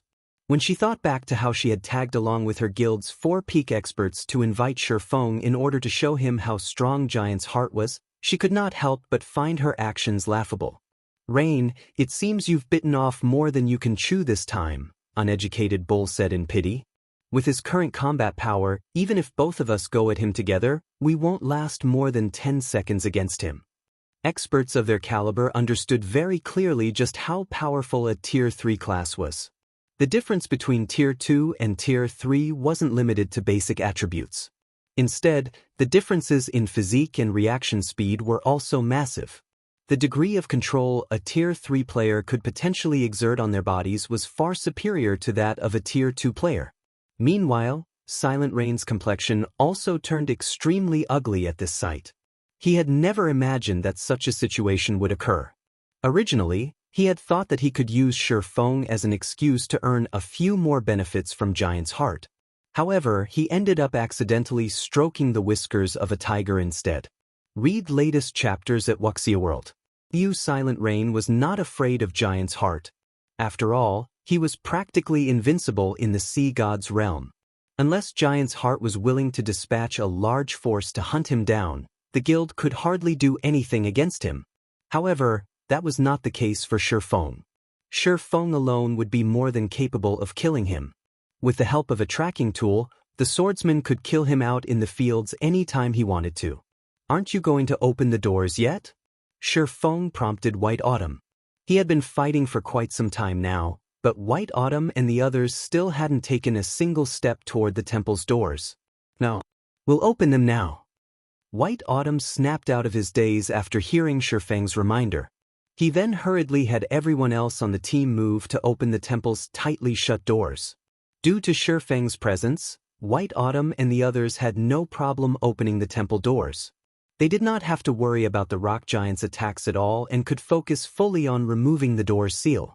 In the end, they took only 25 seconds to open the temple doors completely. After seeing White Autumn and the others enter the temple, Shifeng executed Void Slash and sent the two rock giants stumbling back. He then dashed straight for the temple's entrance and disappeared from the dimly lit cavern. Chapter 2341, Mutated Mythic. The moment Shifeng entered the temple, he felt as if he had arrived in an entirely different world. Instead of a ceiling, a blue sky hung overhead. Before him was a vast expanse of flowers. Just standing in this place gave him an indescribably pleasant and refreshed feeling. However, some distance ahead stood countless gravestones and statues. Each gravestone recorded the deeds of its owner when they were still among the living. A closer inspection of these gravestones would reveal that every grave belonged to someone who was once a powerhouse in God's domain. Many of these gravestones even belonged to heroes. Meanwhile, every one of these powerhouses had something in common: the fact that they all died on the same day. A resting place constructed by the sea god? Shifeng could sense faint divine might coming from the gravestones and statues before him. If these things weren't constructed by a god, then it would be impossible for them to pick up a god's aura. After all, an item needed to be in contact with a god for an extended period to absorb the god's aura. Just a graze would not be sufficient. During the time Shifeng was observing his surroundings, White Autumn and the others approached him. "Elder Yifeng, your guild really has hidden its strength deeply. If Warblood and Starlink find out about this, they'll most likely receive a fright," White Autumn said in admiration as he looked at Shifeng. Although White Autumn had long known that Shifeng possessed extraordinary strength, he never thought that Shifeng was this strong. The fact that Shifeng advanced to a Tier 3 Sword King so soon would serve as a huge deterrence to the various superpowers. After all, nobody could guarantee that, should Zero Wing get pushed into a corner, Shifeng would not invest a large amount of time specifically to make trouble and target the upper echelons and core experts of Zero Wing's enemies. Most likely, only be a few players in God's domain could say with confidence that they could survive against a Tier 3 Sword King. Moreover, Zero Wing also had a flying ship and occupied a medium fortress on Dragonheart Island. After remembering these matters, White Autumn could not help but grow interested in the guild known as Zero Wing. Now, rather than viewing Zero Wing as a pseudo-superpower, White Autumn already considered Zero Wing an existence equal to Giant's Heart. As for Linya, although she was a little in awe of Shifeng's strength, she still could not help gnashing her teeth in anger and frustration, as she felt that Shifeng had just been toying with her. Despite being a Tier 3 powerhouse, Shifeng was insistent on hiding his strength. It would have been fine if he simply kept hiding his strength, yet he chose to reveal it midway through their quest. She felt as if the swordsman had been playing her for a fool. However, as luck would have it, she was utterly helpless to do anything against him. What Linya did not know was that, if not for the extreme importance of ocean boundary stones to Zero Wing, Shifeng wouldn't have bothered interfering at all. After all, it was much easier to just relax at the rear and collect his payment of ocean boundary stones once the quest was done. However, he had received an opportunity to earn 2 ocean boundary stones with merely a little effort. With the value of 2 ocean boundary stones equivalent to 1 piece of level 100 plus epic equipment, only a fool would choose not to make such a trade. "Brother Yifeng, you really concealed your strength perfectly. It is my loss this time. According to our agreement, I'll give you the 2 ocean boundary stones White Autumn promised me as well, Silent Rain said, admitting his defeat. Nobody present found Silent Rain's decision surprising. Although Silent Rain was a sea god's direct kin and could exert the combat power of a Tier 3 class in the sea god's realm, there were still massive differences between Tier 3s. Silent Rain might be able to cope against ordinary Tier 3 experts, but against a Tier 3 Sword King like Shifeng, who could suppress 2 level 101 Grand Lords all by himself, he would be nothing but a joke. Unless Silent Rain successfully advanced to Tier 3 as well, he wouldn't perform any better than other Tier 2 players when fighting Shifeng. However, completing the Tier 3 promotion quest was easier said than done. Even if Silent Rain could get promoted to Tier 3, that was something that would happen only in the distant future. Meanwhile, Shifeng did not say anything about this situation. Gaining 2 additional ocean barrier stones was undoubtedly a good thing for him. With this, his single trip here would earn him a total of 9 ocean barrier stones. This was definitely a huge windfall for Zero Wing. After all, compared to other powers, Zero Wing already possessed a significant advantage when it came to learning combat techniques. The Extraordinary Tower. The further one progressed into the Realms of Truth, the greater the assistance the Realms of Truth would provide. Upon reaching the Ascension Realm, even a Flowing Water Realm expert would have an excellent chance of learning bronze combat techniques. Even if their mastery wouldn't be very high, they would, at least, learn the basic principles of how bronze combat techniques improved one's combat power. Meanwhile, with the help of the Ocean Boundary Stones, Zero Wing would be able to nurture a batch of experts with mastery over bronze combat techniques. At that time, Zero Wing could further stabilize the situation of its various branch guilds. Vice Guild Leader White, may I know what we will be doing next? Shifeng asked as he looked at the sea of flowers around him. What we need to do next is very simple.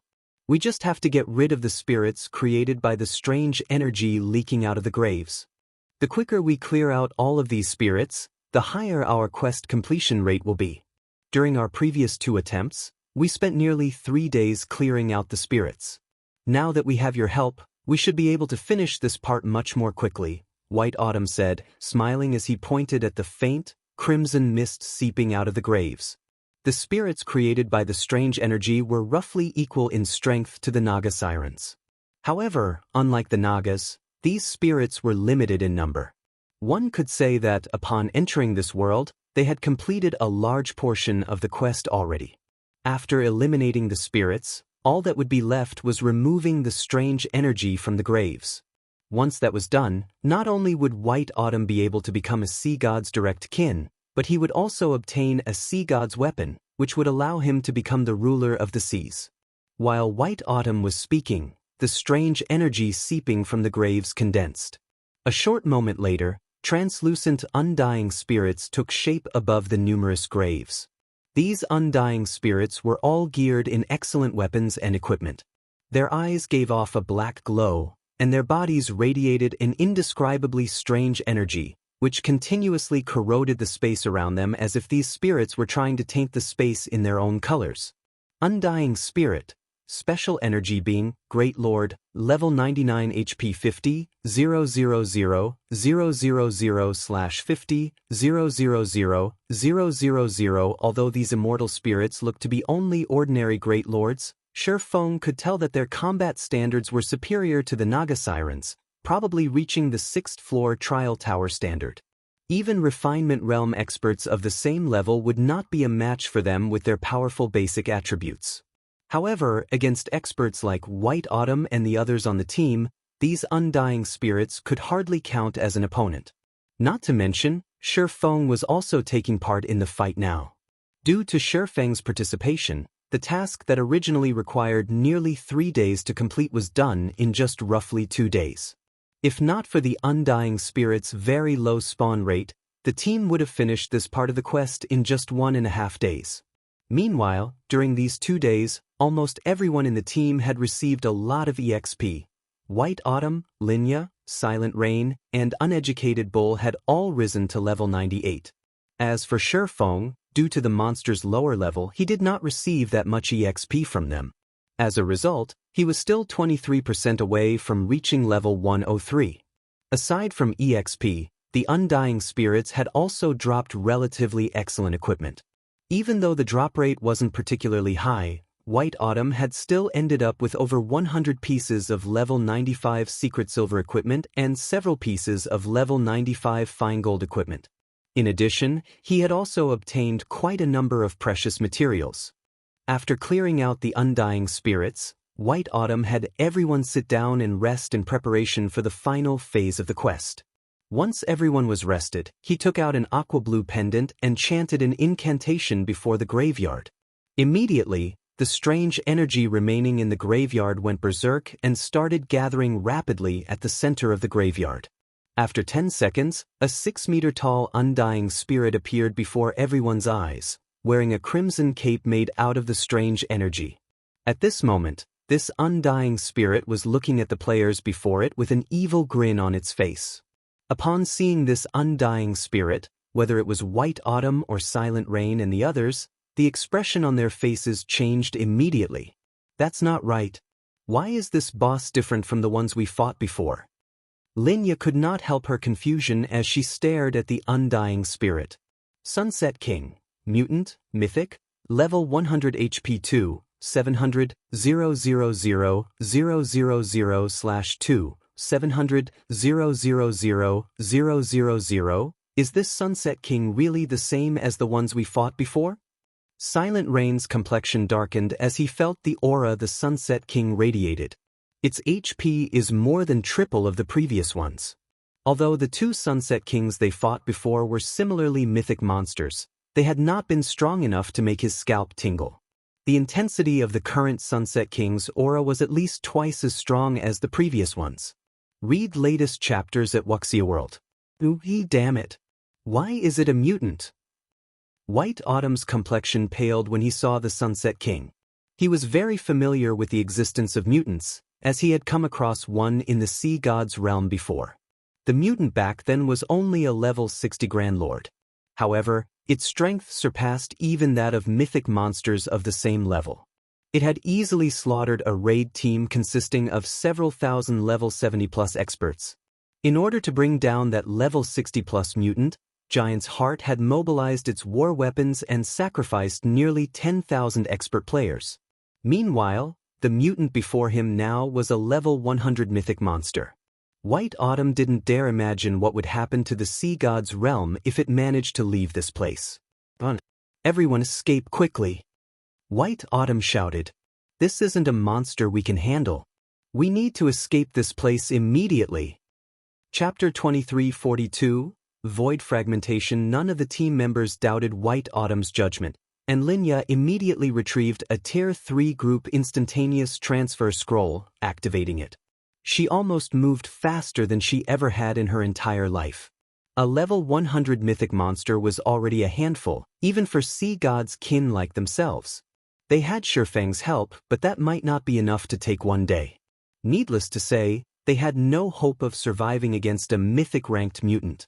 The last time a mutant had appeared in the Sea God's realm, it had badly shaken the entire world. For that battle, Giant's Heart had unified the forces across the Sea God's realm, losing over 10,000 lives and blowing through nearly half of its resources. The guild had even been forced to rely on certain cards it had prepared to use against super guilds to bring down the mutant. To make matters worse, a mutant didn't just kill players as normal monsters did. It would sometimes devour them as well. Players that were simply killed didn't have much of an issue, but those that were captured and eaten would suffer triple the usual death penalty, and their souls would be weakened for 10 days after their resurrection. Being eaten was far more severe a loss than dying 5 or 6 times. During the battle against the mutant, many of Giant's Heart's refinement realm experts and stronger had been devoured. Unfortunately, that included some peak experts. It had been a huge setback for the guild. If not for that battle, Pride Empire wouldn't have defended against Giant's Hearse invasion in the Fire Dragon Empire so effectively.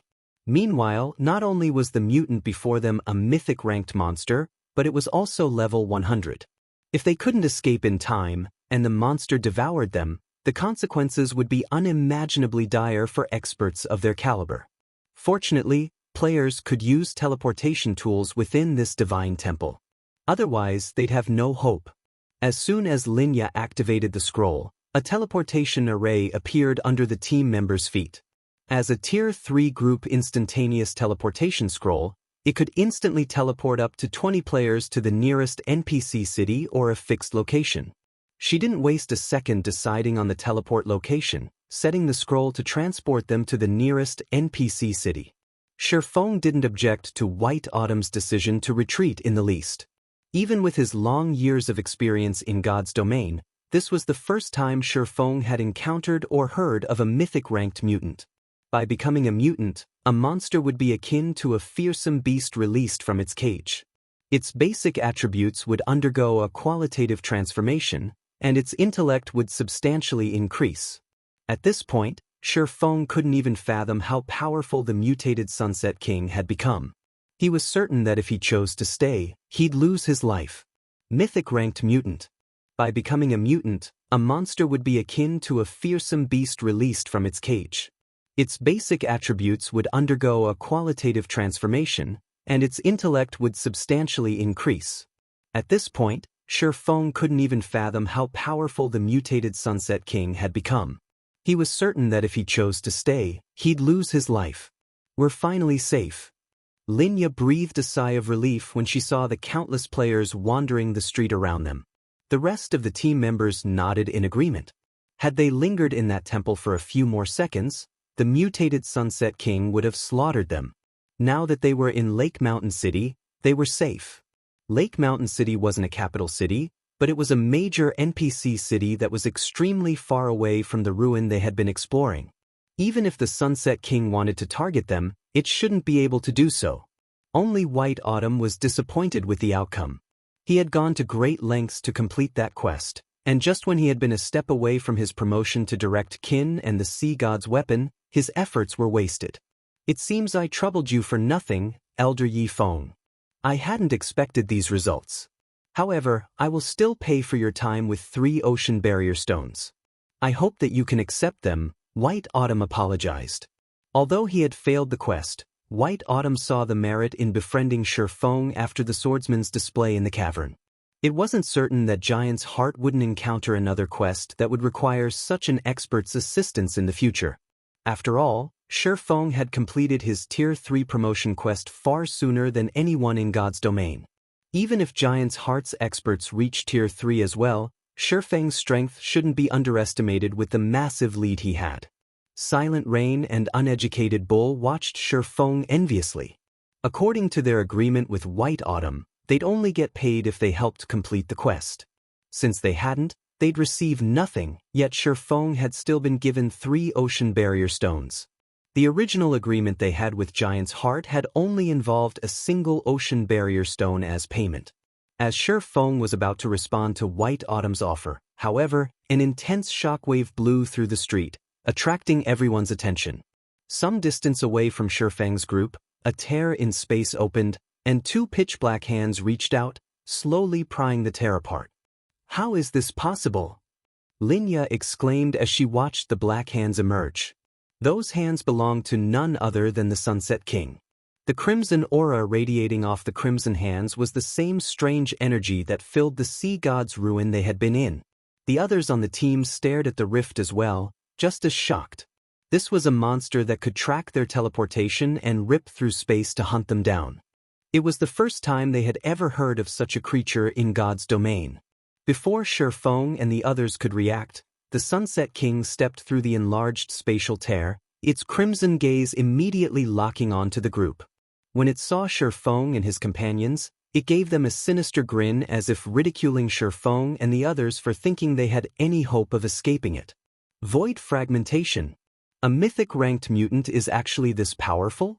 Shifeng was utterly astonished. Normally, not even Tier 4 NPCs could track players when they fled by teleporting, yet this mutated Sunset King was exactly that powerful, forcing open a path that led directly to its prey. To accomplish such a feat, the Sunset King would need to have the strength to fragment space itself.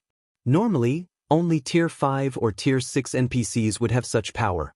Contrary to Shifeng and his companions' reactions, the players around them seemed excited as they watched the Sunset King emerge. Crap. A mythic monster is sieging the city?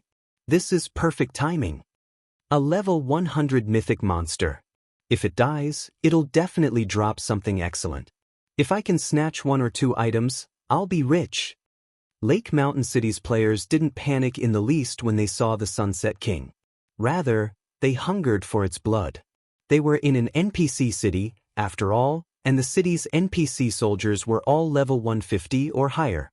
A measly level 100 mythic monster would just be asking for a beating by trying to attack the city.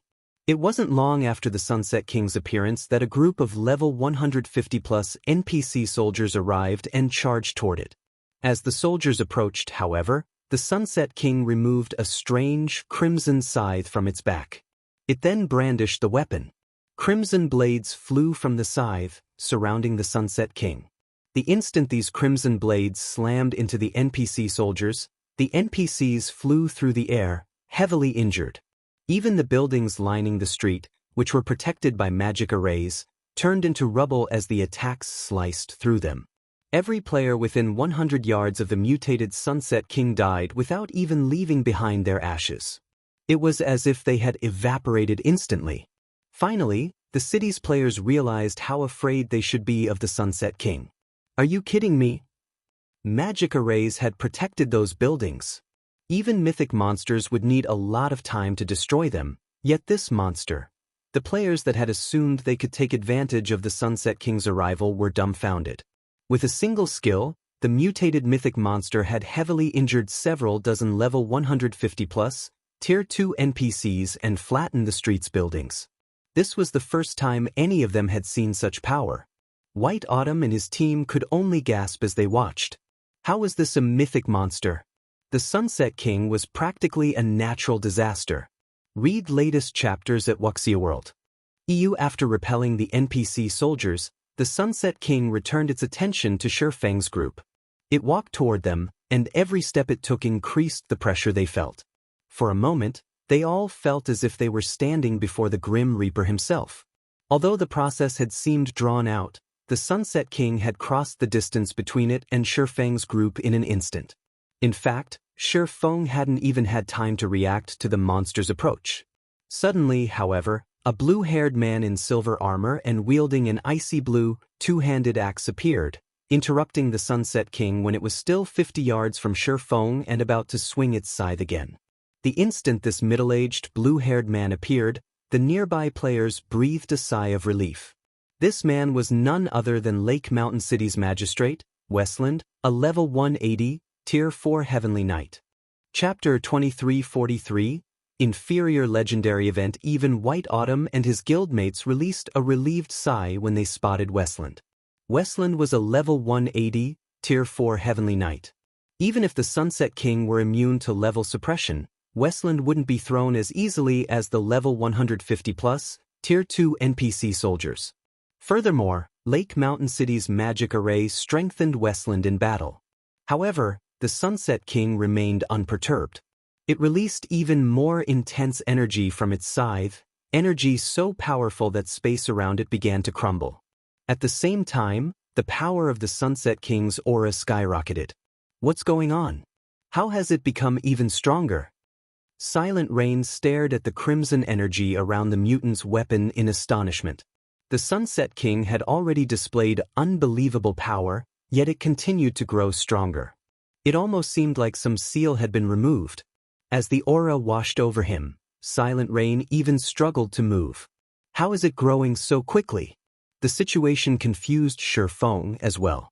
As monsters completed a mutation, they would experience a qualitative leap to their strength, which would grow until it couldn't be quantified by levels.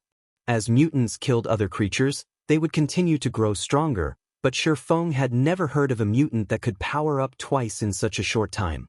The Sunset King swung its scythe again before White Autumn or his comrades could react. As a result, the space before them turned a deep crimson. Is this really a mythic monster? The distant spectators were utterly dumbfounded. With just a swing of its scythe, the Sunset King had saturated the space before it with crimson energy, which vaporized everything in its path, distorting space itself. As the crimson energy extended toward Westland, the Heavenly Knight raised his icy blue axe and yanked it down in a deadly arc Tier 4 skill, Heavenly Flash. Several dozen arcs of blue light flew toward the approaching crimson energy. As the attacks collided, they created a fierce shockwave that forced White Autumn and his team to stumble back. With it came a loud boom that echoed throughout the city. As the dust settled, it revealed that the Sunset King had only stumbled a few steps backward. Even after taking Westland's attack, the Sunset King maintained its calm gaze as it stared down the Tier 4 NPC. The mythic mutant hadn't sustained a single injury. Impossible! Is that really a monster? Even a level 180, Tier 4 NPC was only able to shove it back a little. The spectating players gaped in shock. They couldn't rationalize how a level 100 mythic monster had the strength to rival a level 180, Tier 4 NPC. While the nearby players were dazed, the Sunset King raised its scythe and bellowed. A bloody mist then manifested, spreading out around it.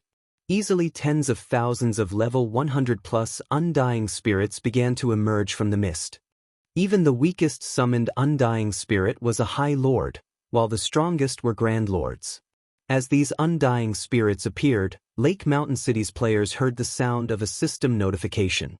System, Lake Mountain City has triggered the Inferior legendary event, Awakening of the Mutant King. Kill the Sunset King before it destroys Lake Mountain City and obtain the Mutated Heart.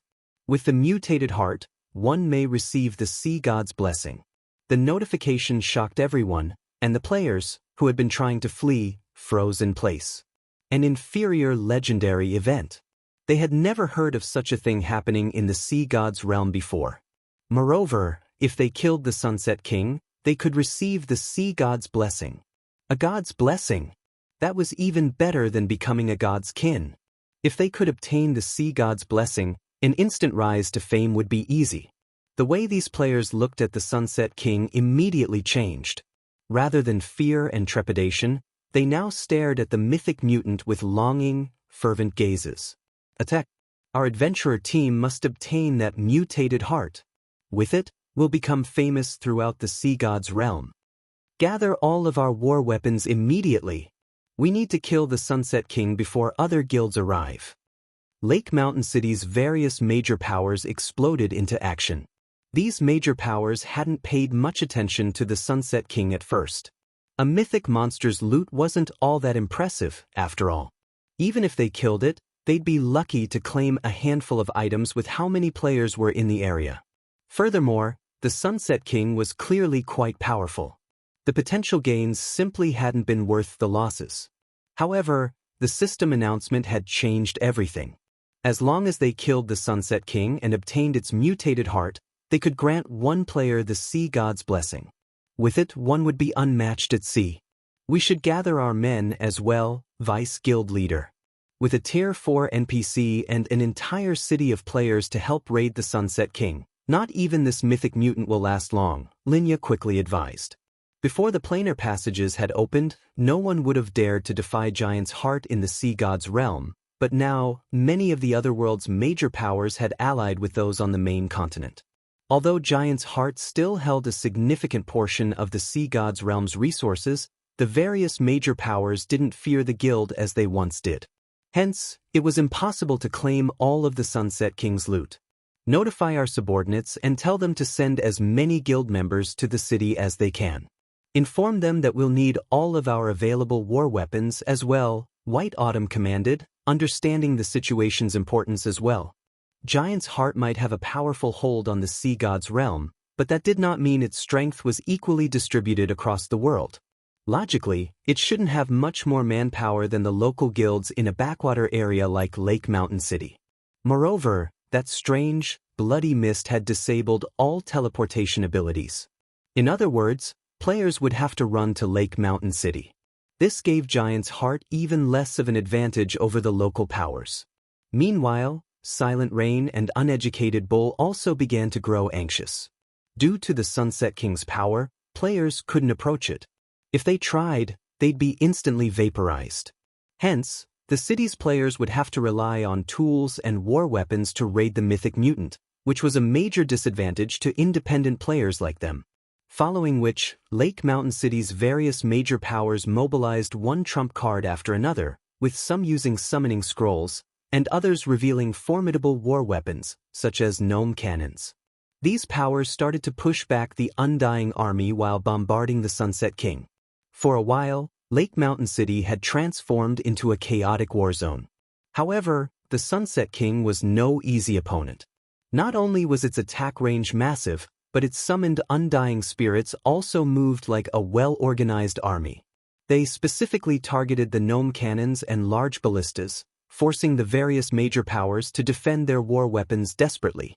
Unfortunately, against the level 100+ undying spirits, ordinary Tier 2 experts were little more than moving targets. After only 20 minutes, over 100,000 players had died in Lake Mountain City. Several hundred Tier 2 NPC soldiers had also fallen amidst the chaos. In contrast, as the bloody mist continued to expand, more undying spirits joined the battlefield.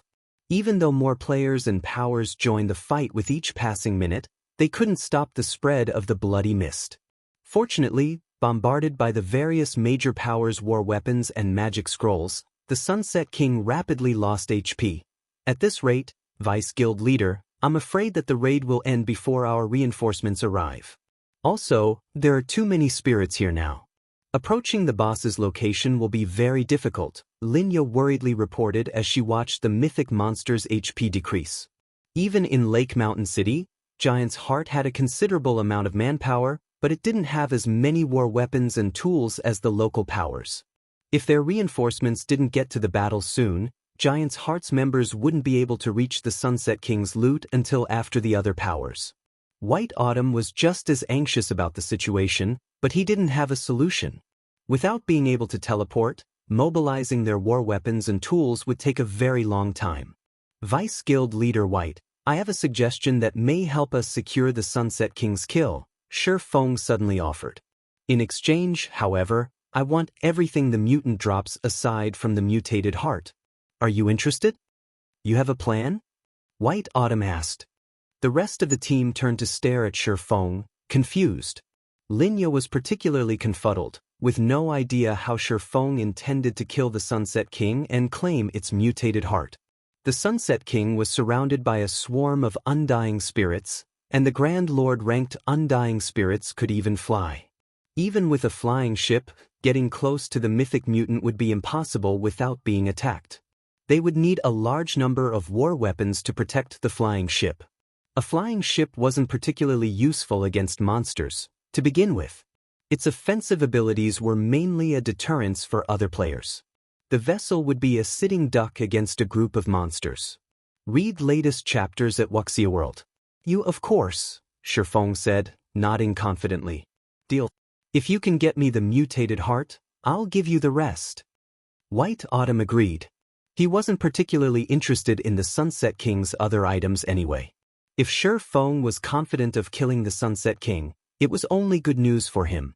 May I know what the plan is, Elder Yi Feng?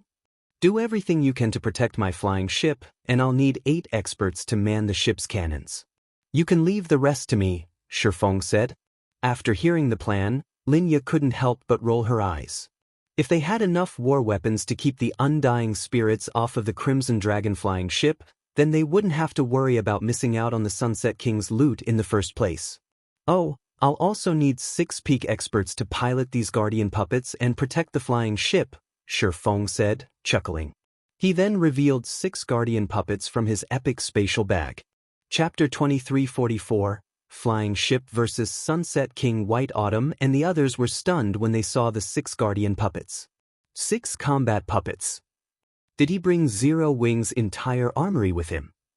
Linya stared, astonished, at Shi Feng after witnessing the 6 guardian puppets, which were as tall as buildings. Combat puppets weren't as rare as they once had been, and many superpowers had a few of their own at this stage of the game. Giant's Heart was no exception. However, due to how few the guild had, every one of them was treated as a part of the guild's foundation and mustn't be used casually. Even White Autumn, one of Giant's Heart's vice guild leaders, had to gain the guild leader's permission before he could mobilize a guardian puppet. And yet, Shi Feng had pulled 6 of them from his bag as if they were common tools. The unexpected development rendered White Autumn speechless.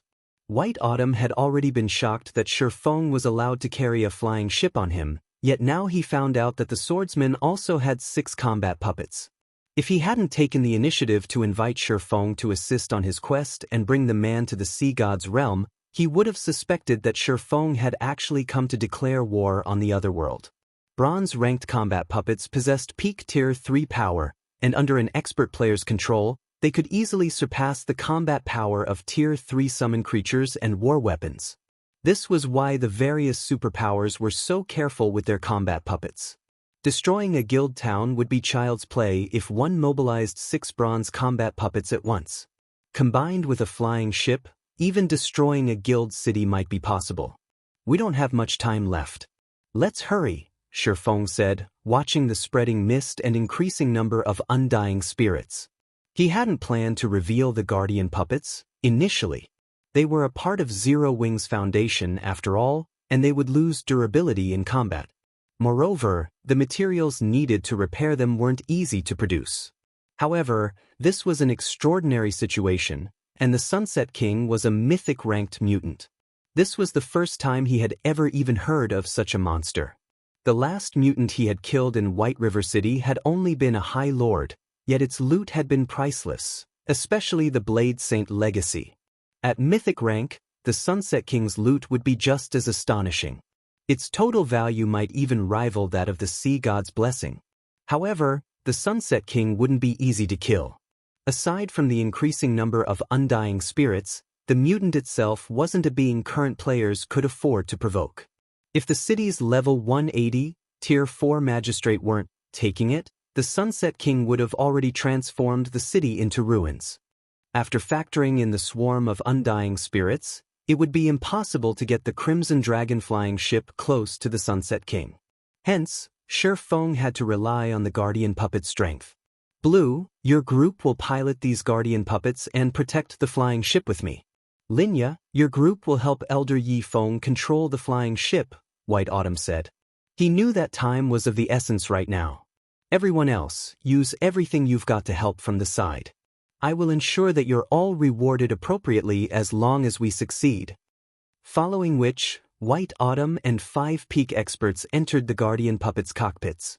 Meanwhile, Linya's group boarded the Crimson Dragon flying ship with Shifeng. Naturally, Lake Mountain City's players soon noticed the flying ship and combat puppets. The steel giants were difficult to ignore. The constructs dwarfed both the players and the undying spirits. The level 100+ undying spirits, which current players had no hope against, were like children before the Guardian Puppets. White Autumn and Giant's Heart's Peak experts perfectly displayed the colossal construct's strength, sending groups of undying spirits flying with a single slap. Effortlessly, the 6 Guardian Puppets opened a path through the swarm of undying spirits, preventing the summon monsters from getting between the Crimson Dragon flying ship and the Sunset King. A flying ship? Crap. How is this fair? When the various major powers and adventurer teams saw the Guardian Puppets and Crimson Dragon flying ship, they felt as if they were using guns and swords in this battle, while Zero Wing and Giant's Heart used fighter jets and tanks. The two sides' firepower was on entirely different levels. White Autumn and the other Guardian Puppet pilots couldn't help but agree with that thought. When fighting alone, the Guardian Puppet didn't seem particularly powerful, but when 6 fought together, they made up for each other's weaknesses, doubling their combat power. Now, they were even confident of taking down a level 100 mythic monster, much less a few level 100 Grand Lords. Before the watching players could overcome their shock from seeing the Guardian Puppets, the Crimson Dragon flying ship's main cannons began to gather mana. Everyone within 2,000 yards of the flying ship felt the mana density around them sharply decrease. The instant Westland used a Tier 4 skill to push the Sunset King back. The magic elven cannon fired a beam of divine light at the mythic mutant. The Sunset King had extraordinary movement speed and reaction speed. Normally, even ballistas and gnome cannons would struggle to land a hit. However, less than 300 yards separated the Sunset King and the Crimson Dragon flying ship, and even if the mythic mutant tried, it couldn't dodge the attacks in time. Thus, the Sunset King was forced to block the attack with its scythe. Boom! The instant the beam attack smashed into the scythe, space around the impact ruptured. The Sunset King simply didn't have enough strength to resist the magic elven cannons, and as a result, the beam of divine light devoured the mythic mutant power. The Sunset King rapidly lost HP while bathed in the divine light. By the time the attack ended, the Sunset King, whom the magistrate hadn't been able to injure, was visibly hurt. Cracks spread across the mutant's body, and it had lost over 20 million HP. While the Sunset King slowly healed its injuries, it would command far less combat power. A flying ship possesses such destructive power? Linya stared at the injured Sunset King with wide eyes. Not even a Tier 4 Heavenly Knight had been able to damage the Sunset King's body, yet the Crimson Dragon had achieved the feat with a single attack. It was simply unbelievable.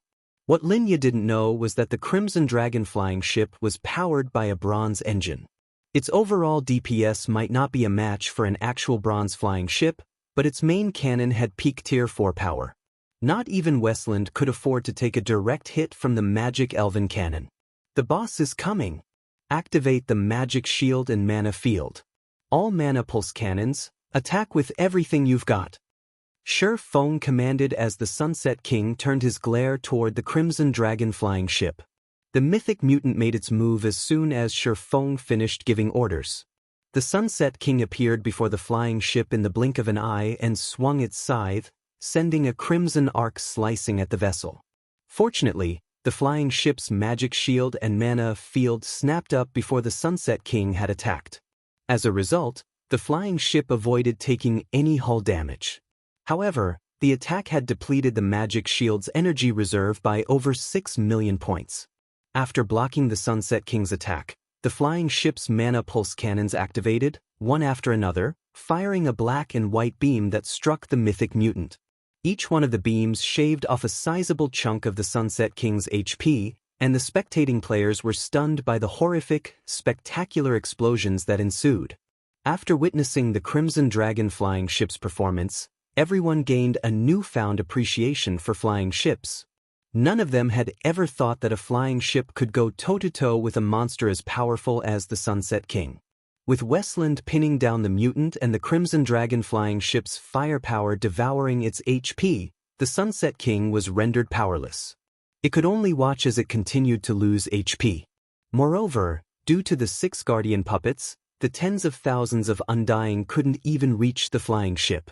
60%, 30%, 10%. Read latest chapters at Wuxia World. EU. As the Sunset King's HP continued to plummet, the mythic mutant frenzied. In turn, the Crimson Dragon flying ship steadily lost durability. They were lucky that Westland had shown up.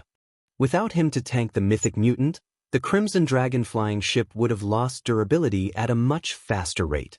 When the Sunset King's HP fell to 5%, it turned and fled, but Westland refused to allow it. The magistrate immediately activated Lake Mountain City's defensive magic array, sealing off the city. The Sunset King couldn't escape the city until it destroyed the magic barrier. Die! When Shi Feng saw how little HP the mythic mutant had left, he activated the magic elven cannon once more. Although the Sunset King tried desperately to defend itself, the beam of divine light cut through its HP until it eventually hit 0. The mutant's body then disappeared, returning to the void. Chapter 2345, Holy Chant. As the Sunset King's body vanished into the void, a bright glow enveloped Shi Feng and his companions. He reached level 103 and was more than halfway to the next level. Linya and the others manning the flying ship's mana pulse cannons instantly leveled from 98 to 100. The Sunset King had awarded many times more EXP than ordinary level 100 mythic monsters. It left Linya and the others dazed for a moment. Meanwhile, the bloody mist that had saturated Lake Mountain City began to gather toward the disappearing Sunset King. After 3 seconds, a resplendent, crimson gem formed within the mist, attracting everyone's attention instantly. The mutated heart. Even without inspecting the gem, everyone knew it was the mutated heart. After all, the crystal contained tremendous energy, even more than 7 luminaries crystals. While it hovered in the air, The crimson gem radiated such powerful waves of energy that space around it distorted as if it couldn't endure the energy. The energy within the crimson gem had no place on this plane of existence. Suddenly, a ray of holy light descended from the sky, and every player in the city heard a divine chant. As if the heavens were celebrating the Sunset King's death, over 100 globes of light fell from the sky, landing around the mutated heart. Their brilliant light illuminated all of Lake Mountain City. Every one of these treasures radiated incredible auras, and so close together, their auras amplified each other. Bathing in the combined auras and warm light, ordinary players struggled to approach the items. Loot. After a few seconds, someone broke the silence. As if the word had been the spark to ignite a powder keg, every player surged toward the glowing orbs like a crowd of lunatics. The city's players seemed to have forgotten about Giant's Heart's members, the Guardian Puppets, and the Crimson Dragon flying ship. All of you charge. Those treasures are ours. Kill whoever tries to get in your way. I'll ensure that whoever claims an item is promoted by 1 rank within the guild. I'll even award bonus GCPs depending on the item's rarity. Lake Mountain City's various major powers promptly ordered their guild members to surround the Sunset King's loot. Although there were quite a few Giant's Heart members nearby, no one paid them any mind. With so much precious treasure before them, all else was secondary. Improving one's strength was the key to success in God's domain. Even if the superpower demanded that they hand over the treasures they had claimed later, how would Giant's Heart's players know what treasures they had taken? The guild would be quite impressive if it even knew how many items had dropped. All these powers would have to do is hand over some of the less valuable items, and Giant's Heart wouldn't be able to do anything about it. While the various major powers made their move, they bombarded the area with attacks to prevent others from getting to the loot first. These people have lost their minds. Linya was furious as she watched the various major powers members swarm the loot area like locusts. She had never thought they'd be so desperate or shameless. Some major powers even began to attack the area with their war weapons. Even with a flying ship, it would take some time to clear out these pests, and by the time the loot area was clear, the surrounding players would have taken what they wanted. They were talking about several 100,000 players. Even if Giant's Heart had 6 Guardian Puppets and several thousand members present, it couldn't stop all of these players. I'll loot the items. You just need to keep players out of the area, Shurfeng calmly told Linya. Honestly, though, he was just trying to suppress the elation and shock in his heart. A holy chant. If the super guilds from his previous life had known about this, they would have done everything in their power to secure these items. He wouldn't even be surprised if they flattened Lake Mountain City for the sake of the Sunset King's loot. By now, every player in God's domain was familiar with the appearance of loot, but most didn't know that there were different ranks of this phenomenon. The most common was the glow that enveloped dropped items. After that was a dragon's roar that heralded the item's arrival, and then there was the holy chant. The strongest phenomena he had experienced in the past had been the dragon's roar. He had only ever heard of the holy chant announcing the loot's arrival. A holy chant normally only preceded loot from Tier 5 superior demon kings, Tier 5 saints, and Tier 5 adult dragons. These bosses had already taken half a step into the realm of gods. Every one of these bosses ruled an area in God's domain. Ordinary superpowers had no chance of contending with such powerful existences. Usually, several superpowers would have to work together to take one down. Hence, Shurfeng had been taken aback when he heard the holy chant as the Sunset King's loot had dropped. He had expected a mythic mutant's loot to be extraordinary, but he hadn't thought it would be this incredible. If the various superpowers of his previous life had known about this, they would have nurtured every mutant they could find to mythic rank before slaughtering them. When Linya watched Shurfeng vault from the pilot seat, she was at a loss. Hundreds of cannons and ballistas continued to bombard the loot area. Not even a guardian puppet would last long against so many war weapons. How exactly did that swordsman intend to get to the items in such a situation? Even if Shurfeng had invulnerability skills, the dropped items were scattered across a vast area. He wouldn't be able to accomplish anything significant with how short invulnerability skills' durations were. On the off chance that he miscalculated his timing or spent too much time gathering the loot, he'd lose his life and the items he'd collected. However, before she could try to dissuade the man, Shi Feng had already jumped from the Crimson Dragon flying ship directly into the loot area. Crazy bastard! The sight stupefied Linya. Everyone else had noticed Shi Feng jump from the flying ship as well. Is that guy stupid? He's trying to collect the loot in such a situation? He should have an invulnerability skill. Damn it! Why don't I have one as well? I could have gone down there and stolen a dozen items myself. The crowd watched Shi Feng in envy and admiration. With a dozen of the 100 or so items on the ground, one could make a killing. So many major powers were trying to get to those items right now, and each would be fortunate enough to obtain 5 or 6 items at most. However, Shi Feng hadn't activated an invulnerability skill when he hit the ground as everyone had expected. Rather, he replaced the Abyssal Blade with the Twilight Blade and summoned 8 doppelgangers, each with 85% of Shi Feng's basic attributes. What is he trying to do? White Autumn, who commanded Giant's Heart's members some distance away, was confused as he watched the swordsman. Read latest chapters at Wuxia World. Some doppelgangers could use their players' skills and spells, but none of the doppelgangers in God's domain could pick up items. Only the player's main body could do so. So, what was the point in summoning a bunch of doppelgangers in this situation? When they saw what happened next, however, everyone's eyes nearly fell from their sockets. As soon as the 8 doppelgangers appeared, they charged toward the hundreds of approaching cannonballs and ballista arrows. The 8 clones easily blocked the incoming projectiles, which were powerful enough to damage Grand Lord-ranked monsters. Meanwhile, Shi Feng strolled through the area as if it were his backyard, casually collecting the scattered loot. 1 item. 3 items. 9 items.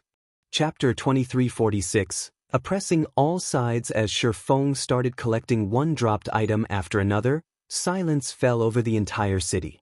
How is something like this even possible? Crap. Is he even human? Everyone felt their worldview crumble as they watched. At this stage of the game, practically everyone had a healthy fear of war weapons. They could kill players in one hit, after all. War weapons could also cause significant damage to high-ranked monsters. Without invulnerability skills, players had no way to stand up against war weapons.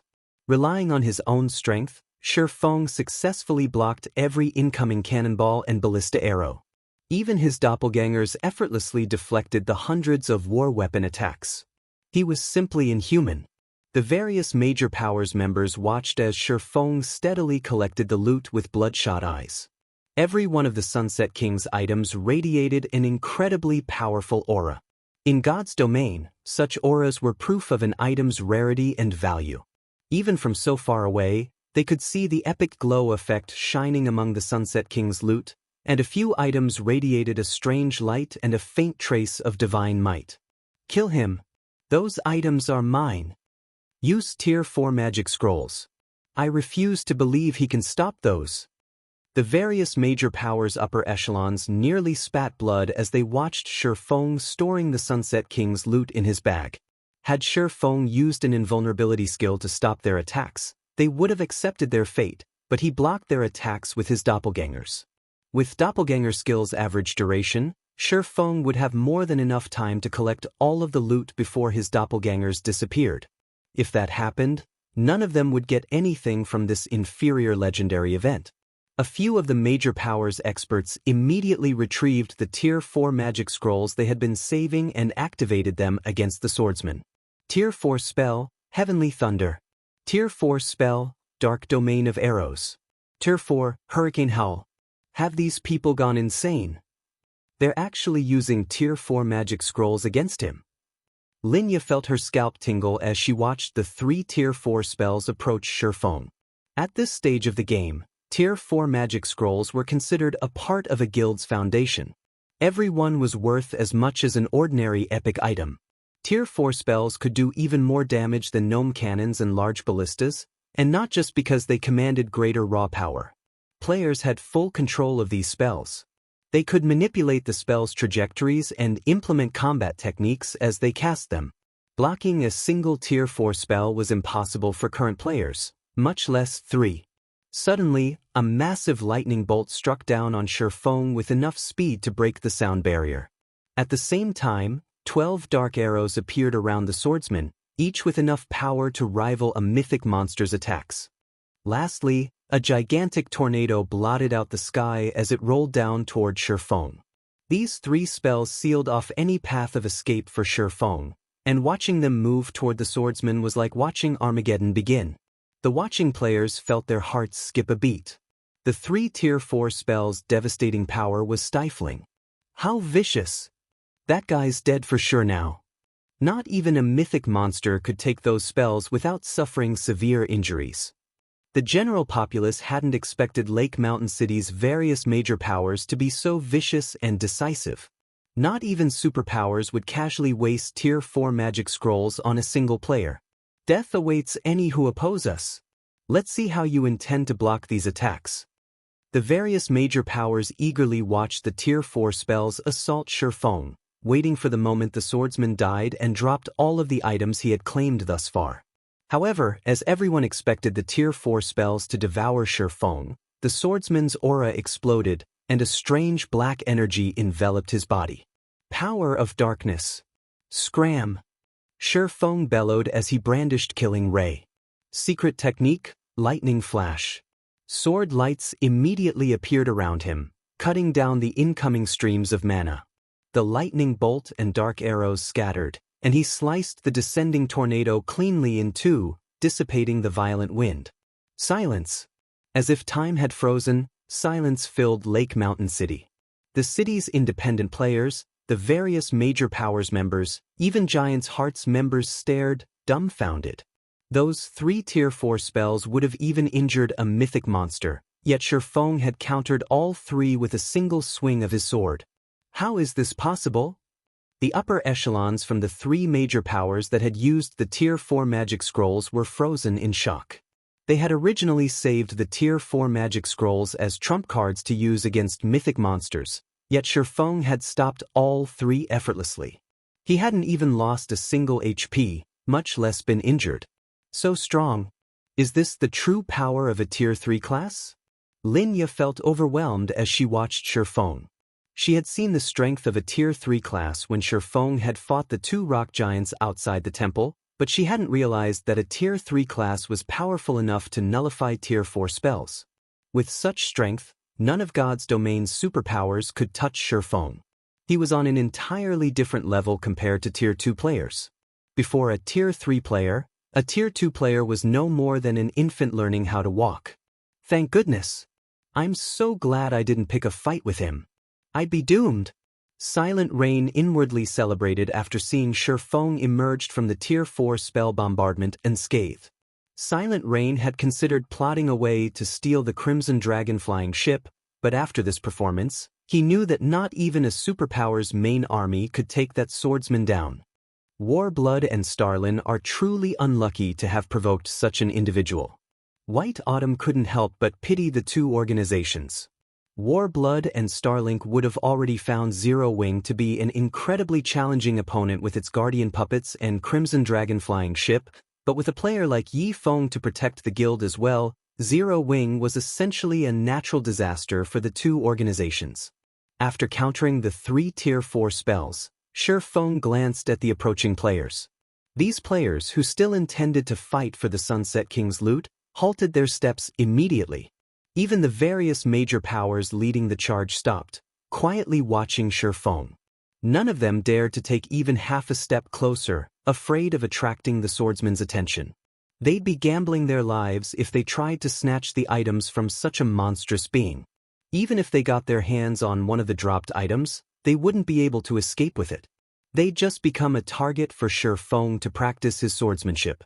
Seeing these players abandon their contest for the Sunset King's loot, Shifeng turned around and resumed his work. Everyone merely watched as he quietly gathered the remaining items. Read latest chapters at Wuxia World. Who is that guy? Isn't he a little too strong? He actually deterred an entire city of players by himself. I know, right? Not even the Sea God's Realm's #1 player, Scarlet Hand, would be a match for him. The players in the vicinity began to admire Shifeng. They were also incredibly curious about his identity. As for the Sunset King's loot, none of them dared object to the situation anymore. Once Shi Feng had collected the dropped items, he quickly approached White Autumn, handing over the mutated heart. If possible, he wanted to leave Lake Mountain City as soon as he could. He planned to return to White River City immediately. Only there would he be safe enough to appraise the Sunset King's loot. In return for the mutated heart, White Autumn gave Shi Feng a whopping 10 ocean barrier stones.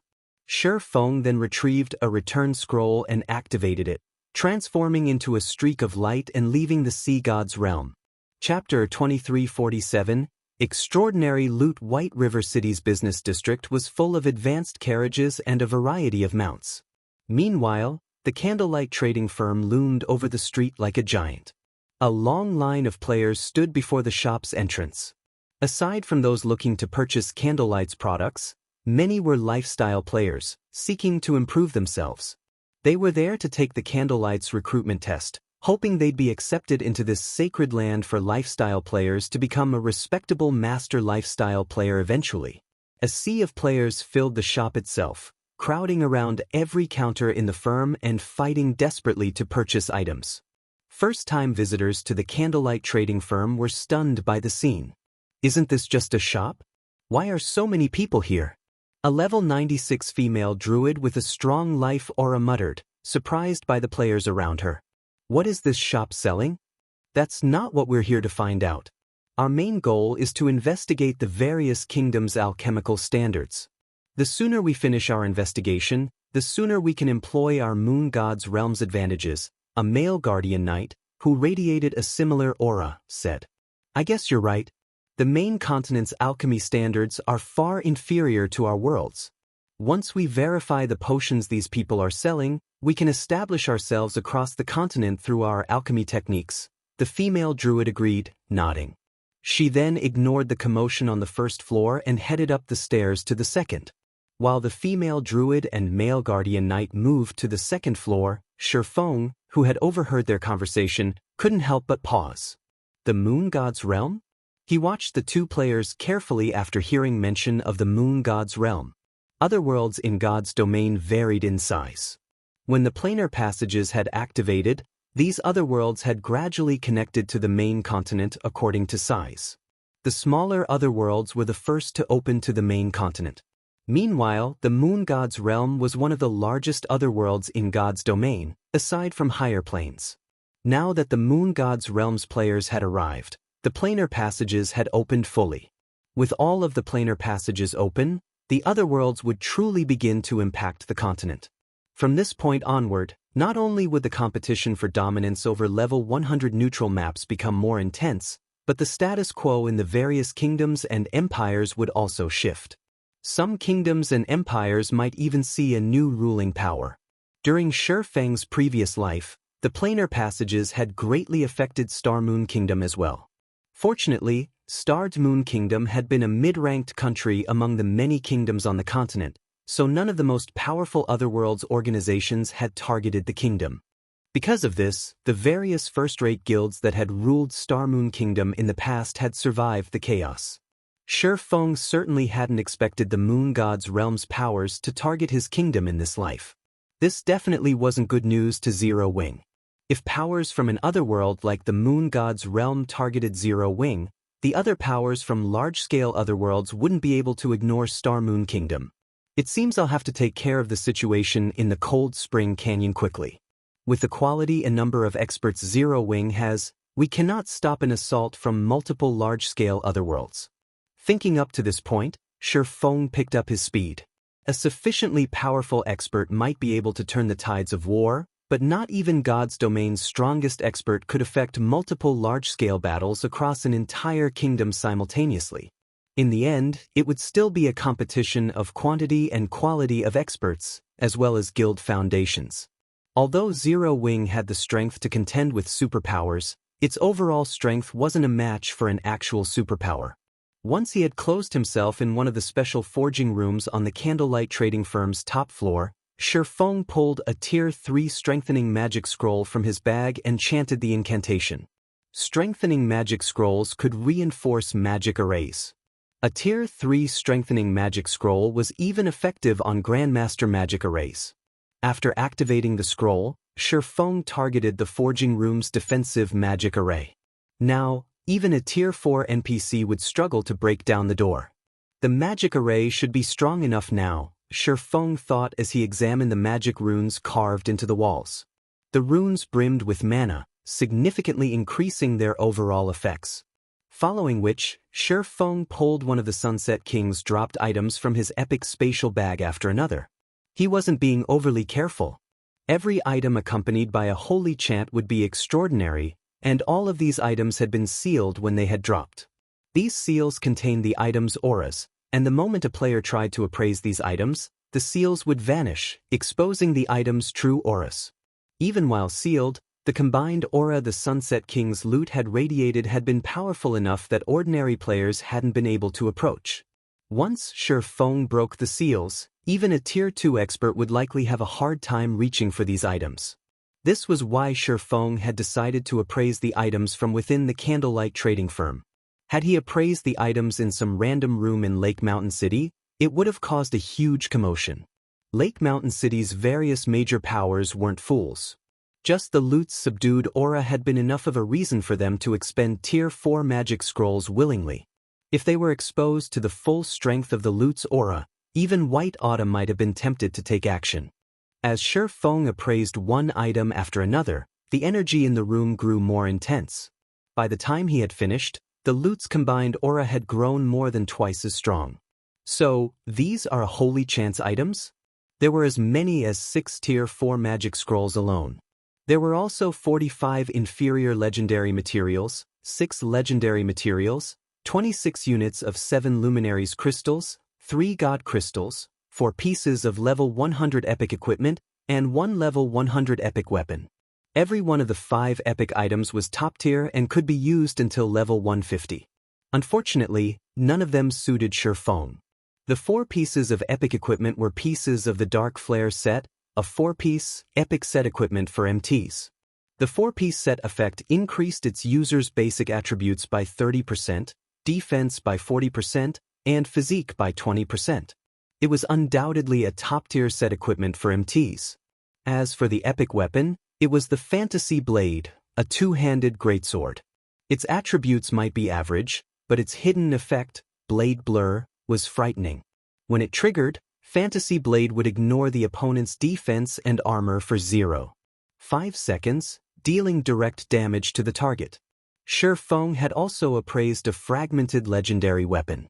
Brilliant Silver, 2-handed staff, fragmented legendary rank, equipment requirement, strength 800, agility 800, intelligence 2400 attack power, 210% of main attribute, all attributes, increases according to user's level. When equipped, strength increased by 40%, agility increased by 40%, intelligence increased by 70%, endurance increased by 30%, vitality increased by 50%, casting speed increased by 35%, spell completion rate increased by 4%, spell critical rate increased by 35%, stamina and concentration consumption decreased by 20%, ignore levels plus 20 additional passive skill 1, soul transition. Increases the user's soul by 1 tier. Can be increased up to tier 5, additional passive skill 2, mana blessing. User spells have a certain chance to be upgraded by 1 tier. Can be increased up to tier 5, additional passive skill 3, mana body. Increases mana body's effect by 1 rank. Additional active skill 1 void field. All magic damage received decreased by 80%. All spells effects increased by 100%. Physique increased by 60%. Duration, 1 minute cooldown. 2 hours additional active skill 2 Void Blade. Summons 18 blades using the power of Void. Each blade possesses strength equal to 120% of the user's main attribute and deals divine damage. Duration, 30 seconds. Read latest chapters at World. EU cooldown, 5 minutes. Brilliant Silver had once belonged to the Void Creator. However, its core had been severely damaged when the staff had been used to repair the world's heart. In addition, to gain full control of the staff, one must be acknowledged by the Void Creator. Repairing it requires 10 God Crystals. God Crystals required to repair Brilliant Silver, 0/10. Brilliant Silver was suitable for any magical class expert and would qualitatively transform a player's combat power. Its ability to improve its user's mana body was particularly useful to Tier 3 players. However, none of these items could compare to the most valuable item the Sunset King had dropped in Shifeng's eyes. Not even the other items' total value could compare to this single item. The 4-star shop promotion order. Chapter 2348 4-star shop mainstream players haven't even reached level 100, yet Zero Wing is about to own a 4-star shop. If the various superpowers in the past knew about this, they'd die from envy. Shifeng couldn't help his growing excitement as he gazed at the shining, black token in his hand. A 4-star shop promotion order was roughly worth as much as a fragmented legendary item, but it was far more difficult to obtain. Even of the many superpowers in God's domain, only a minority could obtain a 4-star shop promotion order. No power would trade a 4-star shop promotion order, even if offered a legendary item. Similar to the qualitative transformation players undergone when they rose from Tier 2 to Tier 3, shops would transform when they were upgraded from 3-star to 4-star status. Shops in God's domain were considered basic rank from 1 to 3-star status, but once they reached 4-star status, they'd become an advanced shop. Not only would all of the shop's existing functions improve, but it would also gain new major functions. The first was the Research Workshop. The Research Workshop would be tremendously helpful to lifestyle players as they work to rise through the ranks. Not even the Philosopher's Hand or Moon God's Secret Journal could compete. The Research Workshop could examine data on existing items and identify their deficiencies. Players could then modify and improve these items, thereby creating a new item. It was easy to imagine how helpful this would be to lifestyle players. The research workshops were a large part of the reason the various superpowers had been able to nurture Master, even Grandmaster, lifestyle players during Shifeng's previous life. Without these workshops, the various superpowers would have, at most, been able to nurture Master lifestyle players, even if they relied on all sorts of rare materials. None of them would have had enough super rare materials to nurture a Grandmaster. Now that Zero Wing had access to a research workshop, the guild could have a large batch of Master lifestyle players in no time with how many talented lifestyle players it already had. God's Domain's designs for high-ranked weapons and equipment were incredibly rare already, but after level 100, rare would be an understatement. Trying to obtain a high-quality design would be like trying to win the lottery. Hence, the various major powers would have to rely on lifestyle players for such items. Of course, creating a high-ranked level 100+ weapon or equipment piece was easier said than done. Because of this, the cost for high-ranked level 100+ weapons and equipment would skyrocket as mainstream players reached level 100. Not even ordinary expert players would be able to afford such items. In fact, some ordinary experts would be stuck using level 100 equipment even after they reached level 110. Meanwhile, this scarcity would only begin to subside as 4-star shops began to emerge. The various major powers experts would still need some time to reach level 100, not to mention the time they'd need to obtain high-quality level-appropriate weapons and equipment. Zero Wing's experts were no exception. If Zero Wing could secure a source of weapons and equipment early on, these items would be immensely helpful to the guild's experts as they gained more combat power and cleared their Tier 3 promotion quests. The second ability the shop would gain with its 4-star status would help a power dominate the market. The Shared Warehouse. At 4-star status, a shop would gain a shared warehouse and the ability to create similar warehouses in 5 3-star shops. These shared warehouses would be connected. The function might not seem glamorous, but countless powers dreamed of having such an ability. With a shared warehouse, a power could transfer items across long distances at no cost, including non-bag space items. Transporting non-bag space items had always been a huge problem in God's domain, and the shared warehouse was one of the few methods that could solve this problem. Because of this, the various powers of Shifeng's previous life had fought to promote their shops to 4-star status, with some even trading legendary items for the promotion order. There was a catch, of course. Once items had been placed in the shared warehouse, they'd be frozen for 24 hours, locked in the warehouse. Moreover, there was an extremely limited amount of space for non-bag space items. At the 4-star status, the shared warehouse could only hold up to 200 non-bag space items at a time. Even so, the function would save a lot of money and transportation time. Most importantly, this method of relocating items was safe. Had Shadow possessed a 4-star shop during Shifeng's previous life, the guild wouldn't have taken so many risks to move highly valuable non-bag space items, getting robbed by powerful NPCs. Unfortunately, 4-star shop promotion orders were painfully rare in God's domain.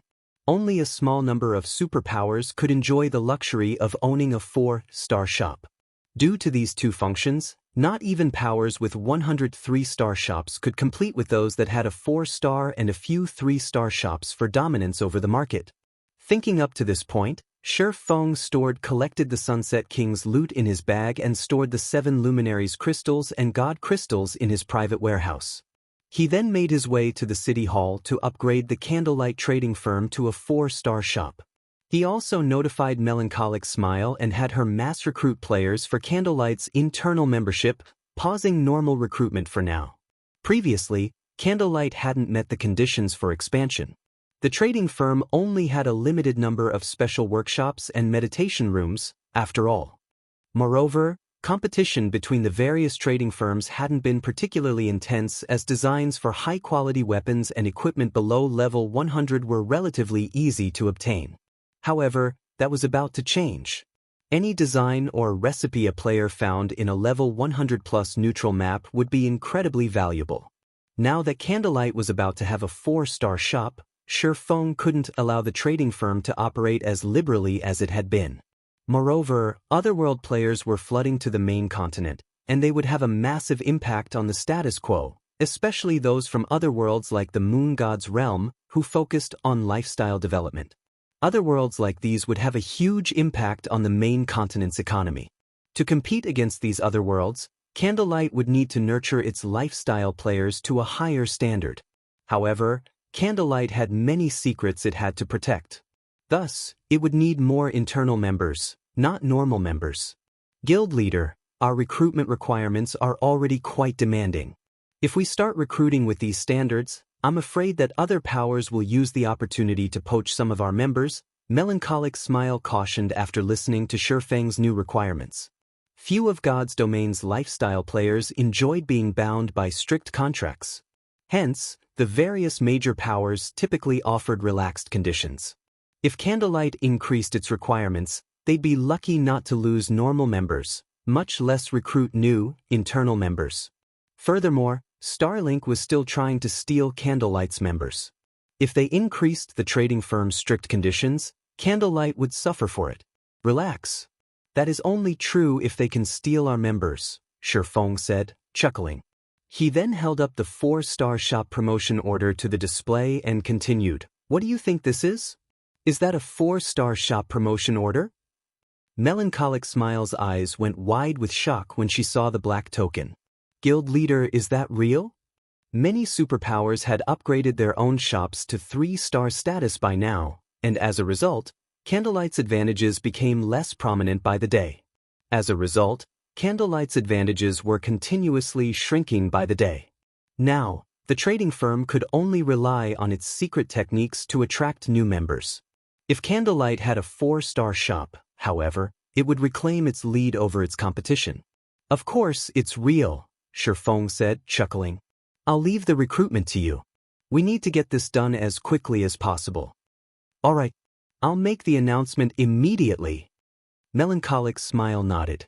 Melancholic Smile did as she promised, and news quickly spread that Candlelight was mass recruiting for internal members in the various kingdoms and empires. What's Candlelight trying to do? It's only recruiting internal members? Candlelight has become too arrogant after being named a sacred land for lifestyle players. Not only are its recruitment requirements so high, but all applicants must become internal members as well? Lifestyle players would be better off joining a different guild. They'd have more freedom than in Candlelight. Candlelight's latest recruitment announcement enraged many lifestyle players, and quite a few of them, who had intended to apply, promptly abandoned the idea. Meanwhile, two players radiating powerful life auras lounged in one of White River City's advanced restaurants. They were none other than the female druid and male guardian knight from the moon god's realm who had come to investigate Star Moon Kingdom's alchemical standards. Across from them sat a woman that fit the idea of a cool beauty to a.t. She wore an intermediate master alchemist's insignia pinned to her chest. "I didn't expect to find you here, Silent, but you won't have a future if you choose to continue developing in this kingdom. Zero Wing can't help you. Why don't you just join Dark Pursuit? With your standards, you're guaranteed to earn a high position in the guild, and you'll have access to plenty of resources, including resources Candlelight can't ever hope to offer," the female druid suggested, trying to persuade Silent Wonder. Memory is right. The main continent's alchemical resources are too scarce. Not even the superpowers here can compare to Dark Pursuit's alchemical resources, much less Zero Wing. Yen Xiaoqian has already received a lot of support and resources from Dark Pursuit. Do you really want to lose the family competition to her? The male guardian knight asked. You know that you don't have much time left. I understand, but I need a little more time to think about it, Silent Wonder said hesitantly. Read latest chapters at Wuxia World. You, Silent, you can't keep putting this off. If you can't decide, I might as well have a talk with your guild leader. I don't mind showing him the difference between our strengths if he refuses to let you go, the female druid, Cold Memory, declared, raising a fist. I'll go with you.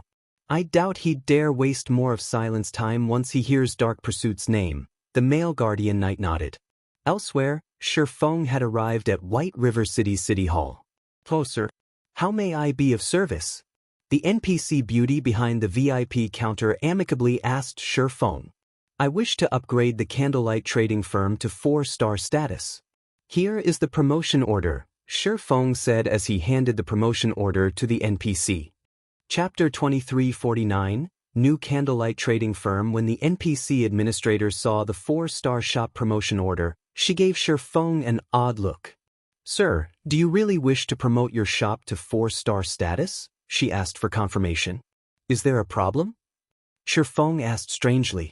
As far as Shifeng could remember, the City Hall managed shop promotions within its city. Although he had never upgraded a shop to 4-star status before, the process should not be any different than the previous upgrades. Sir, a 4-star shop isn't like normal shops. If you promote your shop to 4-star status, as per our prior agreement, the kingdom's laws will no longer be able to protect your shop. Rather, you will take full control and responsibility for the land and any danger you encounter, the NPC administrator slowly explained. I will have complete ownership of the land? Realization dawned on Shifeng. He had never thought that 4-star shops would have such a secret. It was no wonder why 4-star shops he had visited in the past had seemed somewhat odd. When Shifeng had visited 4-star shops in his past, he had noticed that many peak experts had been stationed in the shops long-term. They had become a normal sight. He had assumed the ruling powers had simply meant to deter other experts that ignored NPC soldiers. However, it seemed there had been a much greater reason. With the country's protection, players could do whatever they wanted in these shops, and NPC soldiers wouldn't even bat an eye. If they stole from the shop, they wouldn't have to worry about the NPC soldiers capturing and jailing them for a month, and the various large guilds' shops usually sold incredibly precious treasures. If players could steal these items without repercussions, they'd certainly try. If a power weren't strong enough to protect their products and 4-star shop, the shop they had gone to such great lengths to nurture would be crippled. Sir, do you still wish to promote your shop? The NPC administrator asked again. Yes, Shifeng decided. There was a lot of risk to upgrading a shop to 4-star status, but the risks were insignificant compared to the benefits. Now, all he had to do was to figure out how to improve the shop's security.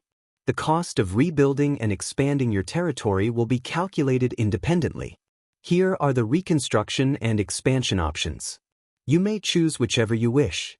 If you are not satisfied with the results, you may reconstruct and expand again, the NPC administrator said, smiling as she handed Shifeng a list.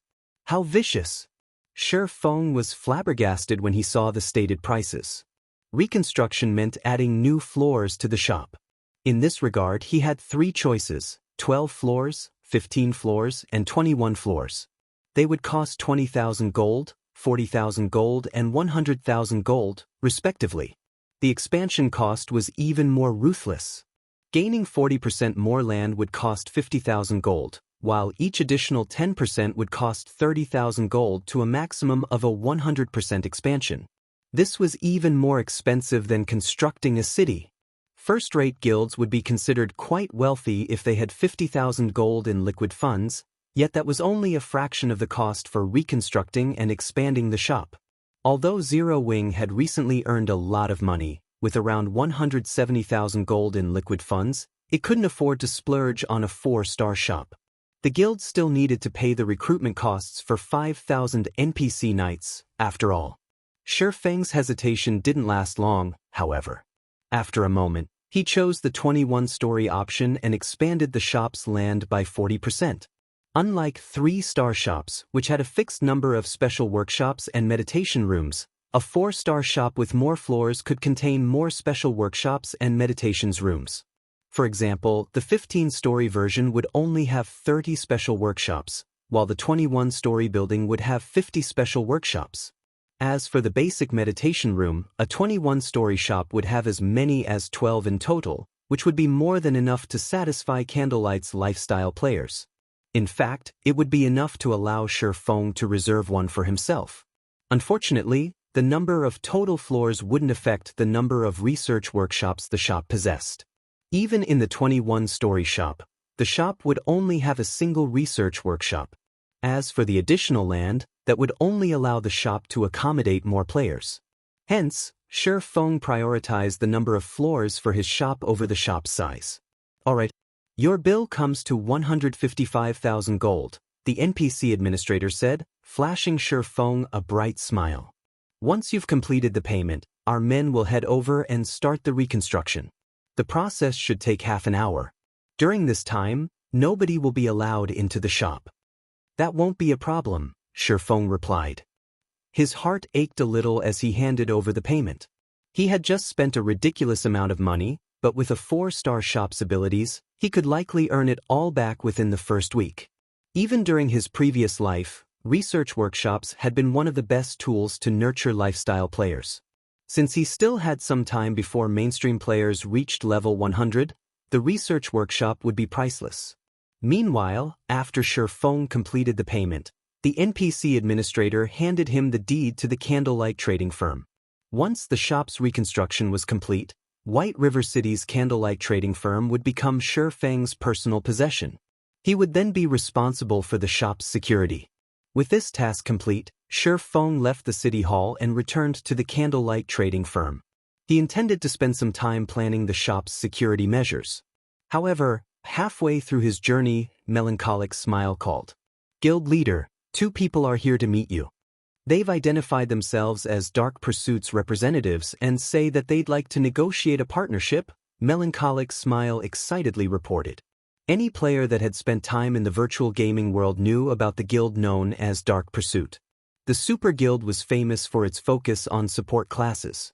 Although Dark Pursuit did not operate on the main continent, no power dared to underestimate it. If Candlelight could secure an alliance with the Super Guild, it could gain some serious advantages. Partnership? The news confused Shi Feng. He had never expected Dark Pursuit to seek cooperation with Zero Wing. I understand. Have them head to the Candlelight trading firm. I'll be there in a moment. Following which, Shi Feng picked up his pace and hurried toward the Candlelight trading firm. Meanwhile, chaos filled the street outside of the Candlelight trading firm. As soon as Shi Feng had paid for the promotion, every player that had been in the shop had been teleported to the street outside.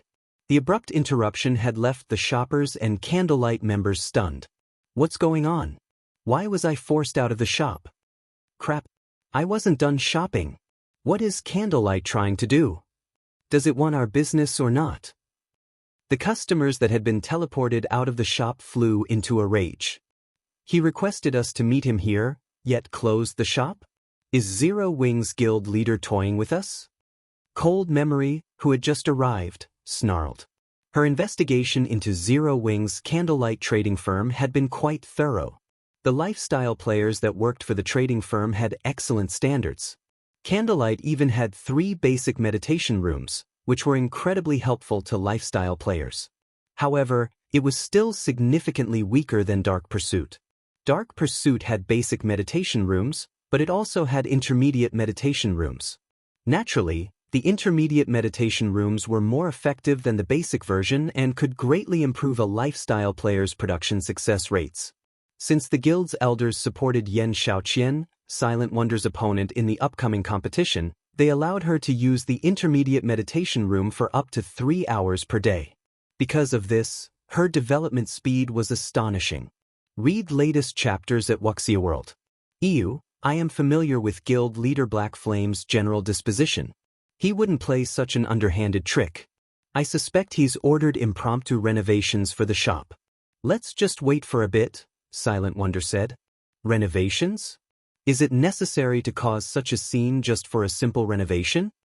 Cold Memory muttered disdainfully.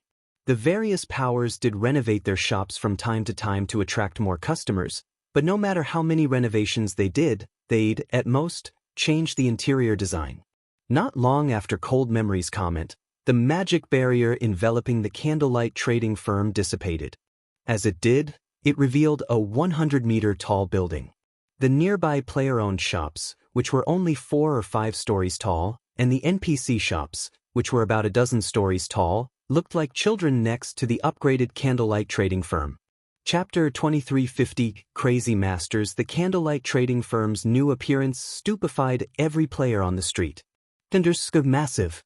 What did Zero Wing do?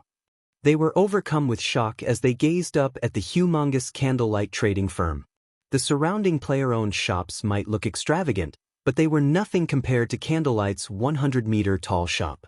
The merchant players were particularly stunned, staring with wide eyes and dropped jaws at the new Candlelight trading firm shop. Ordinary players didn't usually understand God's Domain's rules regarding its shops, but merchant players like them were very familiar with these rules and regulations. Shop construction in NPC cities was heavily regulated. Players couldn't simply build as many floors as they wanted. For example, a 3-star shop could only have up to 9 floors. And yet, the Candlelight trading firm in White River City now had 21 floors. Not only could a shop display more merchandise with more floors, but it could also house more lifestyle players. An ordinary shop's environment couldn't compare to that of the various subclasses associations, but once it reached 3-star status, a shop would offer better advanced workshops than the subclass associations. This was one of the factors that attracted so many lifestyle players to White River City's Candlelight trading firm. Moreover, there wasn't a limit to how many advanced workshops a 3-star shop could have as long as it had enough space for all of them. What's going on? How can a player-owned shop in an NPC city have 21 floors? Cold Memory stared at the Candlelight trading firm in shock. When she had investigated the main continent's shops, the largest she had seen had only been 9 stories tall, yet the Candlelight trading firm before her had more than double that. It also occupied more land than other 3-star shops. Did he promote the Candlelight trading firm? South Dream, the male guardian knight, murmured as he considered a possibility. However, he couldn't be certain about the idea. I'm pretty sure he promoted it to 4-star status. It wouldn't have transformed so massively otherwise. Silent Wonder nodded. Although she seemed calm, she was just as surprised as her 2 companions. Promoting a shop was an incredibly difficult task, especially after it had reached 3-star status. Even at this stage of the game, very few superpowers had 3-star shops. However, it seemed that the Candlelight trading firm now has a 4-star shop, which would give it major advantages. It seems Zero Wing is quite capable after all, but so what if it has a 4-star shop? Cold Memory said, clicking her tongue. Haughtily, she continued, Dark Pursuit has already captured an ancient civilization's town and owns an intermediate meditation room, which no one on the main continent has acquired. How could a shop compare to a town? Ancient civilizations had greater technology than what could be found in the current kingdoms and empires, and Dark Pursuit had secured an ancient civilization's town that specialized in lifestyle development in the moon god's realm. The technology in that town easily surpasses any within a mere shop. Moreover, as the town developed, the guild would unlock more advantages. The shop's open now. Let's head inside, Silent Wonder said. Silent Wonder didn't try to argue with Cold Memory.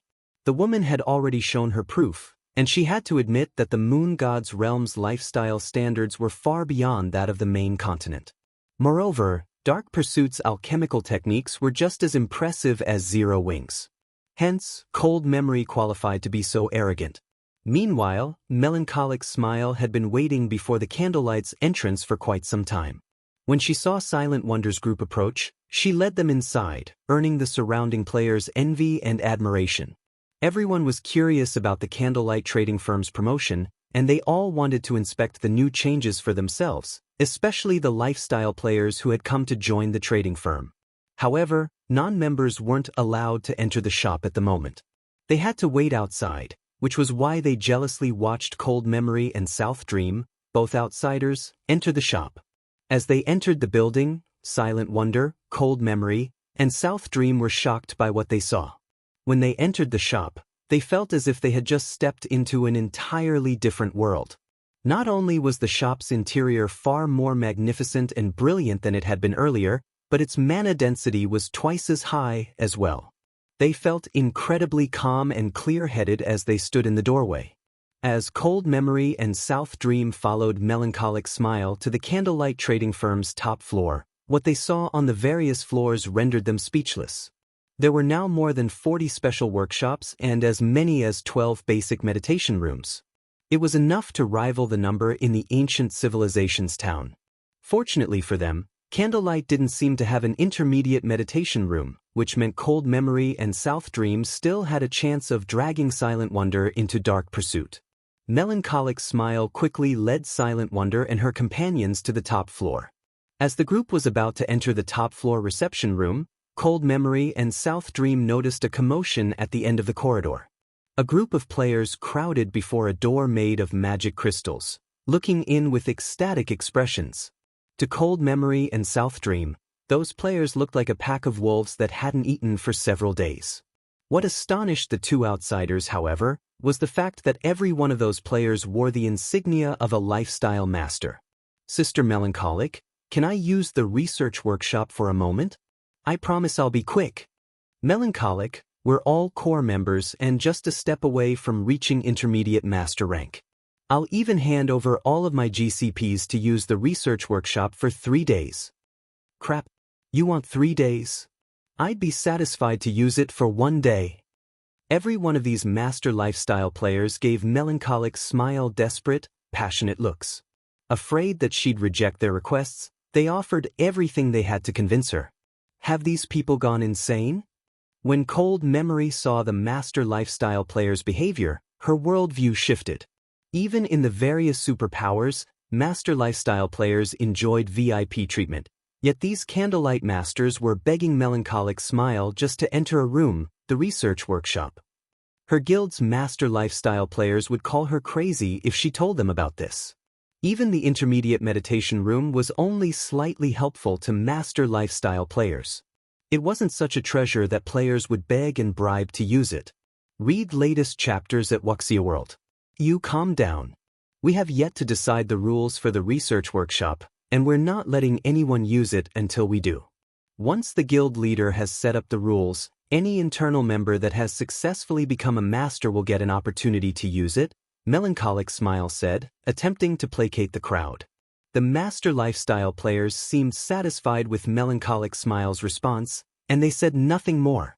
She had already confirmed that the trading firm's internal master lifestyle players would get an opportunity to use the room, and for now, that was good enough. All they had to do was wait. Even so, they still stared at the door longingly as they left. Shopkeeper Melancholic, may I know what that research workshop is? South Dream asked curiously. In Dark Pursuit, a basic lifestyle master enjoyed the same status as peak experts like himself. Intermediate masters had an even higher rank in the guild than he did. However, quite a few of those master lifestyle players had been intermediate masters, yet they begged Melancholic Smile to let them into the research workshop. Why wouldn't it make him curious? The research workshop? That's a new room our shop has gained with its promotion to 4-star status. Since no one is using it right now, why don't we head in and take a look? Melancholic Smile suggested. Rather than keeping the room a secret, she invited Cold Memory and South Dream inside. Chapter 2351, Frightening Research Workshop. After they made their way over to the research workshop, Melancholic Smile slowly pushed open the heavy, crystalline doors. As the doors parted, incomparably dense mana flooded out. Even Silent Wonder, who was used to working in high mana density environments, felt refreshed as the workshop's mana hit her. She felt as if she had just woken from a sweet dream. Cold Memory and South Dream, on the other hand, stared at the research workshop in astonishment, unable to process what was happening even as their minds became clear and sharp. How can this room have such high mana density? Cold Memory gave the workshop an incredulous look. There was a special magic array that could gather an immense amount of mana in the ancient civilization town Dark Pursuit had captured. Hence, the mana density within the town was unusually high. Naturally, the town's intermediate meditation room had the highest mana density in the town, but compared to this research workshop, the intermediate meditation room's mana density was a joke. Cold Memory couldn't fathom how a mere shop had such incredible mana density. However, what she saw as she entered the research workshop shocked her even more. The majority of the research workshop had been constructed with magic crystals, and some parts of the workshop were even made with mana stones. The room was like a magic crystal cave. In the research workshop, our members can study new designs and recipes. Not only is the mana density here extremely high, but the room also has a special instrument that can analyze all sorts of items, giving players the information they need to strengthen and modify their work to create new and better designs and recipes, Melancholic Smile introduced. Assist players in creating new designs and recipes. Impossible. Cold Memory and South Dream instinctively denied Melancholic Smile's claim. Almost every player in the Moon God's realm understood how difficult it was to reach the next lifestyle promotion. Once lifestyle players reached the advanced rank, their greatest hurdle was the creation of new designs and recipes. If it were possible to increase players' chances of creating new designs, a power could nurture master lifestyle players far faster than its competition.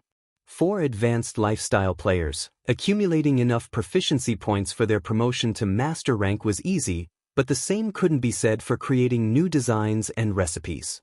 The task required a lot of materials and experimentation. The amount of gold and resources an advanced lifestyle player would need was astronomical. Because of the cost, the various major powers were very careful when selecting advanced lifestyle players to nurture.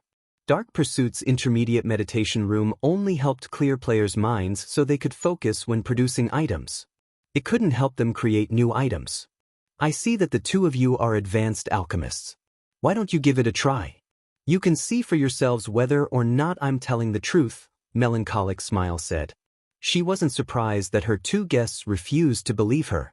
When she had first learned about the research workshop's function, even she found it hard to believe.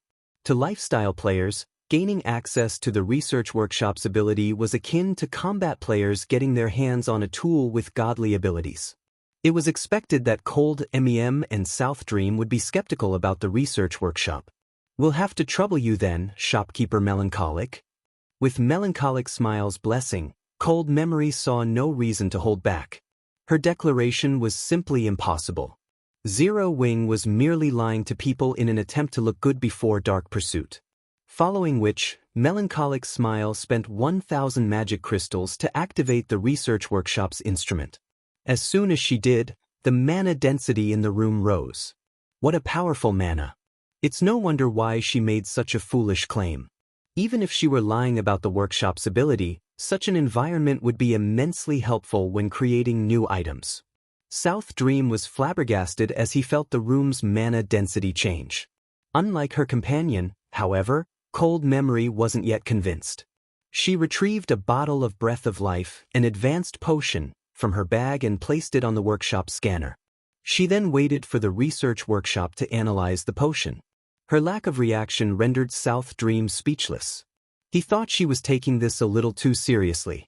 The Breath of Life was a super rare advanced potion in God's domain. When consumed, it reduced the amount of EXP players would lose after their next death. The potion was just slightly less difficult to brew than a master potion. As a potion that was close to master rank, modifying the Breath of Life potion further was incredibly challenging. Even master alchemists struggled to accomplish the feat. How much help could the research workshop's apparatus possibly provide? However, before South Dream could try to dissuade cold memory, the research workshop's apparatus completed its analysis. Immediately, the holographic screen displayed a mass of information. How is this possible? South Dream's eyes nearly fell out of their sockets when he saw the lines of data.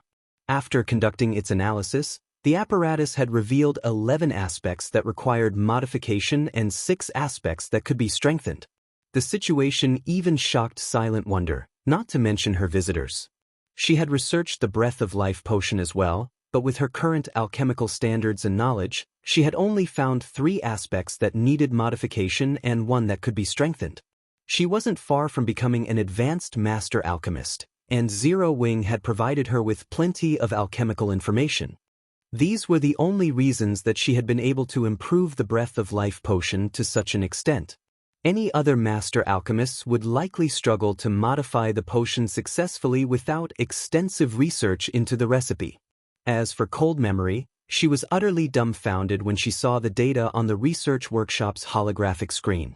She had dedicated a lot of time to researching the Breath of Life potion, searching for the key that would allow her to become a master alchemist, but after all her research and experiments, she had been stuck in a dead end.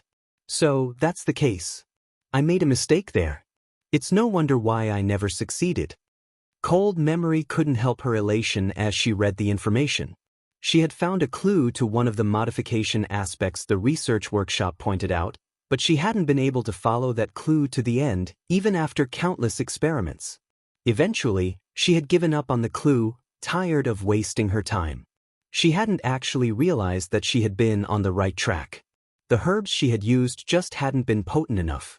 If she replaced those herbs with higher quality ones, she'd substantially increase her success rate. Read latest chapters at Wuxia World. EU. Considering this fact, Cold Memory began to conduct a test. She always carried the materials necessary to brew the Breath of Life potion to ensure that she could experiment when inspiration struck her. Fortunately, the research workshop had just the facilities she needed and incredibly dense mana. It was the perfect place to brew a potion. In less than 10 minutes, Cold Memory had successfully created a bottle of dark blue liquid that radiated incredible life energy, far stronger than the life energy the prior Breath of Life potion had radiated. It's a success. I succeeded. After appraising the dark blue potion, Cold Memory turned to her companion with a bright, excited expression. She had just become a master alchemist, standing at the apex of God's domain's alchemy industry. Chapter 2352, He's Tier 3. She succeeded, just like that? South Dream stared at the excited Cold Memory in shock. He was very familiar with her alchemy standards, which were basically on par with his. Hence, he knew that she should have needed a lot more time and effort to become a master alchemist. And yet, after a few minutes in the research workshop, she had completed her promotion. If he told his guildmates about this, the other alchemists would likely think he'd gone mad. The various superpowers respected master lifestyle players because they were so rare. Less than 1% of the lifestyle players in God's domain had the potential to reach the master rank, and each one that succeeded would have dedicated a lot of time and effort into their craft. However, it seemed that lifestyle players could easily cross that threshold by relying on the research workshop, saving a lot of time, effort, and resources. In other words, Zero Wing could now nurture master lifestyle players far more easily than the various superpowers. So long as Zero Wing willed it, it could likely produce a large group of master lifestyle players as it needed. What do you two think of the research workshop's effects? Melancholic Smile asked, chuckling lightly when she saw the Cold Memory's ecstatic expression and South Dream's surprised reaction.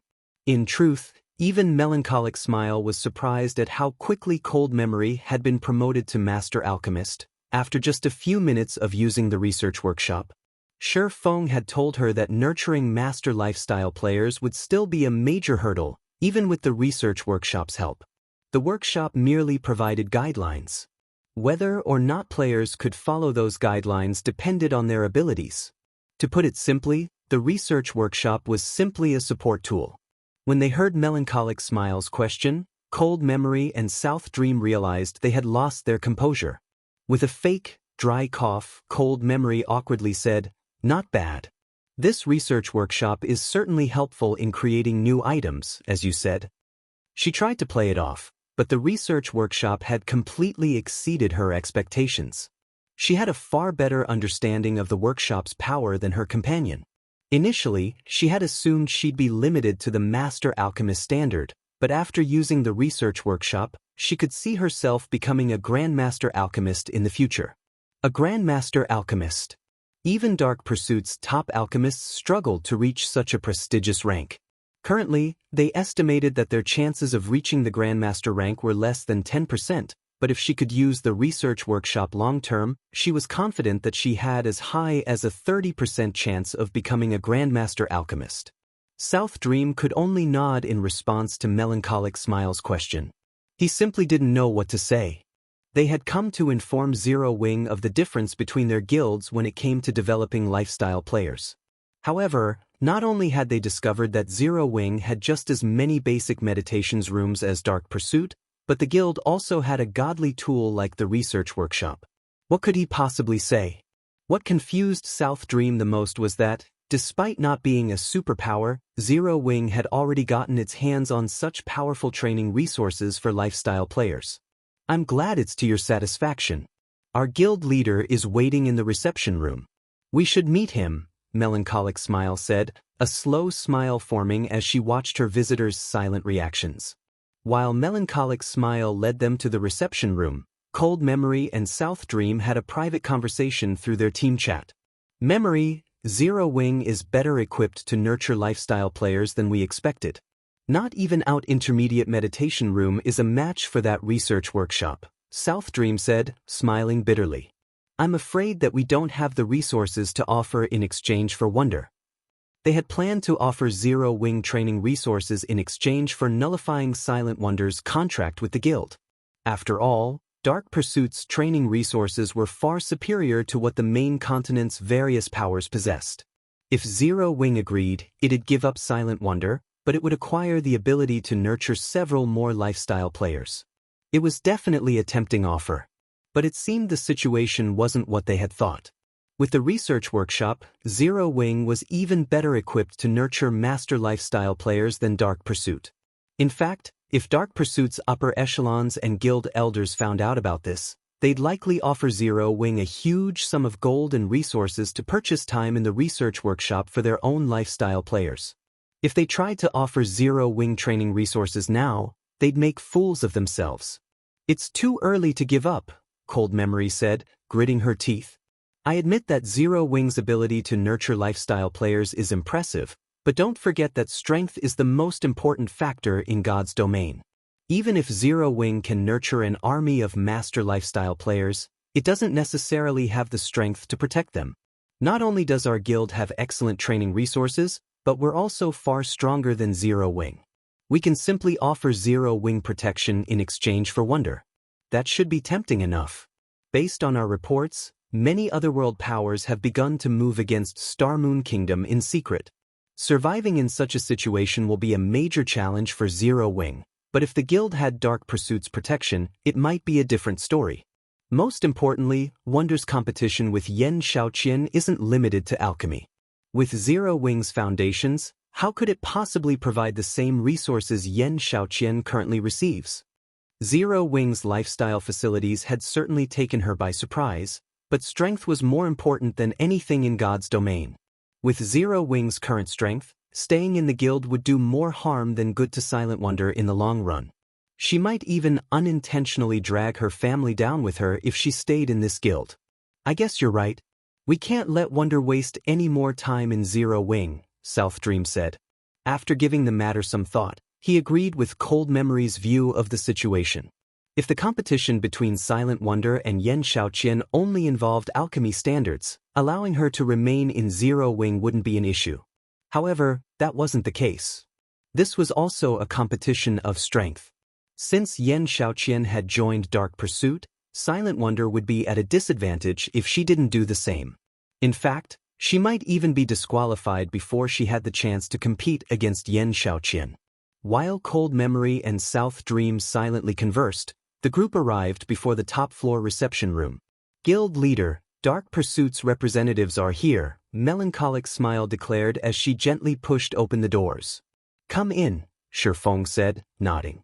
Hearing Shifeng's reply, Melancholic Smile led Cold Memory's group into the reception room. The instant the two Dark Pursuit representatives entered the room, they felt an incomparably powerful aura wash over them. For a moment, they nearly stumbled. What a strong life aura! Is he really a player? Read latest chapters at Wuxia World. The two looked at Shifeng in disbelief as the man sat at the reception room's desk. As players from the Moon God's realm, they were far more sensitive to life hours than ordinary players, and the aura they felt from Shifeng was like nothing they had ever felt before from a player. The gap between their life ratings and Shifeng's was obvious. If not for the green marker hovering above Shifeng's head, they would have suspected that the man before them was actually a monster in human skin. Not even players with a god's blessing radiate such an intense life aura. Has he already reached Tier 3? South Dream wondered in their team chat. Tier 3?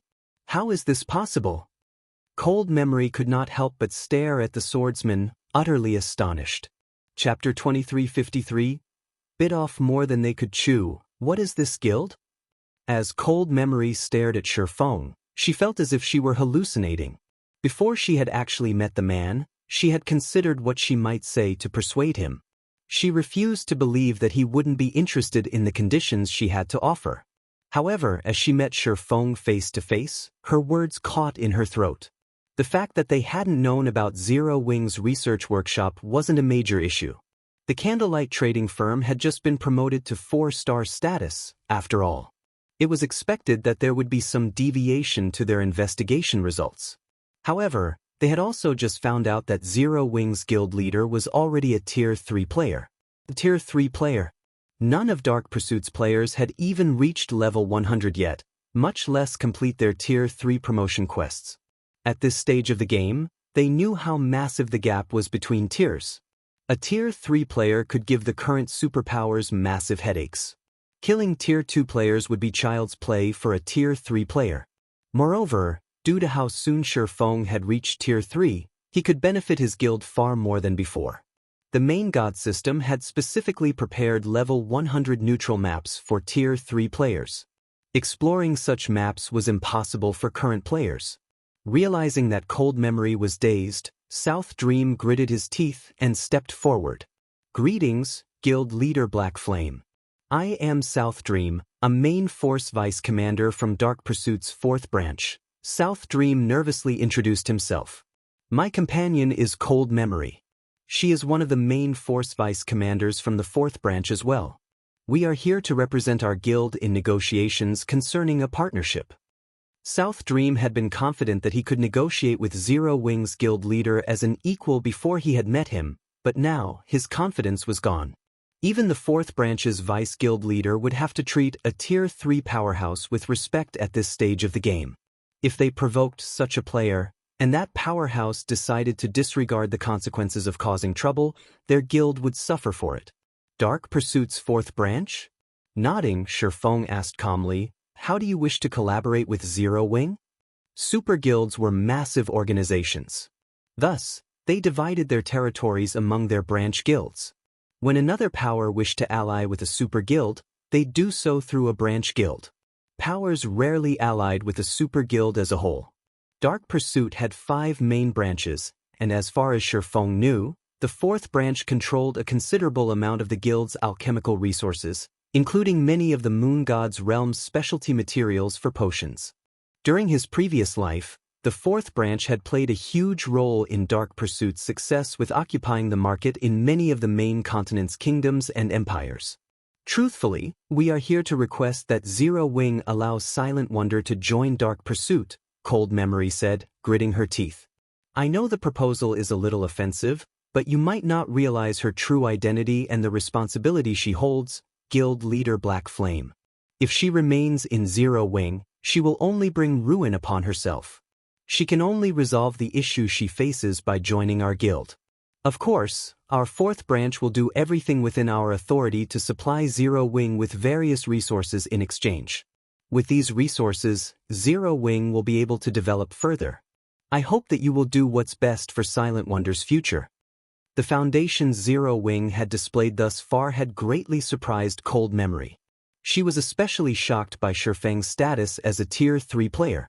However, after all was said and done, Shifeng was only one player. Meanwhile, a single individual couldn't free Silent Wonder from her predicament. She'd only be able to resolve her problem by joining a super guild like Dark Pursuit. Memory! Silent Wonder snapped, annoyed and hinting that Cold Memory should stop speaking. It was her business, after all, and she owed Zero Wing a massive debt of gratitude. During her membership, the guild had offered unusually loose restrictions and gave her everything she needed to improve her alchemy standards quickly. Now that Zero Wing needed her strength, she couldn't just abandon the guild for her own interests. Although if she didn't leave, her presence would put Zero Wing in considerable danger. Lately, she had been frustrated and hesitant due to this dilemma. Wonder, you know that you don't have much time left. Yen Zioyan isn't the only one with the full support of a superpower. Do you think you defeat your competition without any help? Cold Memory. Silent Wonder fell silent. She didn't have anything she could say to that. If it were a simple competition of alchemy techniques, she was confident of emerging victorious, but it was a different story when the competition involved combat power and foundations. Wonder's identity? What do you mean? Shifeng asked, confused. He thought he was relatively familiar with Silent Wonder's story. She had been one of the 10 great Grandmaster alchemists during his previous life and a lone ranger the various superpowers had desperately tried to recruit. However, he hadn't heard anything regarding a powerful background or special identity outside of her Grandmaster rank. You've heard of the Azure Chamber of Commerce, correct? Cold Memory asked. Shifeng nodded. Very few people in the virtual gaming world hadn't heard of the Azure Chamber of Commerce. Although it couldn't compare to the Secret Chamber of Commerce, it was one of the top 10 chambers in the virtual gaming world. It had far more resources and wealth than any ordinary superpower. However, even during Shifeng's previous life, the Azure Chamber of Commerce's focus had been on the Western continent. It had rarely bothered with anything on the Eastern continent. Read latest chapters at Wuxia World. Wonder is the heiress to one of the two families that control the Azure Chamber of Commerce. To earn the right to rule Azure, the family's heirs periodically compete. Only, none of the heirs are allowed to use Azure's strength. There are only a few days left before the next competition, and Yen Xiaoqian, one of Wonder's competitors, has joined Dark Pursuit and receives the guild's full support, Cold Memory truthfully explained. Smiling, she continued, now, Guild Leader Black Flame, do you still think it's best that Wonder remains in Zero Wing? The Azure Chamber of Commerce's overall strength rivaled super guilds. Hence, the two main shareholders of Azure fought desperately to secure the right to rule the organization. If Silent Wonder lost, Yen Xiaoqing and the others, her competitors, would definitely try to squash Zero Wing to prevent Silent Wonder from becoming a problem in the future. Similarly, Silent Wonder's family would hold Zero Wing responsible. The guild would be the cause of their loss in such a vital competition, after all. Silent Wonder's family wouldn't stop until they vented their anger out on Zero Wing. As for winning the competition with Zero Wing's support, that was impossible. Yen Xiaoqing had the full support of a super guild. The best solution was for Silent Wonder to join Dark Pursuit as well. This way, she could compete with Yen Xiaoqing on equal terms, and Dark Pursuit wouldn't try to interfere with Silent Wonder's development. If other powers attempted to interfere, Dark Pursuit would ensure that they bit off more than they could chew. Chapter 2354, Mental Strengthening, What Memory Says is True, Guild Leader Black Flame. South Dream added, afraid that Shifeng would misunderstand their intentions. God's domain is becoming more popular across the globe. More corporations have been investing in the game, as well, and as a result, Azure's two main shareholders have become desperate to win the organization's right to rule. Azure might focus its development on the Western continent, but it still had a lot of influence among the Eastern continent's empires. If either of the shareholders decide to target Zero Wing, your guild's development will suffer. Zero Wing might be very powerful, but it wasn't a superpower like the Azure Chamber of Commerce. This was especially true now that the Western and Eastern continents had more contact. Many superpowers were trying to join Azure. If Azure asked those superpowers to move against Zero Wing as a condition for joining, many of them would be more than willing to fulfill that request. At that time, Zero Wing's position would become very precarious. If Zero Wing did not wish to suffer, it had to allow Silent Wonder to leave. Not only would she have more access to resources, but Yen Xiaoqian wouldn't be able to monopolize Dark Pursuit's strength either. As for Zero Wing, it would avoid Azure's wrath and receive help from Dark Pursuit. Silent Wonder gave Shifeng an apologetic look. She knew how crazy her family was about this competition. If the two families hadn't kept such a close eye on each other, they would have likely resorted to underhanded means to win the upcoming competition. She also knew that if her family lost, they'd go ballistic. They would absolutely vent their anger out on Zero Wing. Meanwhile, Zero Wing wasn't in the best of positions at the moment. If more superpowers tried to interfere, the guild's days would be numbered. Thank you for informing me of the situation. If there is nothing else you'd wish to discuss, I'll consider our meeting over now. I still have other matters I need to attend to, Shifeng calmly replied. What are you trying to say, Guild Leader Black Flame? Cold Memory stared at the swordsman, confused. For a moment, she even wondered if Shifeng knew anything about the Azure Chamber of Commerce or Dark Pursuit. If he made the wrong decision now, Zero Wing would encounter enough trouble to ensure the guild's destruction. I'm already aware of Wonder's situation. If another guild can support her, so can Zero Wing, Shifeng said, chuckling as he replied to Cold Memory. Shifeng was far more familiar with the Azure Chamber of Commerce's strength than Cold Memory. It was one of the top 10 chambers of commerce in the virtual gaming world, after all. It was as powerful as super guilds. Ordinary superpowers simply couldn't compare. Needless to say, Shifeng knew about Dark Pursuit as well. Not only was Dark Pursuit a veteran super guild, but it had also annihilated two superpowers after the planar passage's activation during his previous life. If Zero Wing had encountered this situation some weeks ago, he would have seriously considered the matter. However, that was unnecessary now. Guild leader. Silent Wonder was incredibly touched by Shifeng's statement. She became even more resolved to remain in Zero Wing. Insane. This guy must be insane. Does he really think he can help Silent Wonder with Zero Wing's resources? The response rendered Cold Memory speechless. Azure's internal competition wasn't just a competition of alchemy standards. It was also a competition of strength. Zero Wing's resources couldn't even compare to an ordinary superpowers, much less Dark Pursuits. Memory, I've decided. I want to stay in Zero Wing. Even if Yen Xiaoqian has Dark Pursuit's full support, with the research workshop, my defeat isn't guaranteed, Silent Wonder decided, turning to look Cold Memory in the eyes. Suit yourself. I don't care anymore. You better not regret this later. Cold Memory exclaimed, annoyed. She had never thought Silent Wonder would be confident of defeating Yen Xiaoqian. Yen Xiaoqian had access to the intermediate meditation room every day and was only one step away from becoming an advanced master alchemist. Dark Pursuit planned to invest all of its available resources in her training to secure its first advanced master alchemist as well. On the other hand, Zero Wing's only advantage was its research workshop. The workshop might help Silent Wonder become an advanced master alchemist, but she wasn't likely to complete her promotion before the internal competition. The research workshop only provided hints. Players still had to research their designs or recipes and materials and experiment. It wasn't possible to reach advanced master rank quickly, and this wasn't just a competition involving alchemy standards.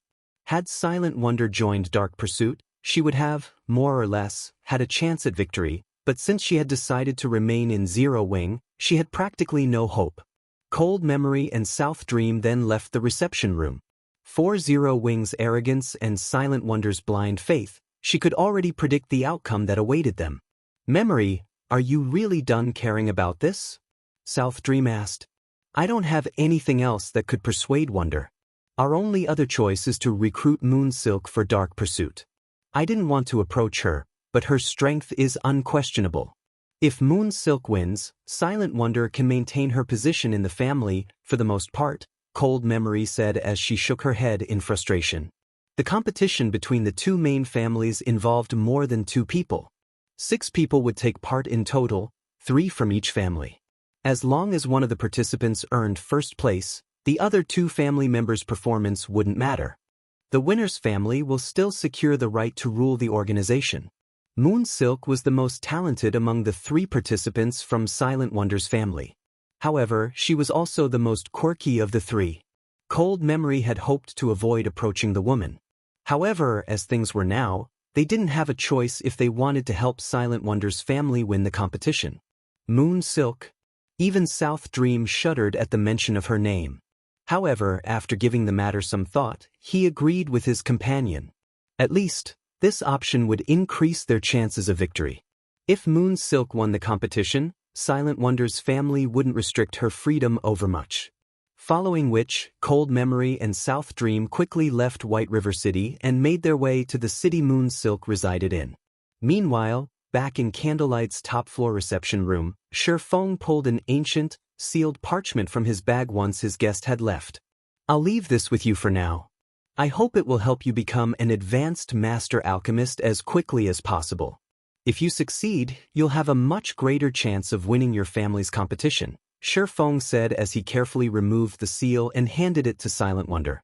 As Silent Wonder inspected the parchment, her eyes went wide in shock. Guild leader, how did you get this recipe? Silent Wonder's breathing grew somewhat labored as she stared at the recipe in her hands.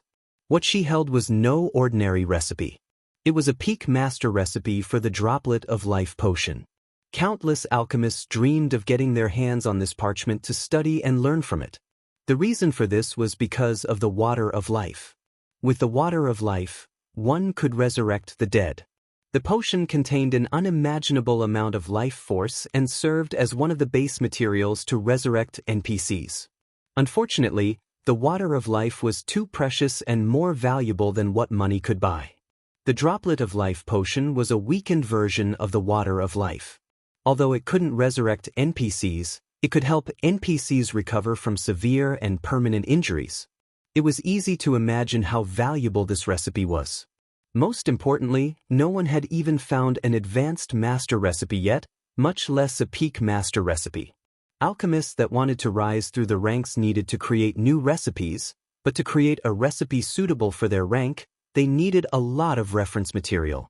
Without that, they wouldn't know where to start, which was why master recipes were so valuable in God's domain.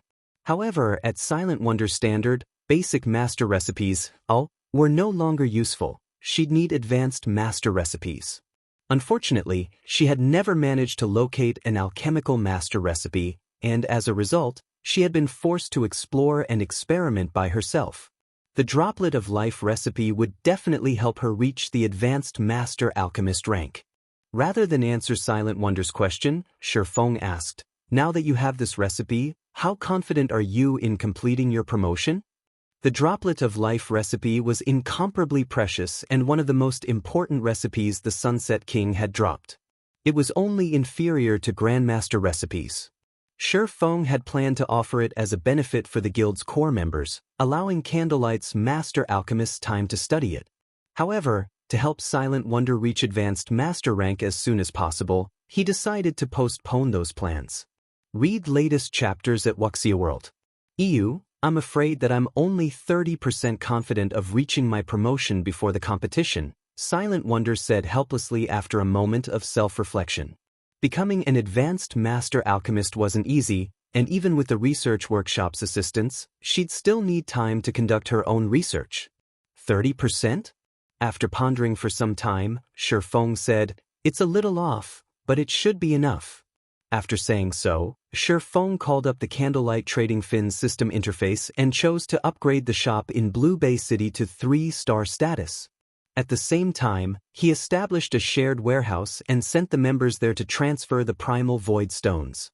The various major powers would likely assume the best use of the primal void stones was selling them to the dark forces for gold and resources, but they weren't aware of the stones' other function: mental strengthening.